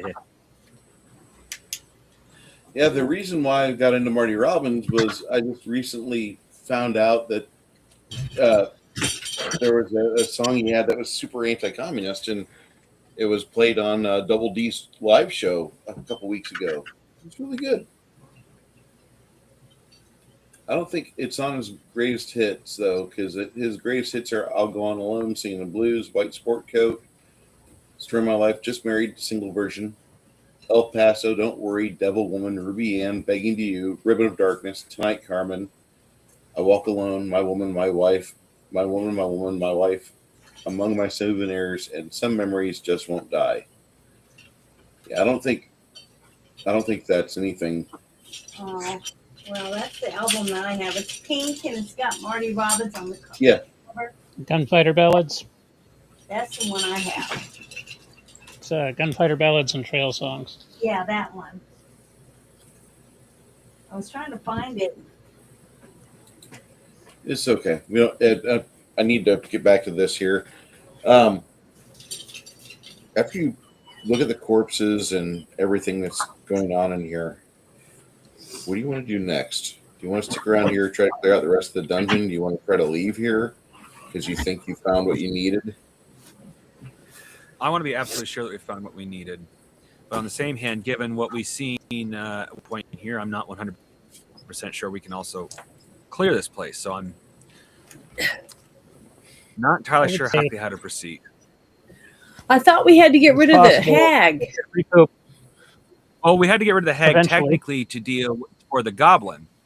But in the end, the hag said she could take us to the sword.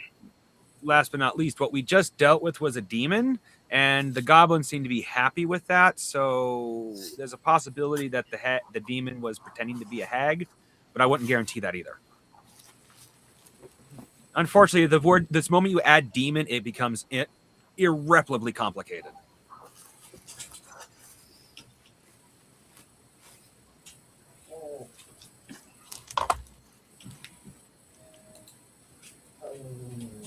So we may have just dealt with the hag. We may not have.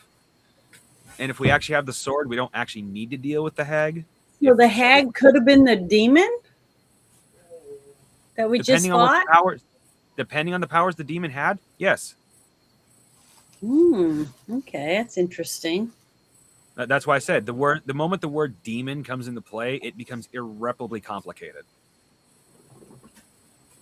Interesting. Don't get me wrong. There are a lot of straightforward demons, such as the very first one we ever fought, the worm demon. That was straightforward. Where we end up with the complications is after dealing with the thing, because a couple of us got infected. It's even, no matter how straightforward a demon is, there's always some level of complication to deal with afterwards, or during. But the big question right now is,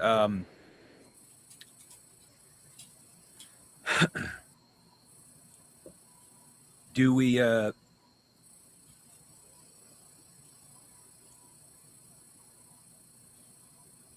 Because what the hag basically told us that she could take us to the sword, which means she could get the vault open and all that stuff, which honestly I kind of question. Which does make this a little bit more credible that this is actually the sword. And if the hag is not the demon, well, in either case, it would make sense as to why what would happen next, which is that we would have been led to this room. But I'm not 100% sure the demon is the hag unless the demon is like a really good actor. I was just saying it was a possibility. But The hag was saying there was a vault with stuff in it. yeah, and she said she could open the vault for us. 21st, 2006. But Yeah. this isn't a vault. That's what I'm saying. So maybe there's Unless a vault. we managed to go through the back door. Wait. Bruce said we seen. Did we manage to get through the back door of the vault? And when we looked out the one room, that was the angel disintegrated. You went through Is that the what front door happened? basically to see the angel, the way she is, the way she Oh, was. we're in the vault currently? You're in the vault. Considering the dungeon, yeah, that's the vault. Oh shit! I thought we like went. Okay, never mind.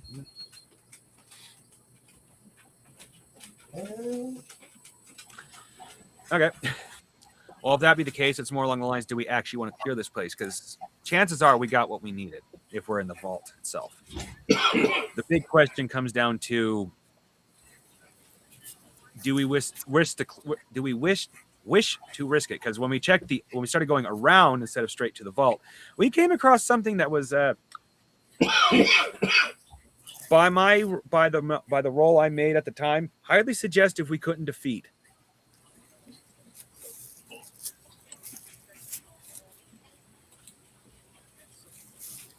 What other goodies can we find in here? Yeah, that's kind of the question at this point is, do we wish to clear this place? Because what else could we find here?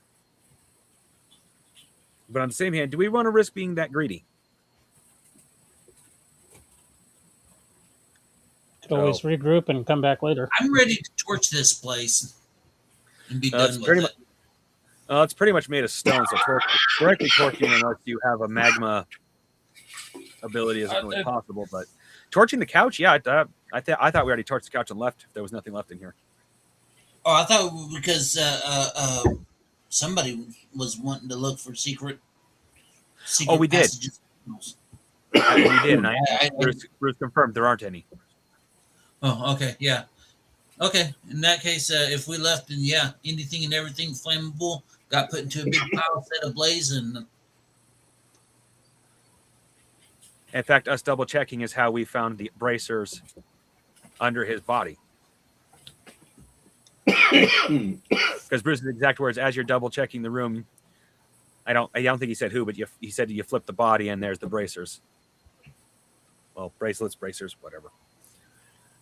My new armor. Plus 20 bracers. Mm-hmm. Not bad. helmet of horniness.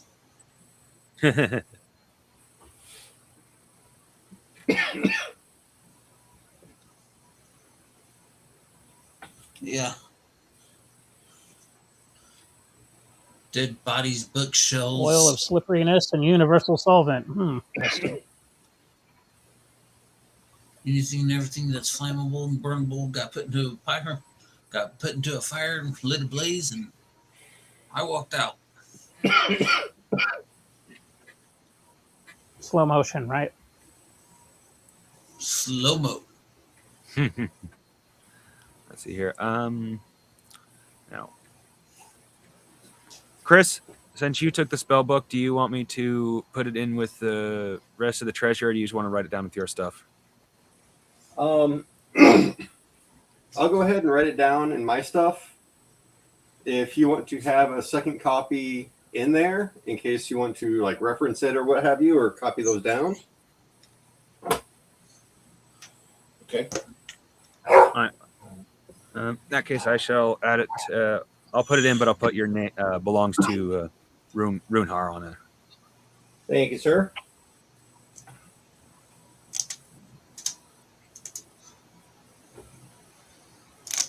I love that sound of the dogs. The sound of the dogs makes it such a soothing sound until you get to that level.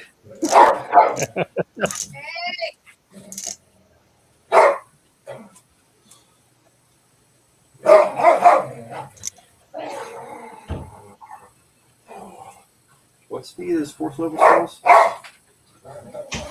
Should be 10.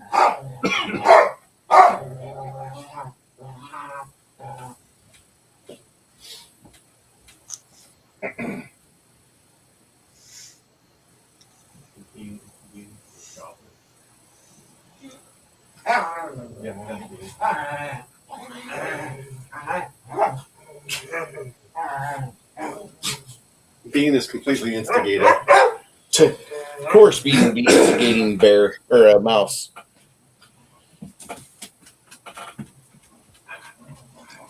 Just like daddy, help.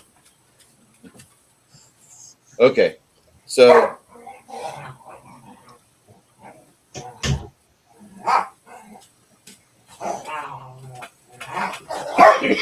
as who's got the sword, Nana? It is currently in the bag of holding. Okay, who's holding that? As far as I know, I was, since I'm the one who's mostly I out of need you danger. to make a will save DC 95. Oh dear.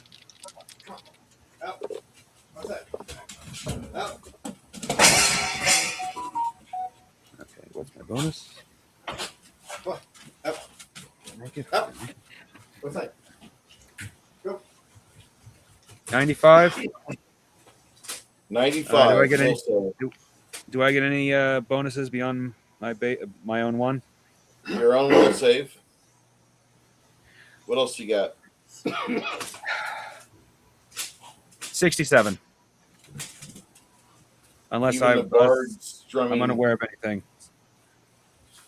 You open up the bag of holding, and you start pulling across to where you start pulling on the string to get a little closer to what you want inside there. Your arm disappears in the inky blackness around the purplish miasma of the interior of the portable bag. Little purplish and white motes of light play all up and down your arm, and for some odd reason, you're tasting like a cocoa-y, like a sweet cocoa-y smell. Almost like you want to like put some breading on that, and maybe some dairy cream fashioned marshmallows, and just rub that all along your tongue after you swirl it around within the purple miasma, because that's just what it smells like. And your brain is just going apeshit with this as you're thinking of all the various times you saw women dressed in your favorite outfit in your small town, and how you wished that holiday could be every day of 365 a year, and you would just be a happy little pig. You would have the happiest of lives. And as you are pulling something towards you, you hear like the sound of angels singing in your head. Oh boy. And you pull the scabbard from the steel weapon it's wrapped around. And that's when you feel like you are most at home.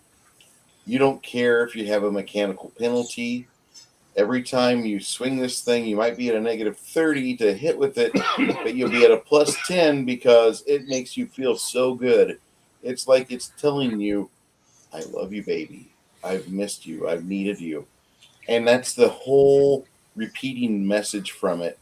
And it says, "Don't look at me. Don't look at me. I'm not what I should be. I've been a demerit across the land and across the sea. But now I'm home here, and within the landscape. And you can have me. You can make me do whatever you want."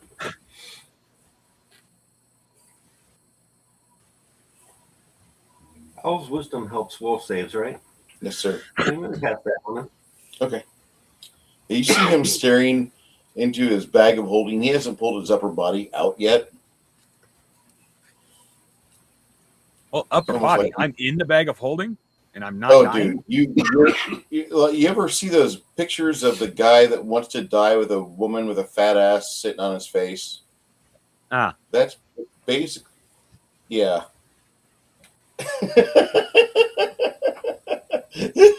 What did I just walk into? Shock factor.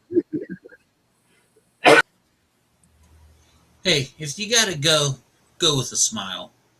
Oh So no. I'm going to give you a bonus of plus 10% plus the 10% it already allows.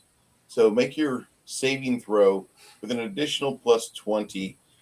Before all that kicks off, you hear some faint strumming begin from the bard. It's one of those annoying songs. It just makes you feel so confident about things. That's a plus 25. A plus 35 to your roll. So, gosh, don't roll low.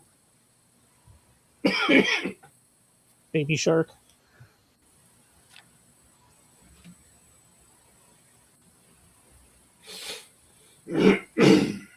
What'd you roll? Mongoose? Oh, I got another roll.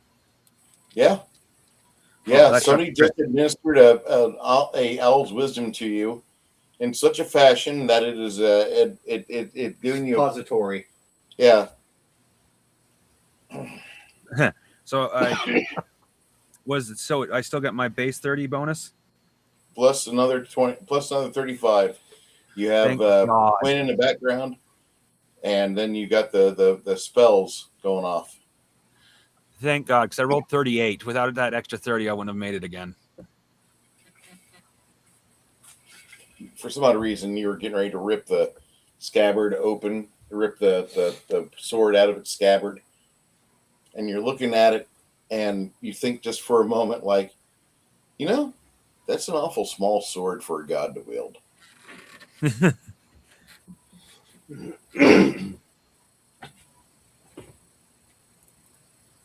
That's an awful small sword for a god to wield.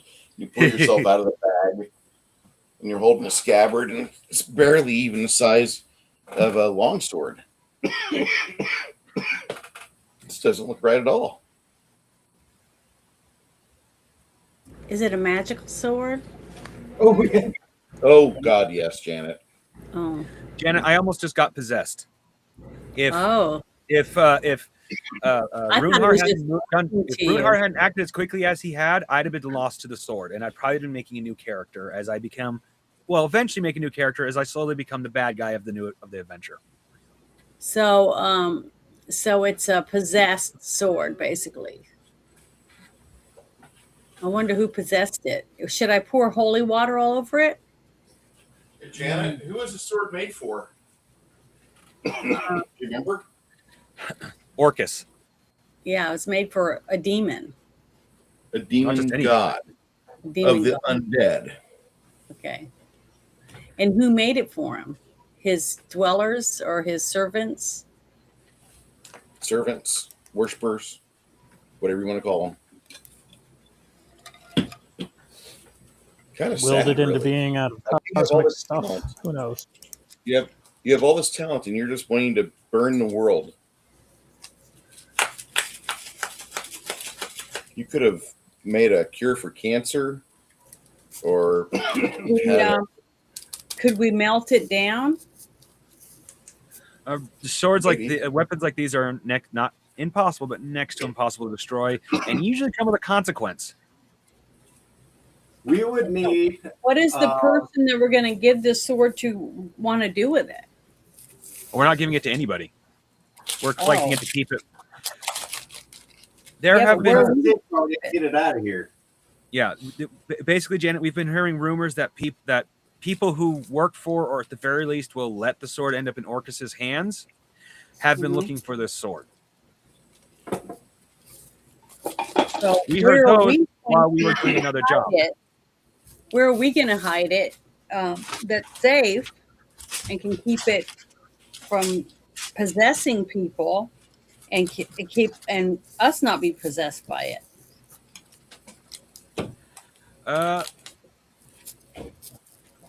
Admittedly, I haven't gotten that far for one primary reason. As Kai kind of pointed out when I suggested we just hand it over to the church. Yes, the church. Never mind. Kale, what's his name? Mm-hmm. No Cambian's offense, name Janet, was but Kale. most of the foot soldiers in a church is almost always good. The higher ups, on the other hand. So yeah, Mana cost for the for moment, 6 our level best bird? option is to. It's going to be 36. I actually don't know, Actually, honestly. 36 for 6 level and 36 for 6 level and 49 for 7th. Even dropping into a volcano wouldn't be very much good because a lot of demons are just immune to fire. And those Is that a spells that I holy volcano? took a snapshot of, Wait, those are written for 3 of, not for this game. So bump the spell Yeah, I level. already got it. are the volcanoes dedicated to the dwarven gods considered holy? Well, good dwarven gods. Some of them. Would we be able to drop this sword in one of those holy volcanoes? Might. So even if it's not a permanent solution, that's a good long-term solution. That's what they did in Lord of the Rings. I just can't believe that Gollum ended up with the ring after all. I liked him. He was a real bad guy. His entire goal in life was just to have the ring. That's it. So you like the bad guys? No, I don't like the bad guys, but I do like the fact that they'll go through hell or high water to achieve their goals, and oftentimes the good guys will stop on things, or they'll pause, or they'll do stuff to hinder themselves, and it makes me sad. A good antagonist is just as critical to a story as a good protagonist. Exactly. If you don't have a good antagonist, the story sucks. Yeah. It really does. And as much as I really do love bad movies, the ones I truly like to watch over and over again, the bad guy means something. The bad guy is going to do something horrible. Why do you think not Shang Tsung, David Lopan, he spins me up so much? Because I want to be David Lopan. I want to be 10,000 years old, still stuck on the earth, running around in a wheelchair, looking for my eternal love. Hell yeah. What man doesn't want that? I'm sorry, Mr. Burton.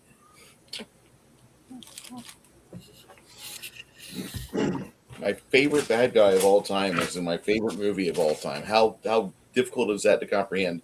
He's such a fucking menace to the world and society. I love David Lopan. Mm-hmm.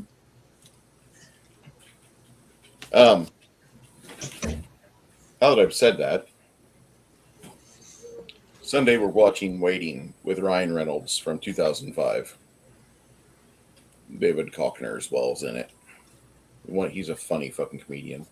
Okay, so as you guys are sitting in here kind of obsessing about things, you notice that Mongoose almost like it started to wig out, shoved his entire body in the bag of holding, the purple world as he calls it.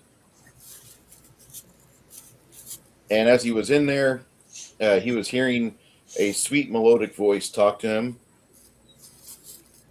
And it seemed like when he comes out, he's trying to shake himself from the spell. What type of thing would be inside, would be able to be doing that to you?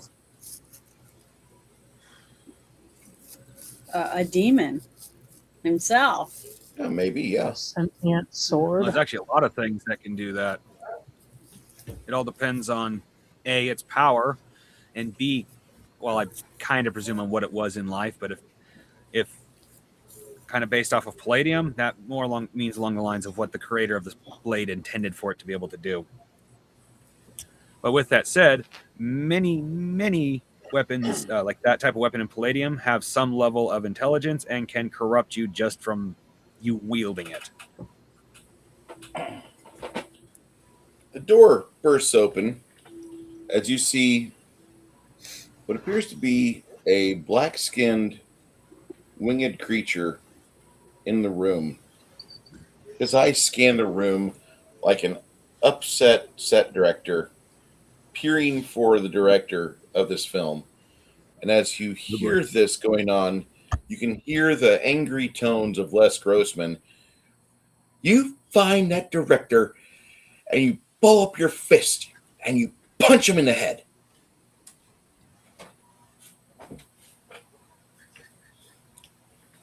Where is Mongoose? As he gets a little closer, you can see that he's not a feathery winged creature. It looks like he's got black dragon blood in him. Oh joy! I said, I need to speak to Mongoose. Mongoose, you got my boss's second favorite toy. I am not giving you this horse dildo.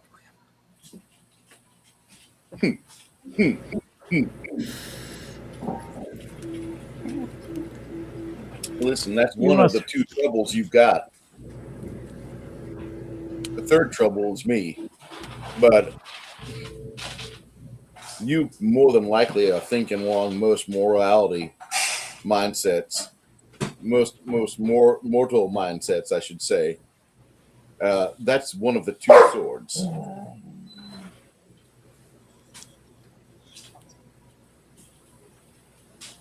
Okay.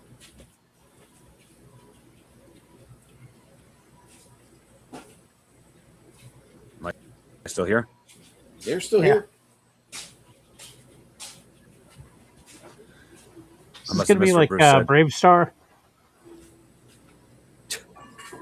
Yeah, kind of is. It's almost like this fucking, like, you're looking at it, and she pulls a scabbard and the hilt out of the bag as Mongoose is holding the bag open, and she pulls the sword blade out of the scabbard, and as she flips it over, it looks like the blade is incomplete and has two notches about 18 inches away from each other, where it looks like the sword is designed to clip into another sword blade.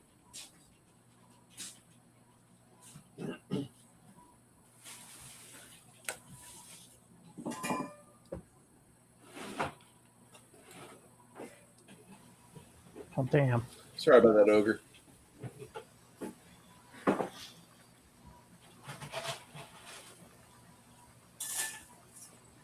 All the power that was supposed to be within the sword couldn't be contained within one of these. So they made two, which could then be joined into one, like the mystics and the skeptics.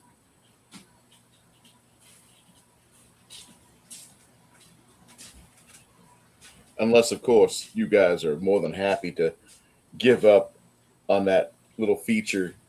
You're just willing to take half the blade back to where you're going. Of course, the guy that's in charge there, he's not too keen on getting only half the riz. He wants all of it. Right? Because this wasn't your idea to come here. You weren't even supposed to be here, right? Technically. Riddle me this, Batman. Why would we give you the blade that ends the world with a demon god, knowing he wants to end the world? What point would that ever serve? And before you say we gain personal power, burning in hell for all eternity and then eventually becoming a demon does not count, because then that would happen to us anyway if we gave you the sword and somehow the world wasn't destroyed. Your mind tricks will not work on me. Be gone, demon. Only money. Sorry, I had to do that. He says to you, that's a pretty good setup. If only you had the means to back it up. Are we going to end up killing this guy anyway? If you want to, I mean, I'm not going to stop you. Well, I'm not asking you. I'm asking the group. Whoever's Sylvia looks at you and says, "We got to get the other half of the sword. I don't know where the fuck the other half is. Look at this. It's got 2 notches in it. It's meant to be clipped into something." Best not to go off half-cocked, as they say.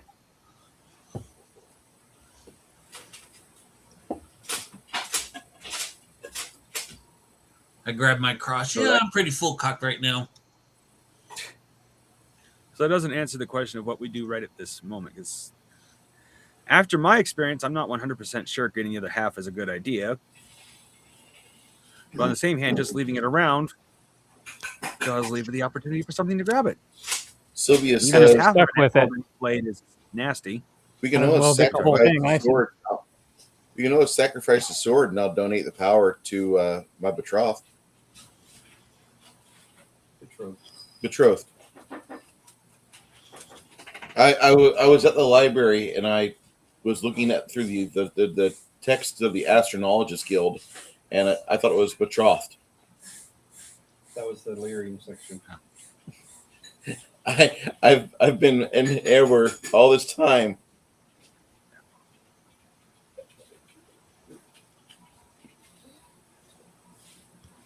What does that mean? Sacrifice the blade to him, though. We donate the power to something else, someone else. Route it into my womb, or make my betrothed ogre, give him all the power so he can snap blades whenever he wants. That sounds fine. Wouldn't that corrupt him though, and he'll be like, Yeah, well, good evil guy? we want to put the power that nearly just devoured me into someone's purposely? She says, "I'm just trying to piss off this stupid black dragon." Well, yeah, I understand that. It's just Quinn says, do we got to have so much emphasis on him being black? want to piss him off, just we can't say the the N-word. black. Oh, that'd be nice. A sort of boogie-woogie music, a typical of the American Negro. Who is this in front of us? It's some sort of humanoid half dragon, but he's black. Nobody knows that song? That actually sounds more like a habitual line crosser. America, what are you doing? Oh no, the whole song is about it's an actual story. I forgot it's a black artist at any rate who sang it. It's an entire story about how he got arrested in England for playing I think it's jazz, but he calls himself king of rock and roll, which obviously we all know is not true, but that type of music at any rate. And the inspector literally said he was charged word for word for disturbing the peace with a sort of boogie-woogie music typical of the American Negro. America. No. And that's exactly what the dude says in his song, too. Wow, that's funny. Old school rock and roll. It was rhythm and blues.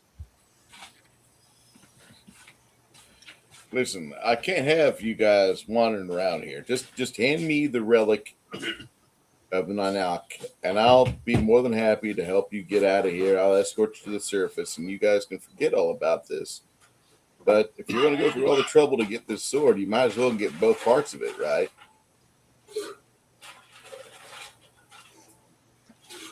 True. That part even I can't deny. So give us the other part. Give. Something given is not earned, my friend.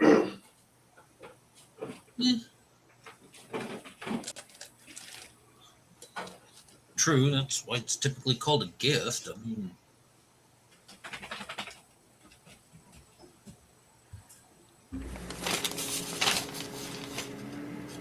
I mean, Can I cast a spell on this person? Go ahead with your caster level check.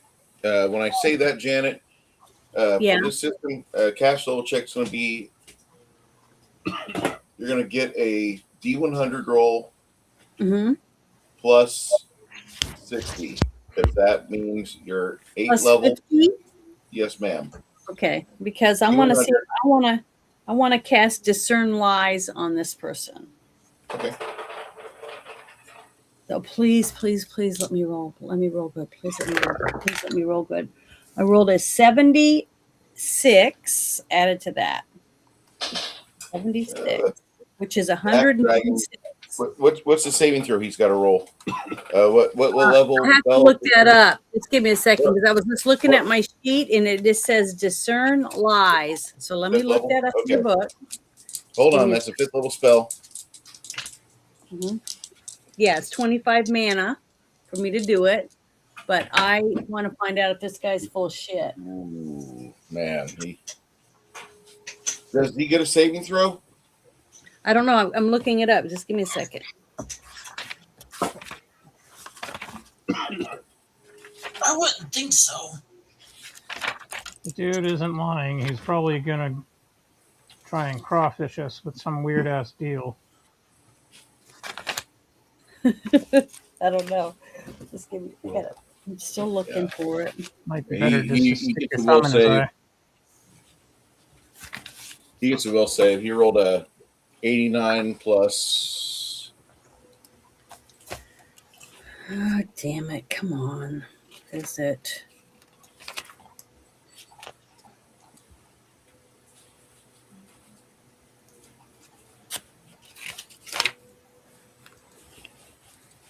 Okay, here it is. I found it. Let me. Damn it. Where's my? I'm trying to find my lamp so I can see. I don't know where I laid my lamp down. Fuck. All right, I'll use my phone on it. Just give me a second. Can't get my lighter to come on now. So I'm going to assume that if she's casting a spell on him, it's going It to be blanket. says.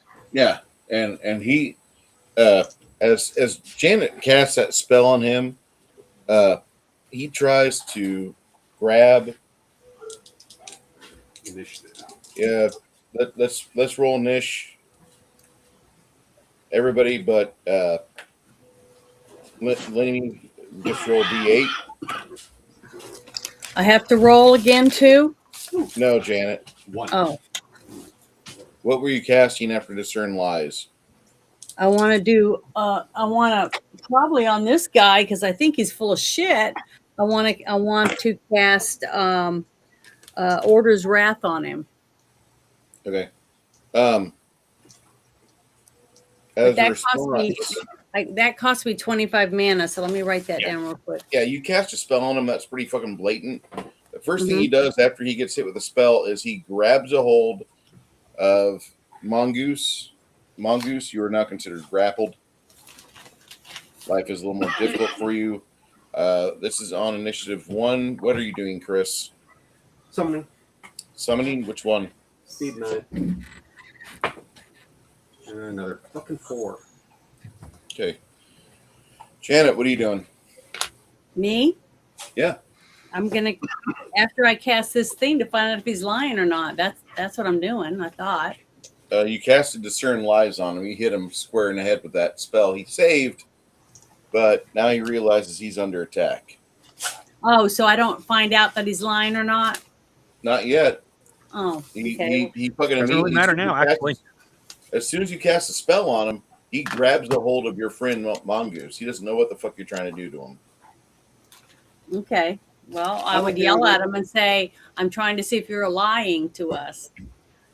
Janet, you just aggroed the boss of the dungeon. It's not going to listen to you. Oh, okay. Well, sorry, guys. I hope I don't get anybody killed. I'll step in front of the sword. I'll go in. I'm going to go over and stand right in front of him. So if he kills me, everybody else can leave. Okay. Janet, he's already got a hold of me. People. Oh, well, I'll go over there and stand next to you and try to kill him with my sword. So he'll fight me instead of you and maybe let go of you. That's what I'm going to do. The cleric of mirror. Oh, Janet, That was here's the the- thing. He's not going to stick around. If he's the dungeon master, he's not going to leave. Oh, no, he has what he wants. The bag is attached to me. He's more than strong enough to carry me. Well, Stop I'm him running. from flying I'm off going to while run I'm and jump gone. on him. Then I'm going to run and jump and put my arms around his neck and hold on to him. Dog pile. It's as if we don't cast magic. So Janet, you're gonna get over there right next to him. You said. Yeah, That'll since be I've on already the- cast Discern Lies on him, I want to Okay, grab a that'll be hold of on him and hang 5. on him. What are you doing there, Lemmy? Can I swipe the bag off of Mongoose while all this ruckus is happening? Yeah, Or at least make the you have to attempt? get over there. You have to get over there first. So you'll move on 5. You move over there, then we'll ask you what you want to do next. All right. Okay. And it'll probably be initiative 11 before you can get a hold of the bag. Mongoose, what are you doing? Sorry, guys. I wasn't trying to do. How badly am I grappled? You're grappled. There's no Well, I mean, other like, are way my to arms put it. free? Like you don't have an arm really free.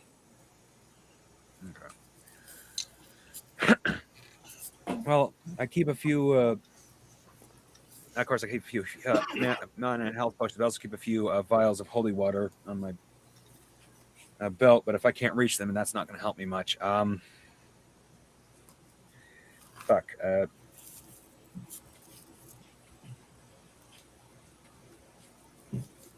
Shocking grasp. I know it'll hurt me, but at least I can pretty much guarantee to hit him.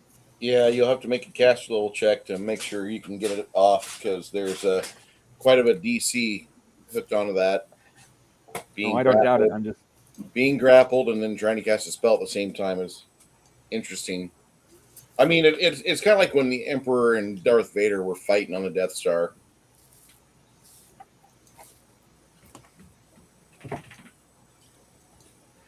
Well, I'm willing to bet money, given the fact my strength is 10. Unless I critical roll, I'm not getting free. That's why you're using magic. Yep. Okay. So, Isabu, you put yourself right over here Yep. next to your friend, and what are you going to try to do next? I am. That's when I said discern lies, right? No, you did that before initiative I started. know, but I still don't moved, know whether he and was lying or not. You haven't. It didn't work. Yeah, discern lies. Oh. His will save rolled at 80 fucking 9. Oh, so it didn't go through. So I'm just gonna Yeah. leap and jump on top of him. Jump on, try to Okay. grab him around the neck If and you- hold on to him.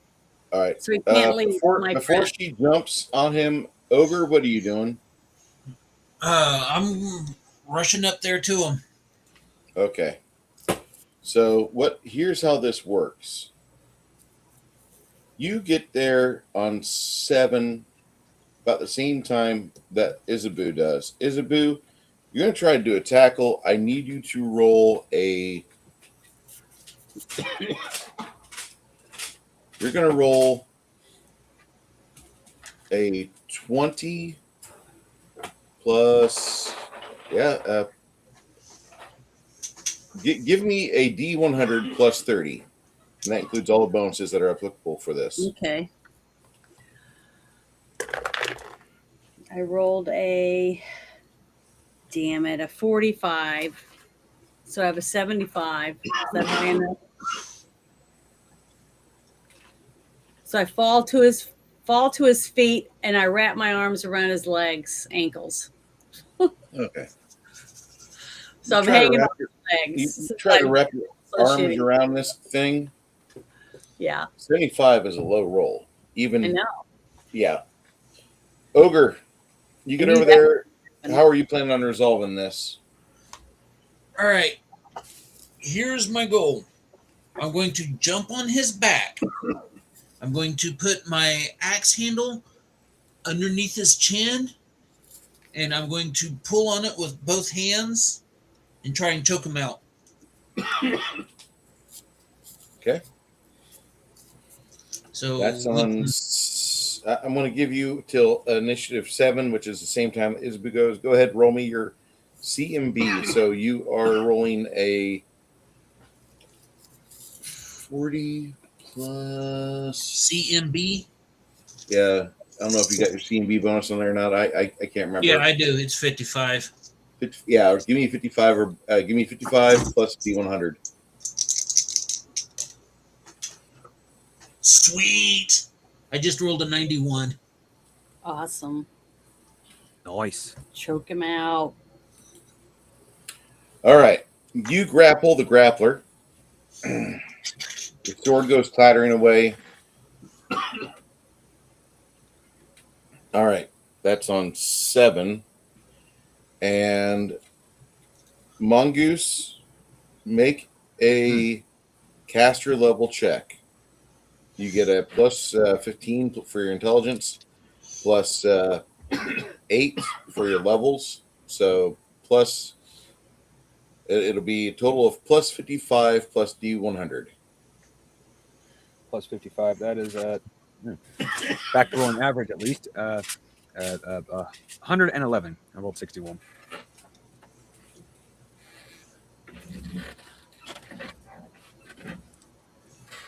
Say again? You said a bonus of 50, right? Yeah. Okay. And yeah, it's 111. Back to rolling average. All right. 61 with my base rolls.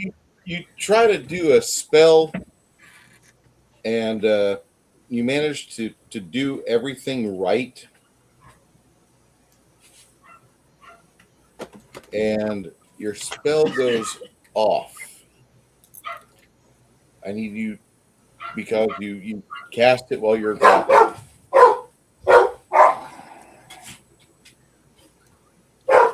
I know I'm taking damage too. Give me a targeted or touch attack roll. You want to hit better, that too. better than a 50%.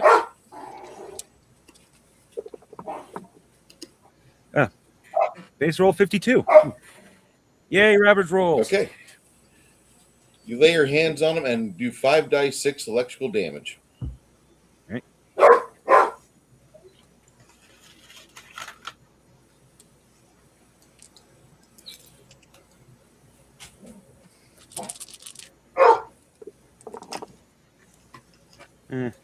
No 6s, but still a decent amount of damage.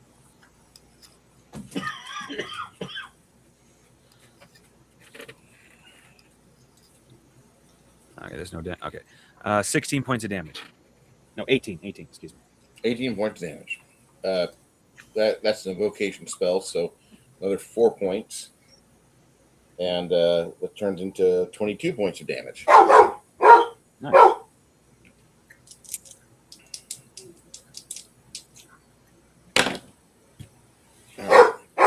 He drops you. All right. What are you doing next? From any of that damage, or did I take 16 as well? You don't take it. It's all his. Oh, really? I figured since he's touching me, I'd get electrocuted too. This is not lightning bolt. This is shocking grasp. This is not lightning arc. This is shocking grasp. Fair. Second level electricity spell. Okay. What are you doing next? Getting away. Anything else? If I can do so without another free attack on free grapple or whatever on his part, I'll do so. After that, Okay. On 12, you'll move away and with withdrawal action. I should be close enough I can safely aim something like lightning bolt and not hit my friend. I would hope so. Isabu, you going to continue to hold on to this thing's legs? Well, I guess I'll let go of him and try to cast that other one. It was called shit. Hold on. Golly, I've got to come up with something better than this. Sucks. Oh, I don't know what I do with my paper I just had. Oh, goodness. I want to do. Where is it? Order's Wrath. That'll go off on 16. Okay.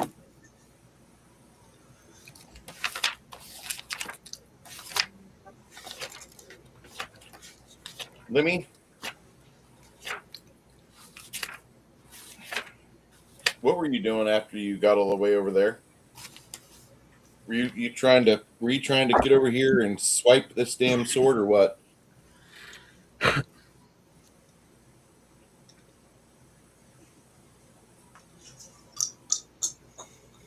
Lemmy? He went to feed the dog. Shit. Okay. Ogre? Yeah. If he's still moving, I'm choking him out. I'm not letting up until he stops moving and falls to the ground. Roll the pin. Roll a pin. The Got your skeleton fig. CMB. He's grabbing the Spear? Dragonbane spear. All right. Once he gets that one hand, he's going to charge. I rolled a 48. 48 plus 55. What's your dexterity? Dexterity. 13. Dex shouldn't matter unless he's defending. No, whenever you're doing an attack. What's your intelligence? 14. Dexterity and intelligence figuring do attacks, not strength. 14 for intelligence. So Yeah. that's 15 plus 40, 55. 55 plus your, what'd you roll? 40 what? I rolled a 48. That'll be Okay. 95, 103. Nice. That'd be 103. All right. You think you're getting the upper hand on this guy because he's starting to pin him.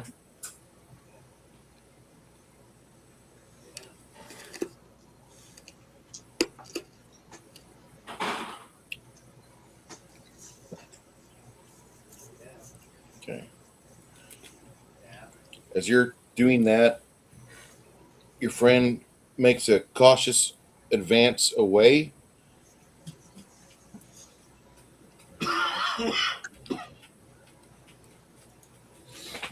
She moves with him.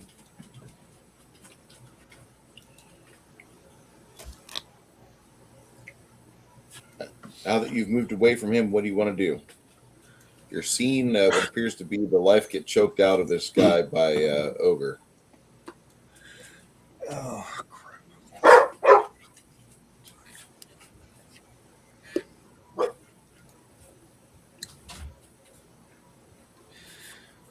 this is where something like a spell of bull strength would be useful. That's my next action.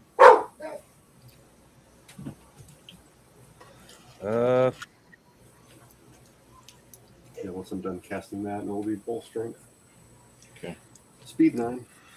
The skeleton pops out, and he'll do his spear attack on 16. Okay. What was that, Mongoose? Can I? It'll probably come at a bit of penalty if I can, which is fine. Can I use impact with my magic missile, just specifically on one of his legs to try to knock it from under him? Can't really use targeting with magic missile. Fair enough. Well, I'll still do that because Impact should. I forgot. When I said I was going to use lightning bolt earlier, I forgot about nerdy and Okay. electricity is still a little bit dangerous in my opinion. So yeah, I'll go for the magic missile with impact. Janet, you're down there grabbing this guy's legs, trying to pin him, and it got a little bit easier because Ogre's found a juicy spot on his neck. Mm-hmm. What do you want to do? I was gonna cast discern. I'm not. Where is it? Damn it! I was gonna cast. Damn it! Order's Wrath. All right. Let it go. I got to roll. I got to roll to see if I got it. Are you trying to put it directly between his legs, Janet? No, You're right there. I'm looking up at him, so I'm Order's doing Wrath? it to him. What are you rolling, Janet? Well, I'm about to roll my percentile What for? to see if I can do it. I thought I had to do that every time. Okay. He's a chaotic outsider, Janet. So Mhm. you're gonna just roll 10 dice 6. Or do you mean spell resistance? Yeah,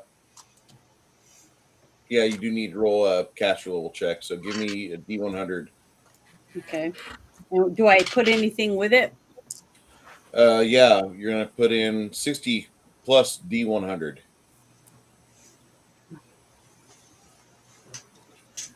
Okay, just a second. That's up on Discord for you. Private message. Okay.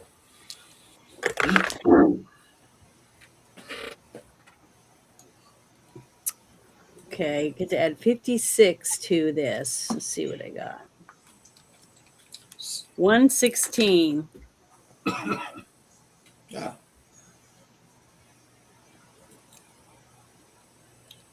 All right.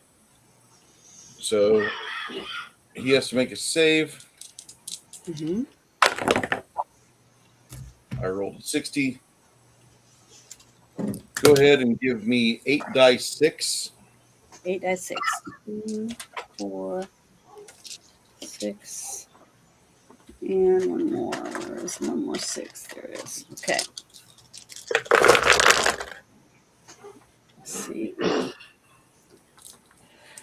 12. Let me give me a will save, please. 10, Sure thing. 7. 29. 29. Okay. Mhm. Lemmy and Ogre, I need will saves out of you two. All right. We'll save of 97. All right, good.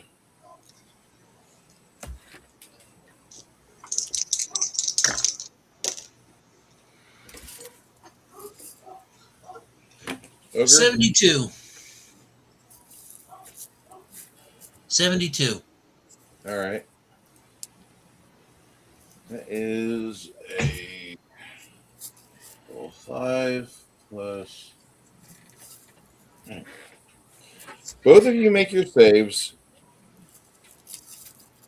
but you'll take 12 points of damage as algorithms, measurements, grid lines, gyroscopes fill your head. Both of you get like a small little nosebleed. You don't get blinded. What the hell is this? Order's Wrath. Rolled an +2 for the dragon, half dragon save. Has anybody rolled above a 70 tonight without bonuses? I have. No, My will save. Perception. I just rolled a 72. Earlier I rolled I got a without bonuses. What was that without bonuses? yeah, you guys. Oh no. The fiendish half dragon goes limp in Ogre's grasp, and Janet's there, just kind of dancing merrily along with the sound of regiment in her head, not even paying attention to the fact that two of her closer friends are standing right there, watching each other bleed out each other's noses. Skeleton charge. Oh yeah, forgot. Grab him by the ghoulies. Armor class on him. The target number to hit there, Chris, is 35. I rolled a 98. Yeah, so Great. give me a D8 plus 5. D8 plus 5? No, D8 plus 2, and he's charging, so it's going to be tripled. You mean my usual damage I roll for a Bane Dragon Long Spear that I have down? Yeah, your usual damage, but it's going to Okay. be tripled because of charge. Okay. Because you're saying like 1d8. It's like, no, it's 2. I have it listed. I thought lances and spears do triple damage when charging. I'm not talking about the triple damage. You Okay. said just 1d8. I'm like, no, this is 2. Okay.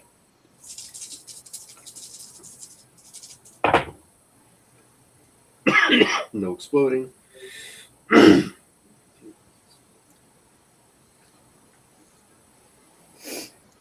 29 times 3, you said? Or 2? 29 times 3, sir. So that's going to be 87. Yes. You have the... You take the head of the fiendish half-dragon off of his neck. A little bit of black licorice blood gets splattered everywhere, but you guys kind of drop because the body's kind of like leaking acid. Kind of disgusting. Is this cave made of Is it limestone? anything like when the Kurgan got decapitated? Yeah. Yeah. That was a really good hit. Well, so he's dead, the dragon. Oh, yeah. Yeah. Oh, Okay. yeah.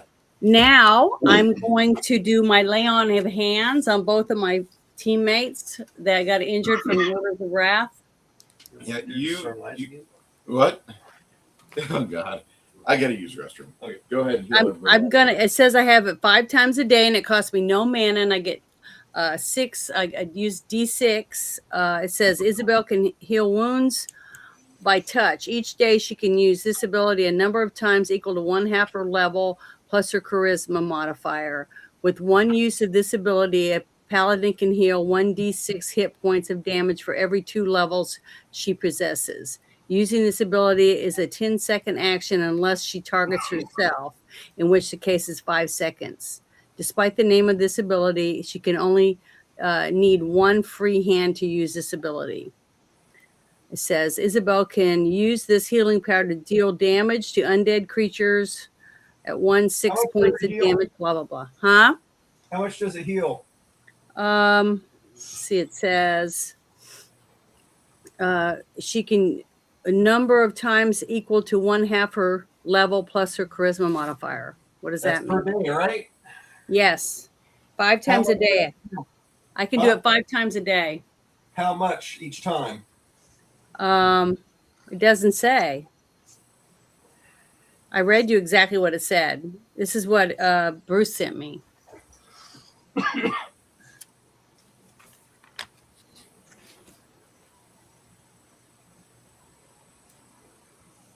It says it can heal 1d6 hit points of damage for every 2 levels she possesses. There you go. So, okay. 1d6. So I'm a level what? 8? Yep. So I So can use 4 4d6. d6s. Okay. So I'm going to do Do this that. to both. I'm going to do it 2 times, 1 Yep. for each of them. 6, 7, 8, 9. Ooh, 2 6s, 12, 13, 14, 15. I'm sorry about that. I started getting music. 15 for Lenny. Lenny, Hey. you get 15 points, and now I'm going to do it for who was the other person I heard? Fucking Ord. ogre. Okay, Ogre was over. fucking right there as you Okay. casted Order's Wrath on the testicular Well, I was side. trying to help get rid of this guy. I didn't know it was Oh, going to yeah, hurt I you get that it. bad. I get it. 12, But you hit him in the you hit him in 17. the weakest part of their 17 body. for you. You hit them in their fucking morality, and these guys are chaotic. How much did you heal me for? 17. Okay. You only did 12 points of damage. Well, still, I thought he was full of shit, so I wanted to just wanted to hear I've his had story. worse shaving in the morning. So is anybody else hurt? What's friendly fire amongst friends? Right? As far as I know, I didn't take I any was, damage. and I Have was friendly fire wrapped around without his, friends. and I did it while I was looking up his skirt. I mean, it's not like you're Oh no, Janet, he wasn't you're wearing launching one. drones with journalists. Basically, if he was wearing pants, I don't even know what he was wearing. Mhm. Scales. Scales. Scales. Okay. Well, Dragons wear can you pants? guys get money for him now? Can we take his scales off or something and put it Well, I in was the about to bag? ask, is this cave limestone? Cave. This is a worked section of cavern, my friend. That's stonework. Yeah, but is it limestone? It was, yeah. Limestone neutralizes acid. So what does that mean? It That bubbles means we in can it. neutralize his corpse so we can carry it around. Mm. Just what I wanted to do.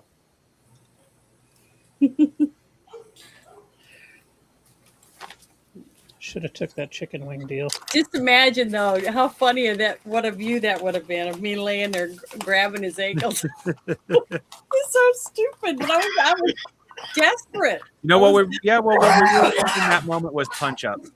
Bless you. I don't know if Falcon anybody punch. here gets that joke. But all I could think of was how stupid I looked, but I didn't care. I was like, I gotta stop this guy. He can't let him leave.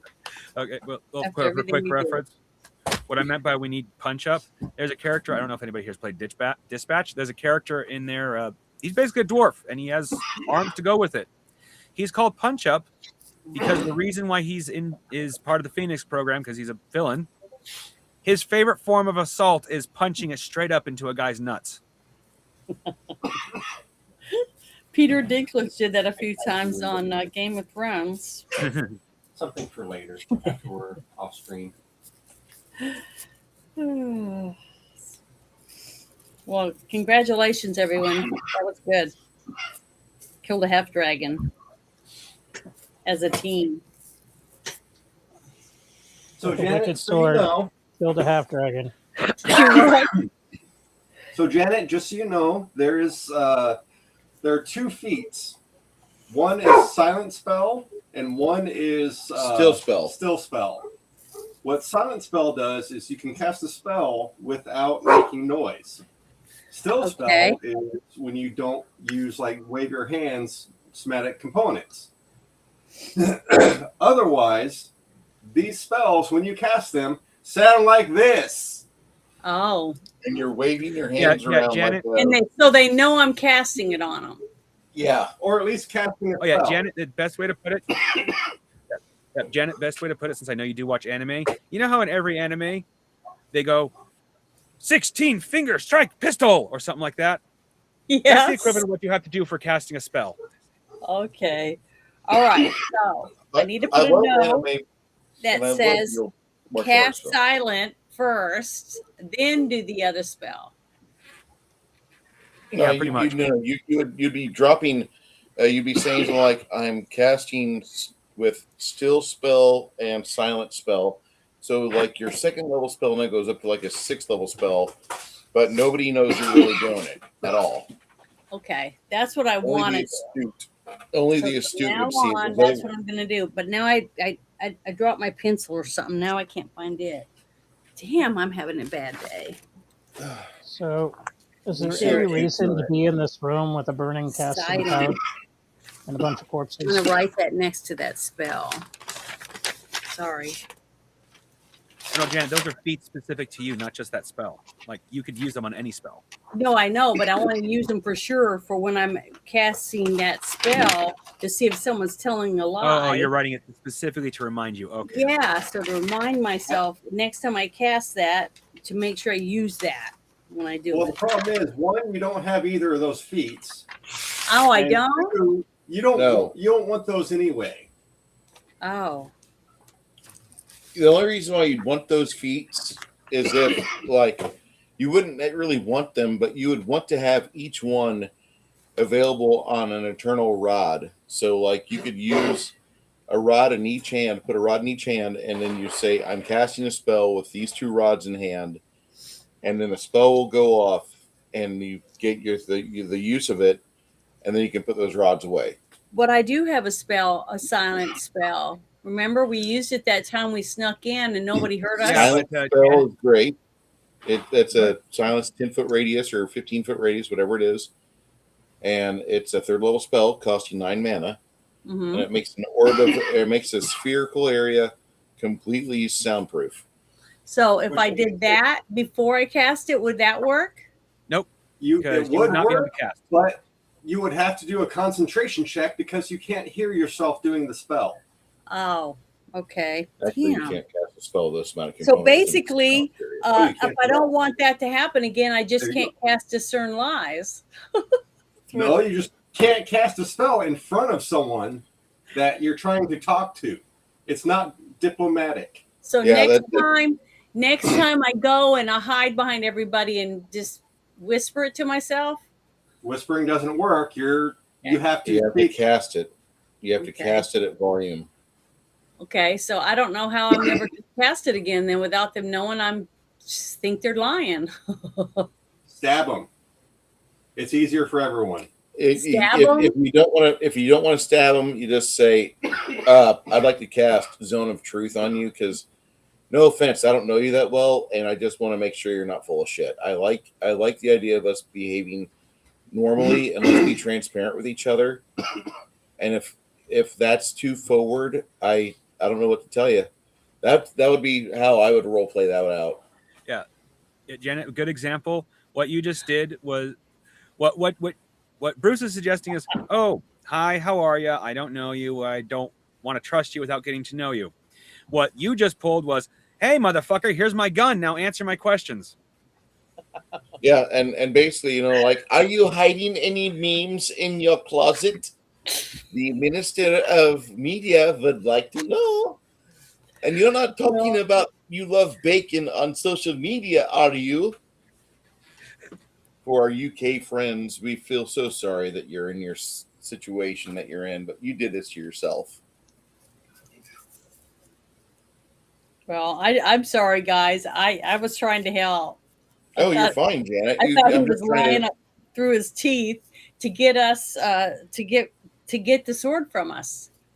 It's okay, That's Janet. what Well, I if you notice we tend to metagame a little bit, but none of us stopped you on this in this instance. No, we let the train wreck happen. Yeah, because in the end, it's not like we could just walk past this guy anyway. So yeah. Oh, well, You're good. Oh well. You're good, hon. I just tell. I'm sorry, everybody. I'm PMS. I don't know. Better to have PMS than be permanently dry. So do these black Janet. He just pissed me off. I don't know why. It was just what he was saying and how he was saying it. I was like, this guy's full of shit. So I started going through my spells. I go, here we go. Detect lies. So that's why I did it. I just was trying to get him to tell the damn truth. ultimately, that's no worse than what we did when we first walked in this room, which was me just straight open with magic missile as soon as I seen Mr. Blue. Right, guys. Everything. The thing is, what's funny is I went through all that shit and we didn't even find out if he was even lying. That's what sucks the most to me. Sylvia says to you, she says, I think he's telling the truth because if we look at the sword, the sword's got notches on this side to where it looks like it hooks into something else. And it is made from some sort of some metal, and we don't have any dwarf friends with us, so I don't know if this is actually what it is. But Well, this looks I like thought the notches the notches were to make it lock down into the sleeve, the thing that you slide it into. the scabbard. No. So that's what I thought they were. Like Janet, I'm pretty sure. This is going to be like, I guess, a little education here, but Bruce is throwing you guys a bone because we've been talking about Masters of the Universe, and that was one of my favorite franchises as a kid growing up, and I always loved going to a friend's house and playing with Castle Grayskull, and you really couldn't get this Castle Grayskull drawbridge down that easy unless you had Skeletor's and He-Man's sword fused together, and you stuck them in the keyhole, and then you could twist it, and it would just pop on down normally. And there were, I think there was another slot for the sword to be inserted into as well. But this is my favorite childhood franchise, for toys, as much as I love Star Wars, He-Man was a little cooler because everything was bigger and they could afford to make more detail on it. Yeah. Now, Star Wars was cool, don't get me wrong. I think everybody and their sister loves Star Wars. But He-Man really spoke to the side of me that loved fantasy, and Star Wars always seemed like it was really just strangled on the creativity until they started opening up the expanded universe in 1987. And that was when the RPG came out and all that stuff, and you know that entire history of my life right there. But the Masters of the Universe was never a superior franchise. It just was one I enjoyed more. I think it's great that we've got a new movie coming out, and I think, today's kind of like an homage, a thank you to Lou Scheimer and the other people at Filmation that brought the He-Man toys into what we have today. And all the memories I've got and memories that you guys have of playing with those toys or watching those cartoons and talking about it or making funny voices or whatever it may be. And therefore, this dungeon I altered a little bit because you have a reason now to explore everywhere, trying to find the other half of this fucking sword. Yeah. Oh, and Janet, Mm-hmm. good way to explain, like, because these are actually real life swords. I'm not going to say for a fact this one's curved. Didn't sound like it from the way Bruce was describing, but you know those swords in movies that are curved and then you see them pop in half and then like two swords? Yeah. This is the kind of style of sword that is. Okay. Well, I thought he was lying. Now, what happens when you put the sword? Now, can you pop the two swords apart afterwards? I don't know. Well, if they made the sword for Orcus, and Orcus is nowhere around anymore, so he apparently never did get the sword. How do you know? Well, he didn't have the sword, so he never got the sword, or he would still have it, right? He's a god. I don't see someone just walking up to him and taking it from him once he had it, right? Well, who? not Orcus? necessarily. Not necessarily. Yeah. Hold on. Listen to my theory. Because people would think that. I mean, who would go in and just take something from a god? So a god probably wouldn't have it all that guarded because he would think nobody's going to steal from me. And so somebody could just like walk in, snatch it, and carry on because, well, it's not guarded because nobody would steal from a god. So it is possible that, theoretically possible anyways, that somebody could just steal something from a god. Or I could just be batshit crazy, tomato. Well, I don't know. I just think a god would know that someone's coming to steal it because he would sense it or have a feeling something was going to happen. I don't know, or a premonition or whatever, because he's a god. Your god would know just as much as he would that they can't know everything. That's why they have minions. Yeah. Something I've learned, all gods, An example, Janet? evil, Oh, crap. tend to be egotistical. Yeah, a little narcissistic. Yeah. So that's why I think it would be possible to just be able to walk in there and steal something from a god because, well, nobody in their right mind would walk in there and steal something from a god.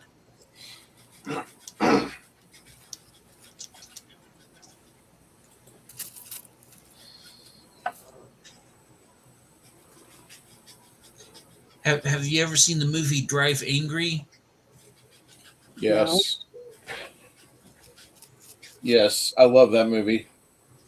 You know how he got the God Slayer gun? I forgot. Huh? I forgot how he got that. He walked in and he took it. Yeah. It wasn't guarded because, well, Lucifer didn't think that anybody would be stupid enough to steal from him, so he didn't guard it.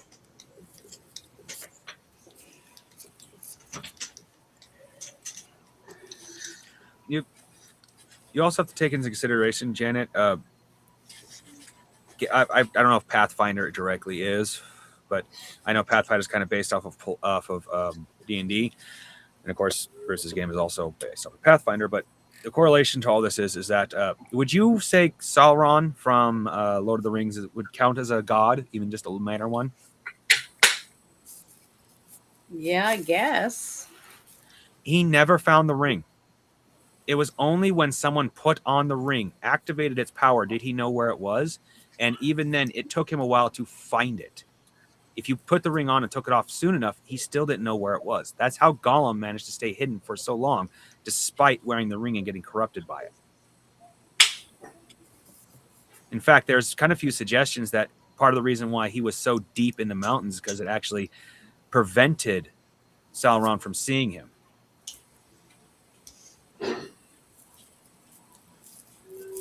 If we were to go off the Christian all God theory, Orcus would have walked up, grabbed that sword, ended the world, but the rest of the gods would have come in, and it would be such a convoluted mess that we wouldn't be playing characters. We would be deities fighting other deities because there would be no point in being mortals because all the gods would just freaking kick each other to the point that the universe itself explodes. Yeah. Well, that's where the murder hobo stuff comes in, because once you start killing that many people, it's no longer a statistic. It's a talent. It goes from talent to almost godlike power. Yeah.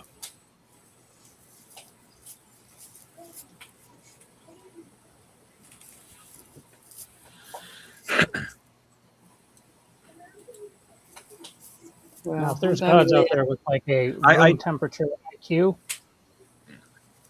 you don't really have to worry as much. I appreciate your worrying, Janet, but you do have to consideration, and especially in a game setting, gods have to have rules. Otherwise, they'll just go, I win.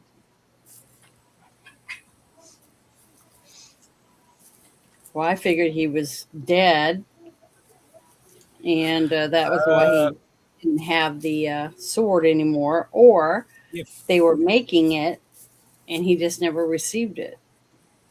If this game, Bruce would know for a fact, and I don't think he's going to tell us just for the fact that this would definitely not be something players should actually know. But there's two general possibilities for this, which is one, gods simply can't be killed. Or in many mythologies, especially where D&D is involved, they can, but you're like hunting down the horn of a male goat that was born to the seventh litter of a seventh litter on the solstice, and blah blah blah blah blah blah blah. And then you can kill only this one specific god with this ram's horn, and on top of it, you heart, because it still won't kill him if he doesn't pierce his heart. So it's either the god straight can't be killed, or there's one very ridiculously specific method meant to do so. So he has one weakness. Got a couple. He might. Got a couple. Well, every god has a direct weakness. It's like, well, Zeus, pretty woman, fall for him every time. So one theory that I heard years ago was that the deities are kind of set by a set of rules. They can't just come down and go, okay, I'm going to walk in this church of someone else and grab their shit. Can't do that because that push of power will all of a sudden give another god that could absolutely fucking hate them do the same thing without issue. It's kind of a weird power balance.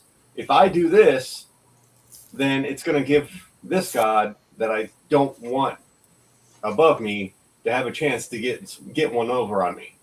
Mm-hmm. So I'm going to send my minions to practice their supposed free will, but they follow me, so whatever.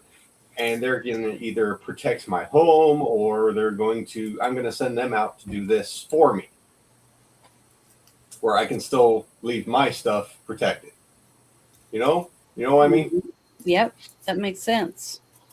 So there's balance of power, checks and balances, and that's just why they have followers do their bidding.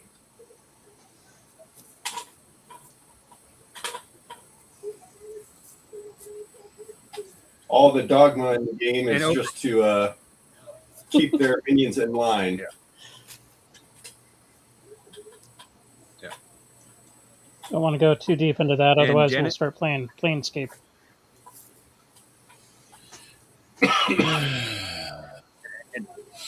And last but not least, Janet, yours and Runehard's gods have proven to be very active in your guys' lives. So I'm pretty sure if either of them was truly worried about us getting a hold of this weapon, they'd have said something by now. Which means, at the very least, we're on the right path. Doesn't mean we're necessarily doing the right thing, but we're on the right path.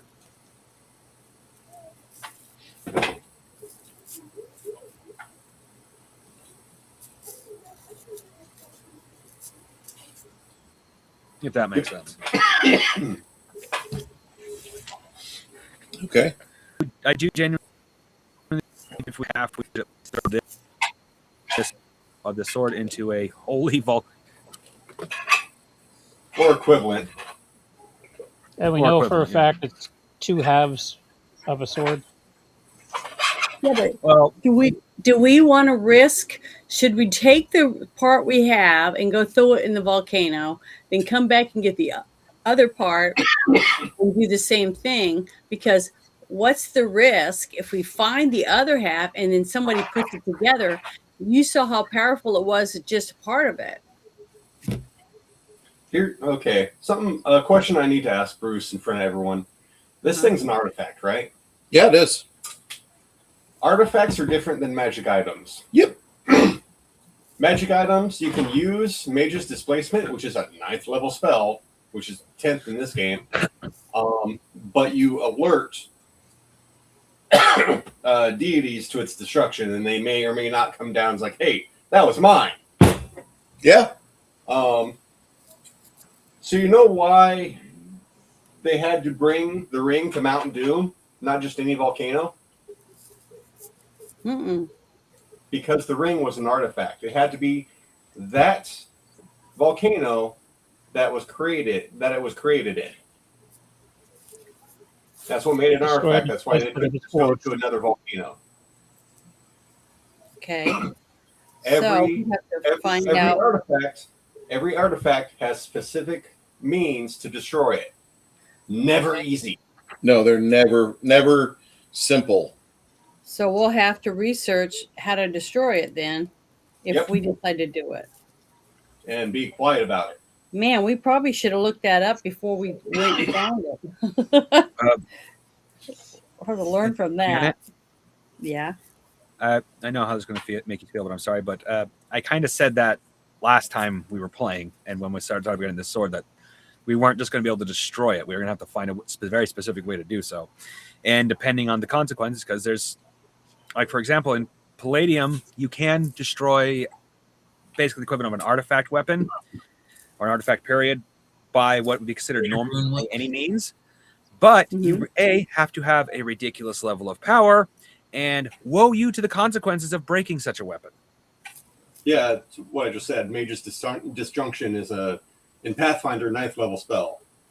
Oh yeah, it'll do I it. Didn't know, but I didn't understand what you meant by that because I didn't know the spell. Oh yeah.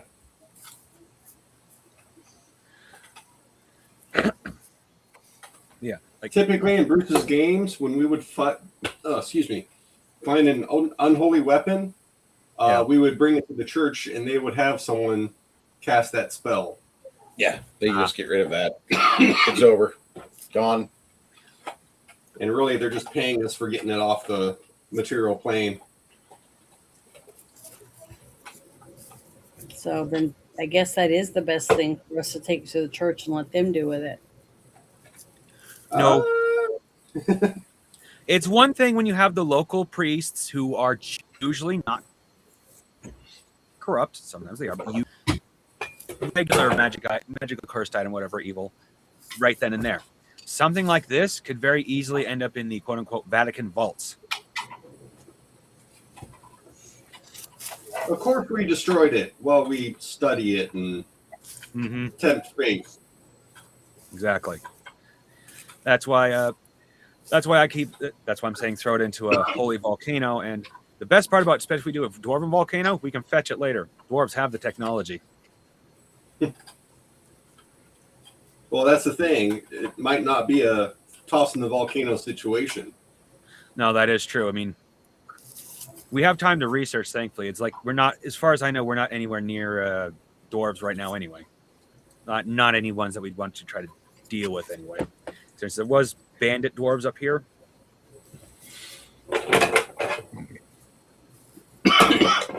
Excuse me. I knew they weren't overall nice. They were bribable, but they weren't nice either. I'm thankful that I didn't get us all killed. You're right. I figured we'd be able to take them. Any fight Like I you said, can walk Janet. away from is a good one. Like I said, Janet, if we really were worried about it, we'd have stopped you. It's kind of hard to stop someone that's leaping through the air and grabbing a hold of someone. No, we meant the initial spell. I will. Oh, I will oh. walk up. I will walk up to Isabu. I will put my hand on her shoulder and don't worry about it. If it wasn't you, it was going to be me. And now you know. I'm just And knowing is half the battle. Or you know. The more you know. That's what it's supposed to be. Yeah. So are you going to go be hanging out with Kai now? I don't know. I'm not certain about that tonight. If Kai's in the chat, let me know, Kai. You want to go? He's in the chat. Okay. He was He earlier. just posted something. Said, just remember, gods play by rules. High-level wizards look at your rules, stick them in their mouth, chew it, and then spit the rules back in their face like the worthless cucks they are. Yeah. See, well, that's part of like what Kai's talking about is there's a something especially in D&D where you have to invest in your wizard. In Bruce's game, compared to D&D, Bruce is being quite generous as a wizard. I'm actually being able to be useful, blah, blah, blah, blah, blah. A D&D wizard is literally a one-trick pony for like the first 10 levels. I don't know what point he starts becoming super duper powerful, but after a certain point, he becomes... At one point, the party almost becomes irrelevant because he's just able to go bam, bam, bam, bam, bam, bam, bam. Mind you, Yeah, there's a lot of design there's a theory. lot of side I folks have. that change that. Sorry, what? The design theory I have for this game is that wizards and clerics have even more versatility than what they do in regular games. Yeah. I want people to play them and understand you are taxed on your time that you get, and that nothing's free. Those are the two themes of this game. Everything's got a cost, and you should be able to conceivably do anything. Because I have friends like Kai who he gets pissed off. And I'll tell you what pisses Kai off the most. It's been 5 years. Let's make a new edition. That's what fucking pisses Kai off. Why does that piss Kai off? Because we had 3 versions of the basic D&D from TSR get recycled from 1974 to 1999. Then the third ed came out, and third ed was cool, had some great ideas, had some ideas behind it, and it went and ran from 2000 to 2003. And then in 2003, they rewrote everything that was written for 3.0 that was worth rewriting. And a lot of the stuff that was not rewritten for 3.5 was put into another product or taken by a wildcatter or a freelancer and made into a new game or a new supplement for the game 3.5. And 3.5 ran from fucking 2003 to 2006. That was when they stopped making stuff for it, and they came out with the 4th edition, 07, 08. And Pathfinder people were like, no, we're not going to get rid of 3.5. We like it too much. Let's make Pathfinder.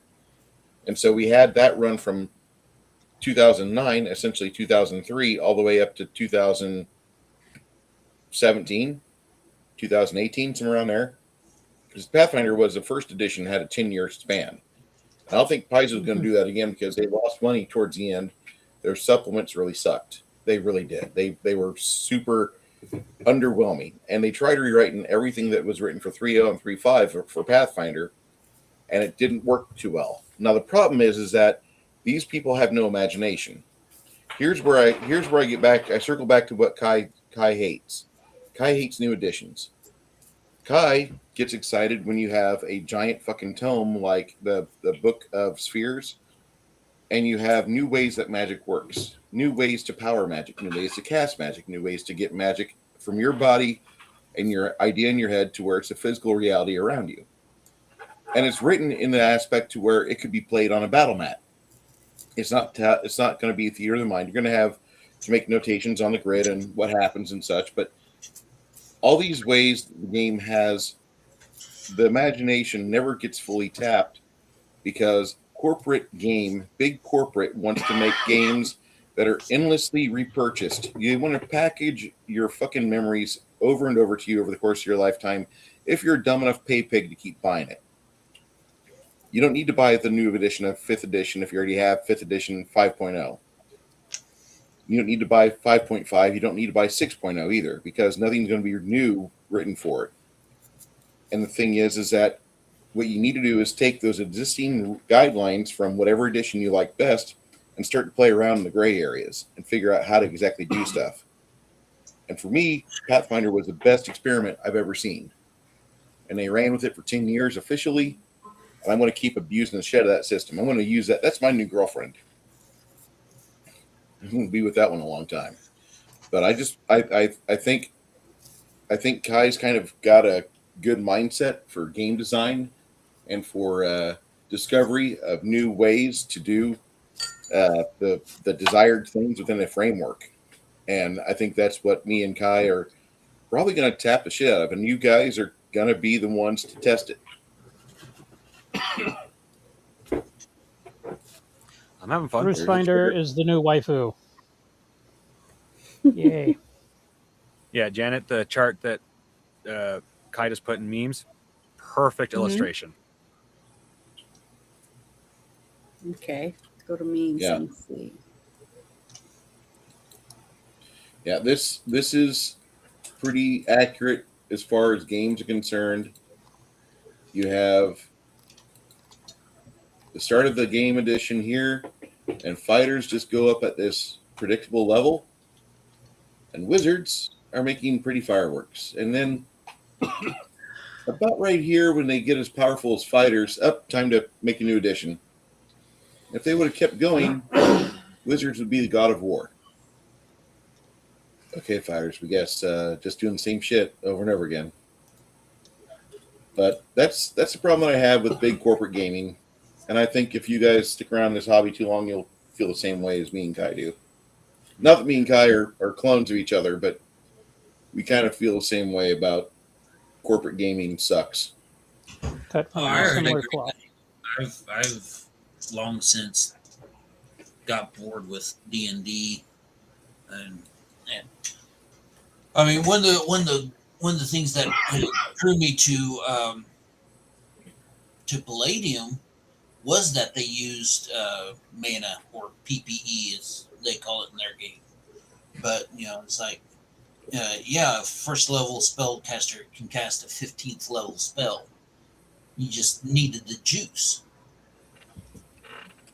And so it's like, and like everybody says, having a spellcaster in the party is an investment. If you look at the first couple levels, there's the spells aren't that great. I mean, there's a few offensive spells in there, but they're not that impressive. Like the one, I mean, the one spell that everybody goes to is Carpet of Adhesion. Well, I mean, that's the go-to because you cast that, and No, You I cast that, genuinely, your opponent's stuck there. Stop Like, running I at me. genuinely get what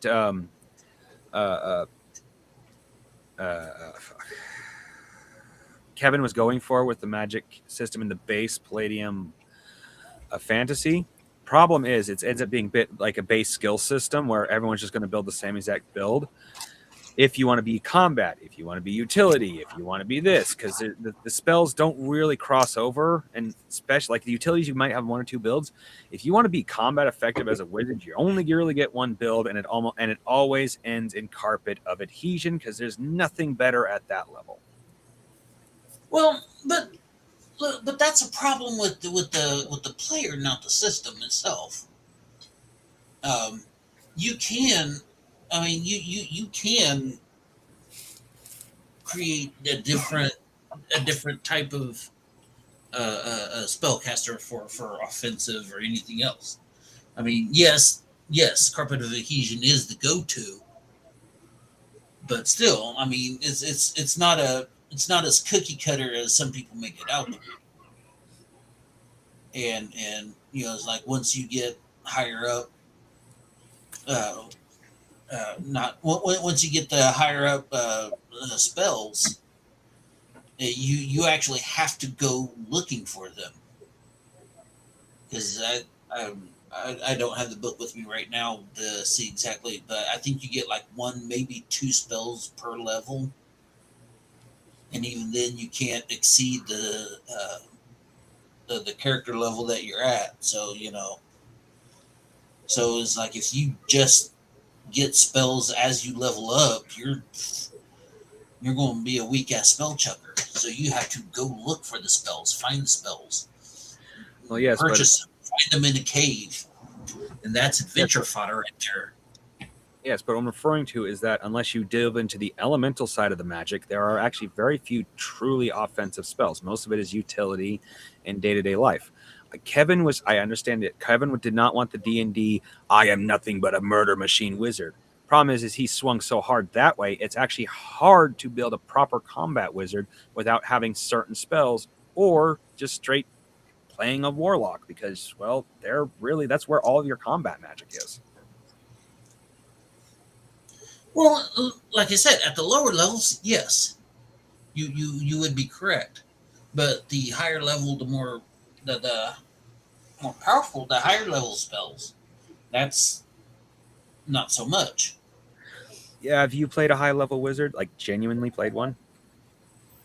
Not in the Palladium system. Unless you sacrifice things, you will only have enough mana to cast one of those spells once, and then you're back to the D&D issue where you might as well just have spell slots. Mana is incredibly hard to actually build up in that game, to the point that Kevin made it so you actually have to either have some sort of mana battery, which is not built into the game unless you're talking side books, or you start sacrificing things. And as a person, the only thing you're really going to want to sacrifice that has anywhere near the power you're going to need to cast, especially a level 15 spell more than once, hell, probably initially to begin with, is babies. Fuck the adults. They have no magic. You need to sacrifice babies. At which point it's like, oh, great, I have this passive, powerful spell. I literally do not have the base mana to cast it. I am max level. I cannot gain any more mana. I will never be able to cast that spell without doing a sacrificial or pissing on the holy rock during the full moon on the solstice. And even then, I might not have enough mana because I only get a cap. Blah, blah, blah. Kevin went so far into he doesn't want you to be a combat monkey that he put the good high-level combat spells behind a mana wall that requires you to be a bad guy to actually use.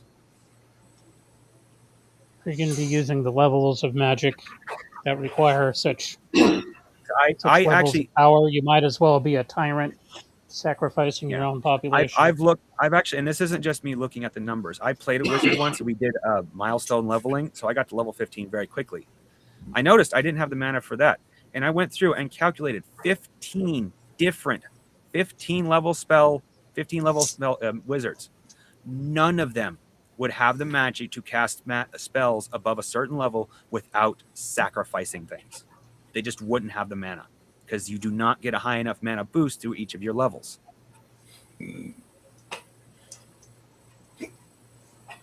So from here out, you guys are.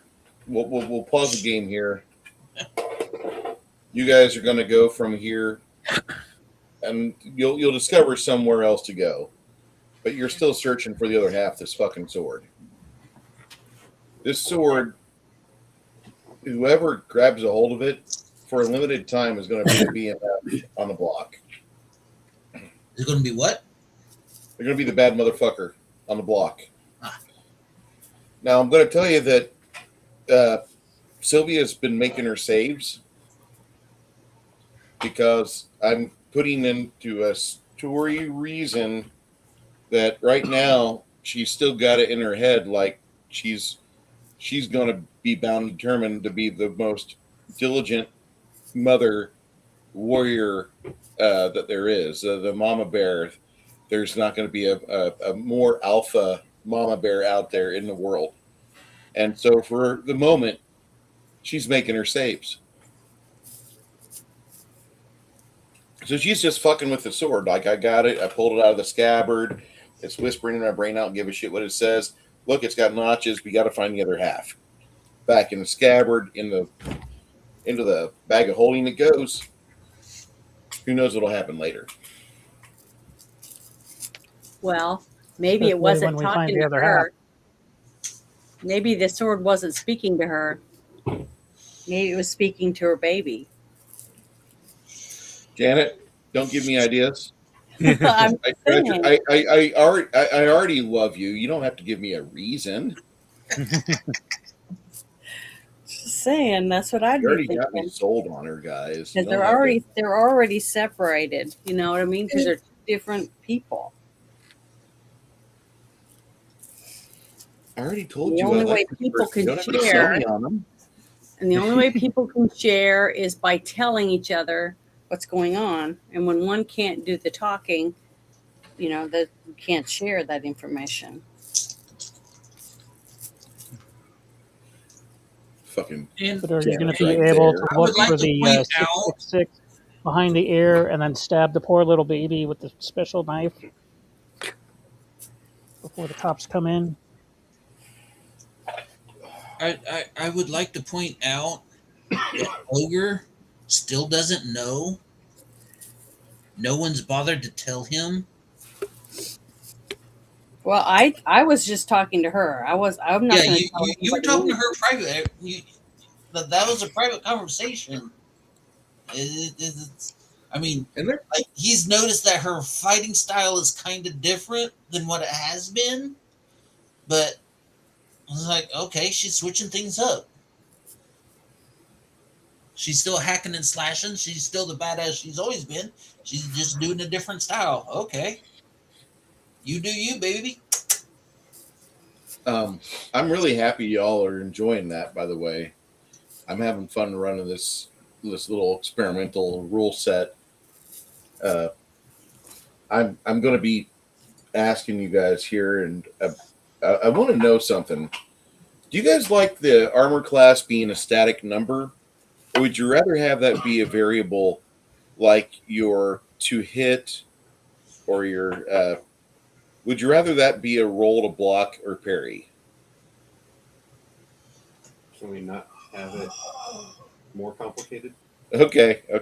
Because then you get into, if you do parry, is that going to screw up your time for your actual attack? Where then you're just parrying blows and hoping someone else Steps in to fucking help you avoid this shit.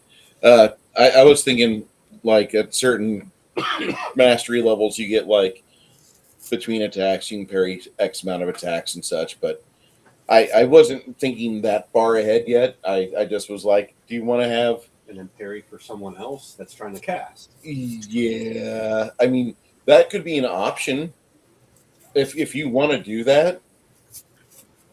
Why not? Like, again, this system should be very much freeform, not freeform, but rulings, not rules. Why can't you? Excuse me. Sorry. What if it was part of your drawing up your character? You know, like you roll dice to figure out this, that, and the other, your levels and things like that. What Mhm. if you were to do the same thing to figure out whether it's going to be added this way or that way? It's part of That the could very way that your well character is developed.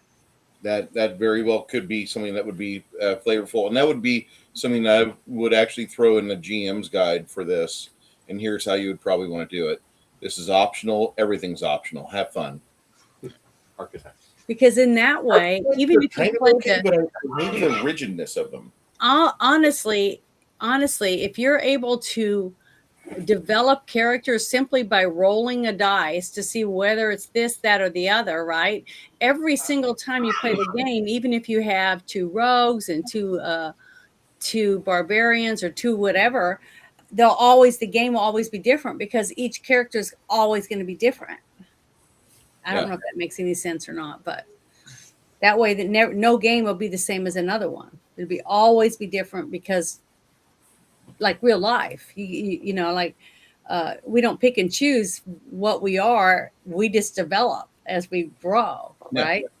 We don't know what we're going to end up like, and it all has to do with our environment and who we're with.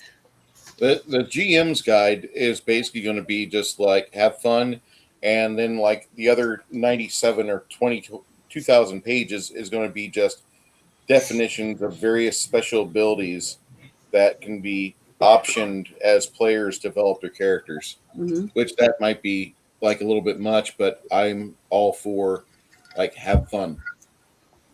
And I want a game where somebody's like, hey Bruce, this is really cool. I got to figure out how many mana points I'm spending because the spell I'm casting is essentially 15th level. So I got to figure out how much am I spending. And fuck, I got to go drown myself in my bandolier of mana potions before I can get to 225 mana again, like I did at like 3 a.m. this morning. I'm okay with that. I'm okay with like, oh well, you want to cast the super silent maximized fucking meteor swarm, go for it. And I kind of like that. Anybody have any questions before we start to adjourn? Well, not so much a question as to answer your first question about the defense. You know, the AC being static or a variable. The way you have this system, I think the static would be the best way to go. Okay. Again, it's like I'm going to point to Palladium because that's my bag, But with like with Palladium, it has a variable. You can block, dodge, parry, or you can just sit there and take the full brunt and reattack. But you have X amount of attacks in a round. The way the action is in this game, you don't really have a round. You don't have so many actions in a round. You have this is your action. This is how long it's going to take to complete that action. Yeah. Then okay, you've hit that number. So having, I don't. I see it being more clumsy if you have it with a variable with a block and dodge and parry. Yeah. I was thinking about the other way to go about putting the parries in or blocks if you're going to master your shield style would be like after like you hit expert or master, the third or fourth tier, you could start parrying once per however long it takes you to get an attack off. During your attack routine, you can actually make time and make your roll to parry. And you would get your bonuses and your dexterity and all that.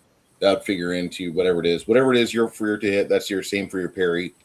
And if you exceed the opponent, that parry is awesome. You do good. And then maybe like a grand mastery would be like if you successfully parry, you can do one. Is it repose or riposte? Is the name of it, where you turn a parry into a thrust attack.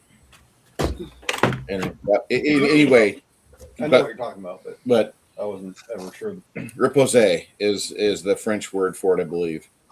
But it was just an idea, and I haven't fleshed it out yet. I haven't fleshed out a lot because I've been living over here. I don't have access to type all day, and, Well- I don't even fucking get to paint when I get home because usually when I get home I'm fatigued as fuck, and I stare at my paints and I go and I shuffle off to the bed, and that's it.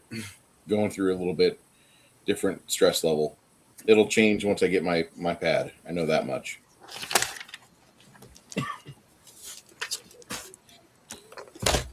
2 to 3 weeks. You like the way that we do things right now, Ogre?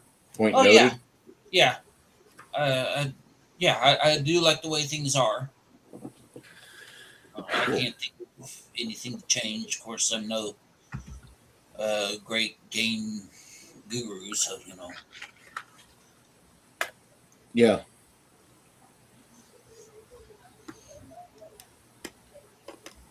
I'm happy you all came today. Really am fucking happy. Appreciate every one of my players that's here. It's one bit of normalcy I got on Saturdays to be able to roll dice and do this shit. We'll be starting from this position in 2 weeks. If you want to know tomorrow's movie, we already mentioned a couple times, is going to be Waiting. And if you want more Janet, which I think everybody probably, most of you with a pulse that are male, probably at some point want more Janet. She's available on Thursdays and Fridays on the web, and she goes out there and she just throws it all out. She doesn't hold back. You can have a lot of fun being in her video, just listening away and like, yeah, I was thinking that, but I didn't know if I was going to say that aloud. I'm not fucking crazy. There's somebody else that feels the exact same way as me. That's awesome. And that's kind of the way good friends should be. Next Saturday, if you want to watch a possible TPK, the party has found an undead gibbering. No, not undead. It's a gibbering orb lich, which is basically a non-OGL way to say there's a super high-level lich beholder the party discovered at the structure of the Cathedral of Orcus in the Wand of Orcus section. So It's either going to be a lot of XP or finish rolling up Rift's characters. one of the two. Yep.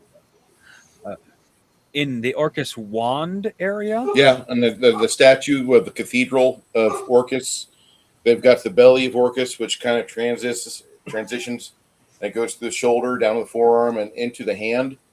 And at the hand is where the party's at. Oh. Yeah. I thought you were talking the wand between the legs. No, No. not that. Thank God. Thanks for that. Thanks for that new level. I should lay out.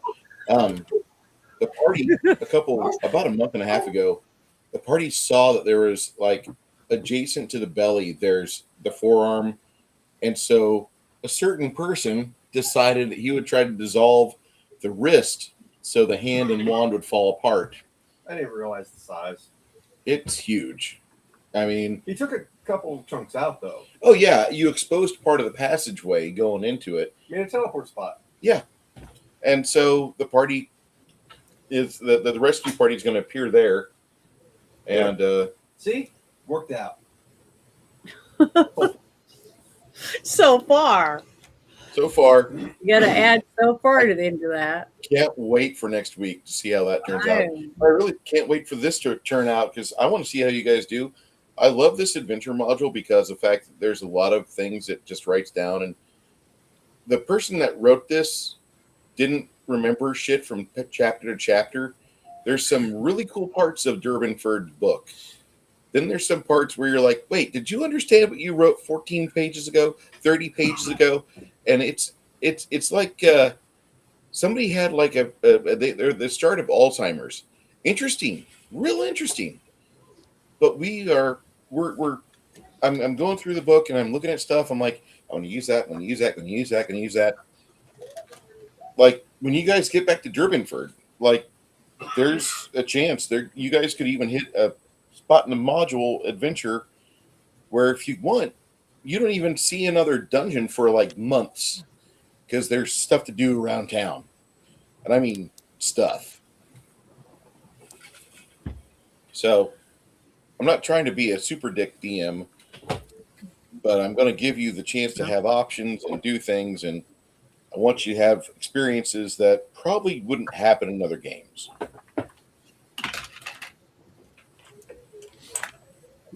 My name's Bruce. See you tomorrow for the Waiting movie. Should be in Janet's Discord at 12:30.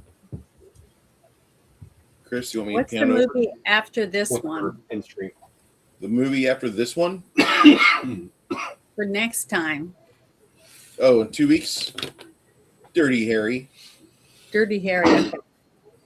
Because I That thought might we were be- going into the spaghetti westerns. Oh, not Dirty. My bad. It's going to be Fistful of Dollars. Fistful of Dollars. Okay. Yeah, this is the last non-Clint Eastwood movie we're doing for about 4 months. From here until mid-May, we're going to be doing Clint Eastwood films. Janet, line up your 10 best Clint Eastwood movies, and see if yours match up with mine, because I've not seen but maybe 3 of them. And Okay. the Outlaw I'll write it Josie down. Wales, Josie Wales, and Pale Rider are on my must-see list. We're Yeah, gonna watch. I love it. Josie We're watching- Wells. That's one of my favorites. We're watching 3 Man with No Name films, and we got to watch at least 4 of the 5 Dirty Harry movies. Heartbreak more. Ridge has to be on there. Has to be on Which that one? list. Okay, that's a great movie. Mhm. Seeing Clint Eastwood at the age Yeah, of the 65. Bridges of over Madison County is one of my favorites. Okay, It's really good, and he's in it. He did a good you're job. not. I think he directed that, didn't he? Yeah. Yeah, he directed that movie. So, looking forward to this. We haven't done something where we focused on like one specific thing.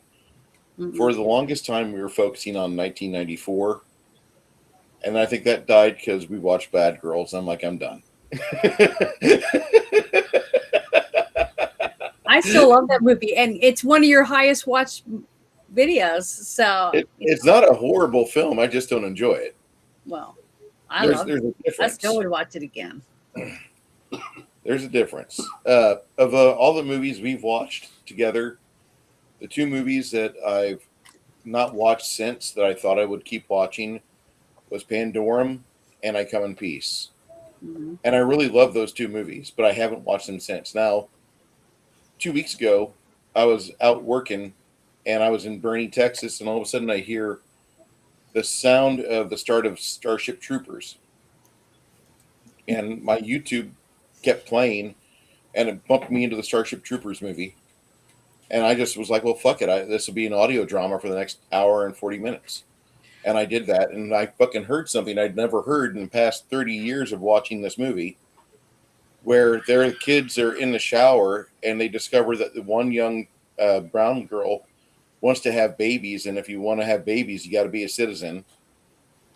And then they say, okay, go, you. And he's like, well, my mom and dad are farmers and I hate farming. I hate agriculture. So, and they're like, big, dumb, and stupid is the way to be an infantryman. Hell yeah. And you hear the girl that was right before him, the ones she wants to have babies. She says, I like him big. Well, there's a thing. That's an ADR scene because you see her character turn away from the camera at that moment. And then in reality, she took a shine to that guy in real life. In the movie, she blows his head off on the training set in boot camp. She kills him, and then she quits boot camp. But in reality, when their characters exited the film, they were free to go and get to know each other better, which they turned into a mom and dad and husband and wife. Mhm. So that's one of the cool things about that film. And I'd never heard her say, I like him big. And she's just a little thing. She's like maybe a 5 foot tall, 100 pounds, maybe 95 pounds. She was slender as shit. Anyway, good on them. Well, My name- I like what was it? Escape from Alcatraz. I liked Mystic River. You know, different movies like that. Unforgiven. He's done a lot of good movies. He's in Unforgiven. Hmm. He's won lots of awards too. We could talk about, for an hour, we could talk about different awards that he's won and why he won them. Holy Things like shit. that. Clint Eastwood's in Unforgiven. Hmm. That's a good movie. Haven't you seen it? No. Oh, okay. So you make fun of me all the time. I do like good movies. I know you like good movies. Most of your movies are great.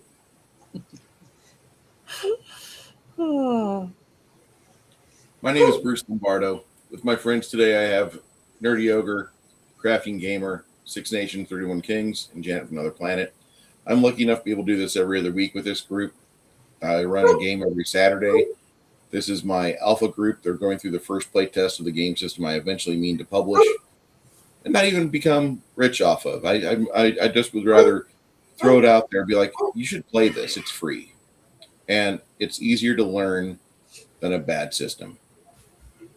I hope all of you come back in 2 weeks. We'll see you soon.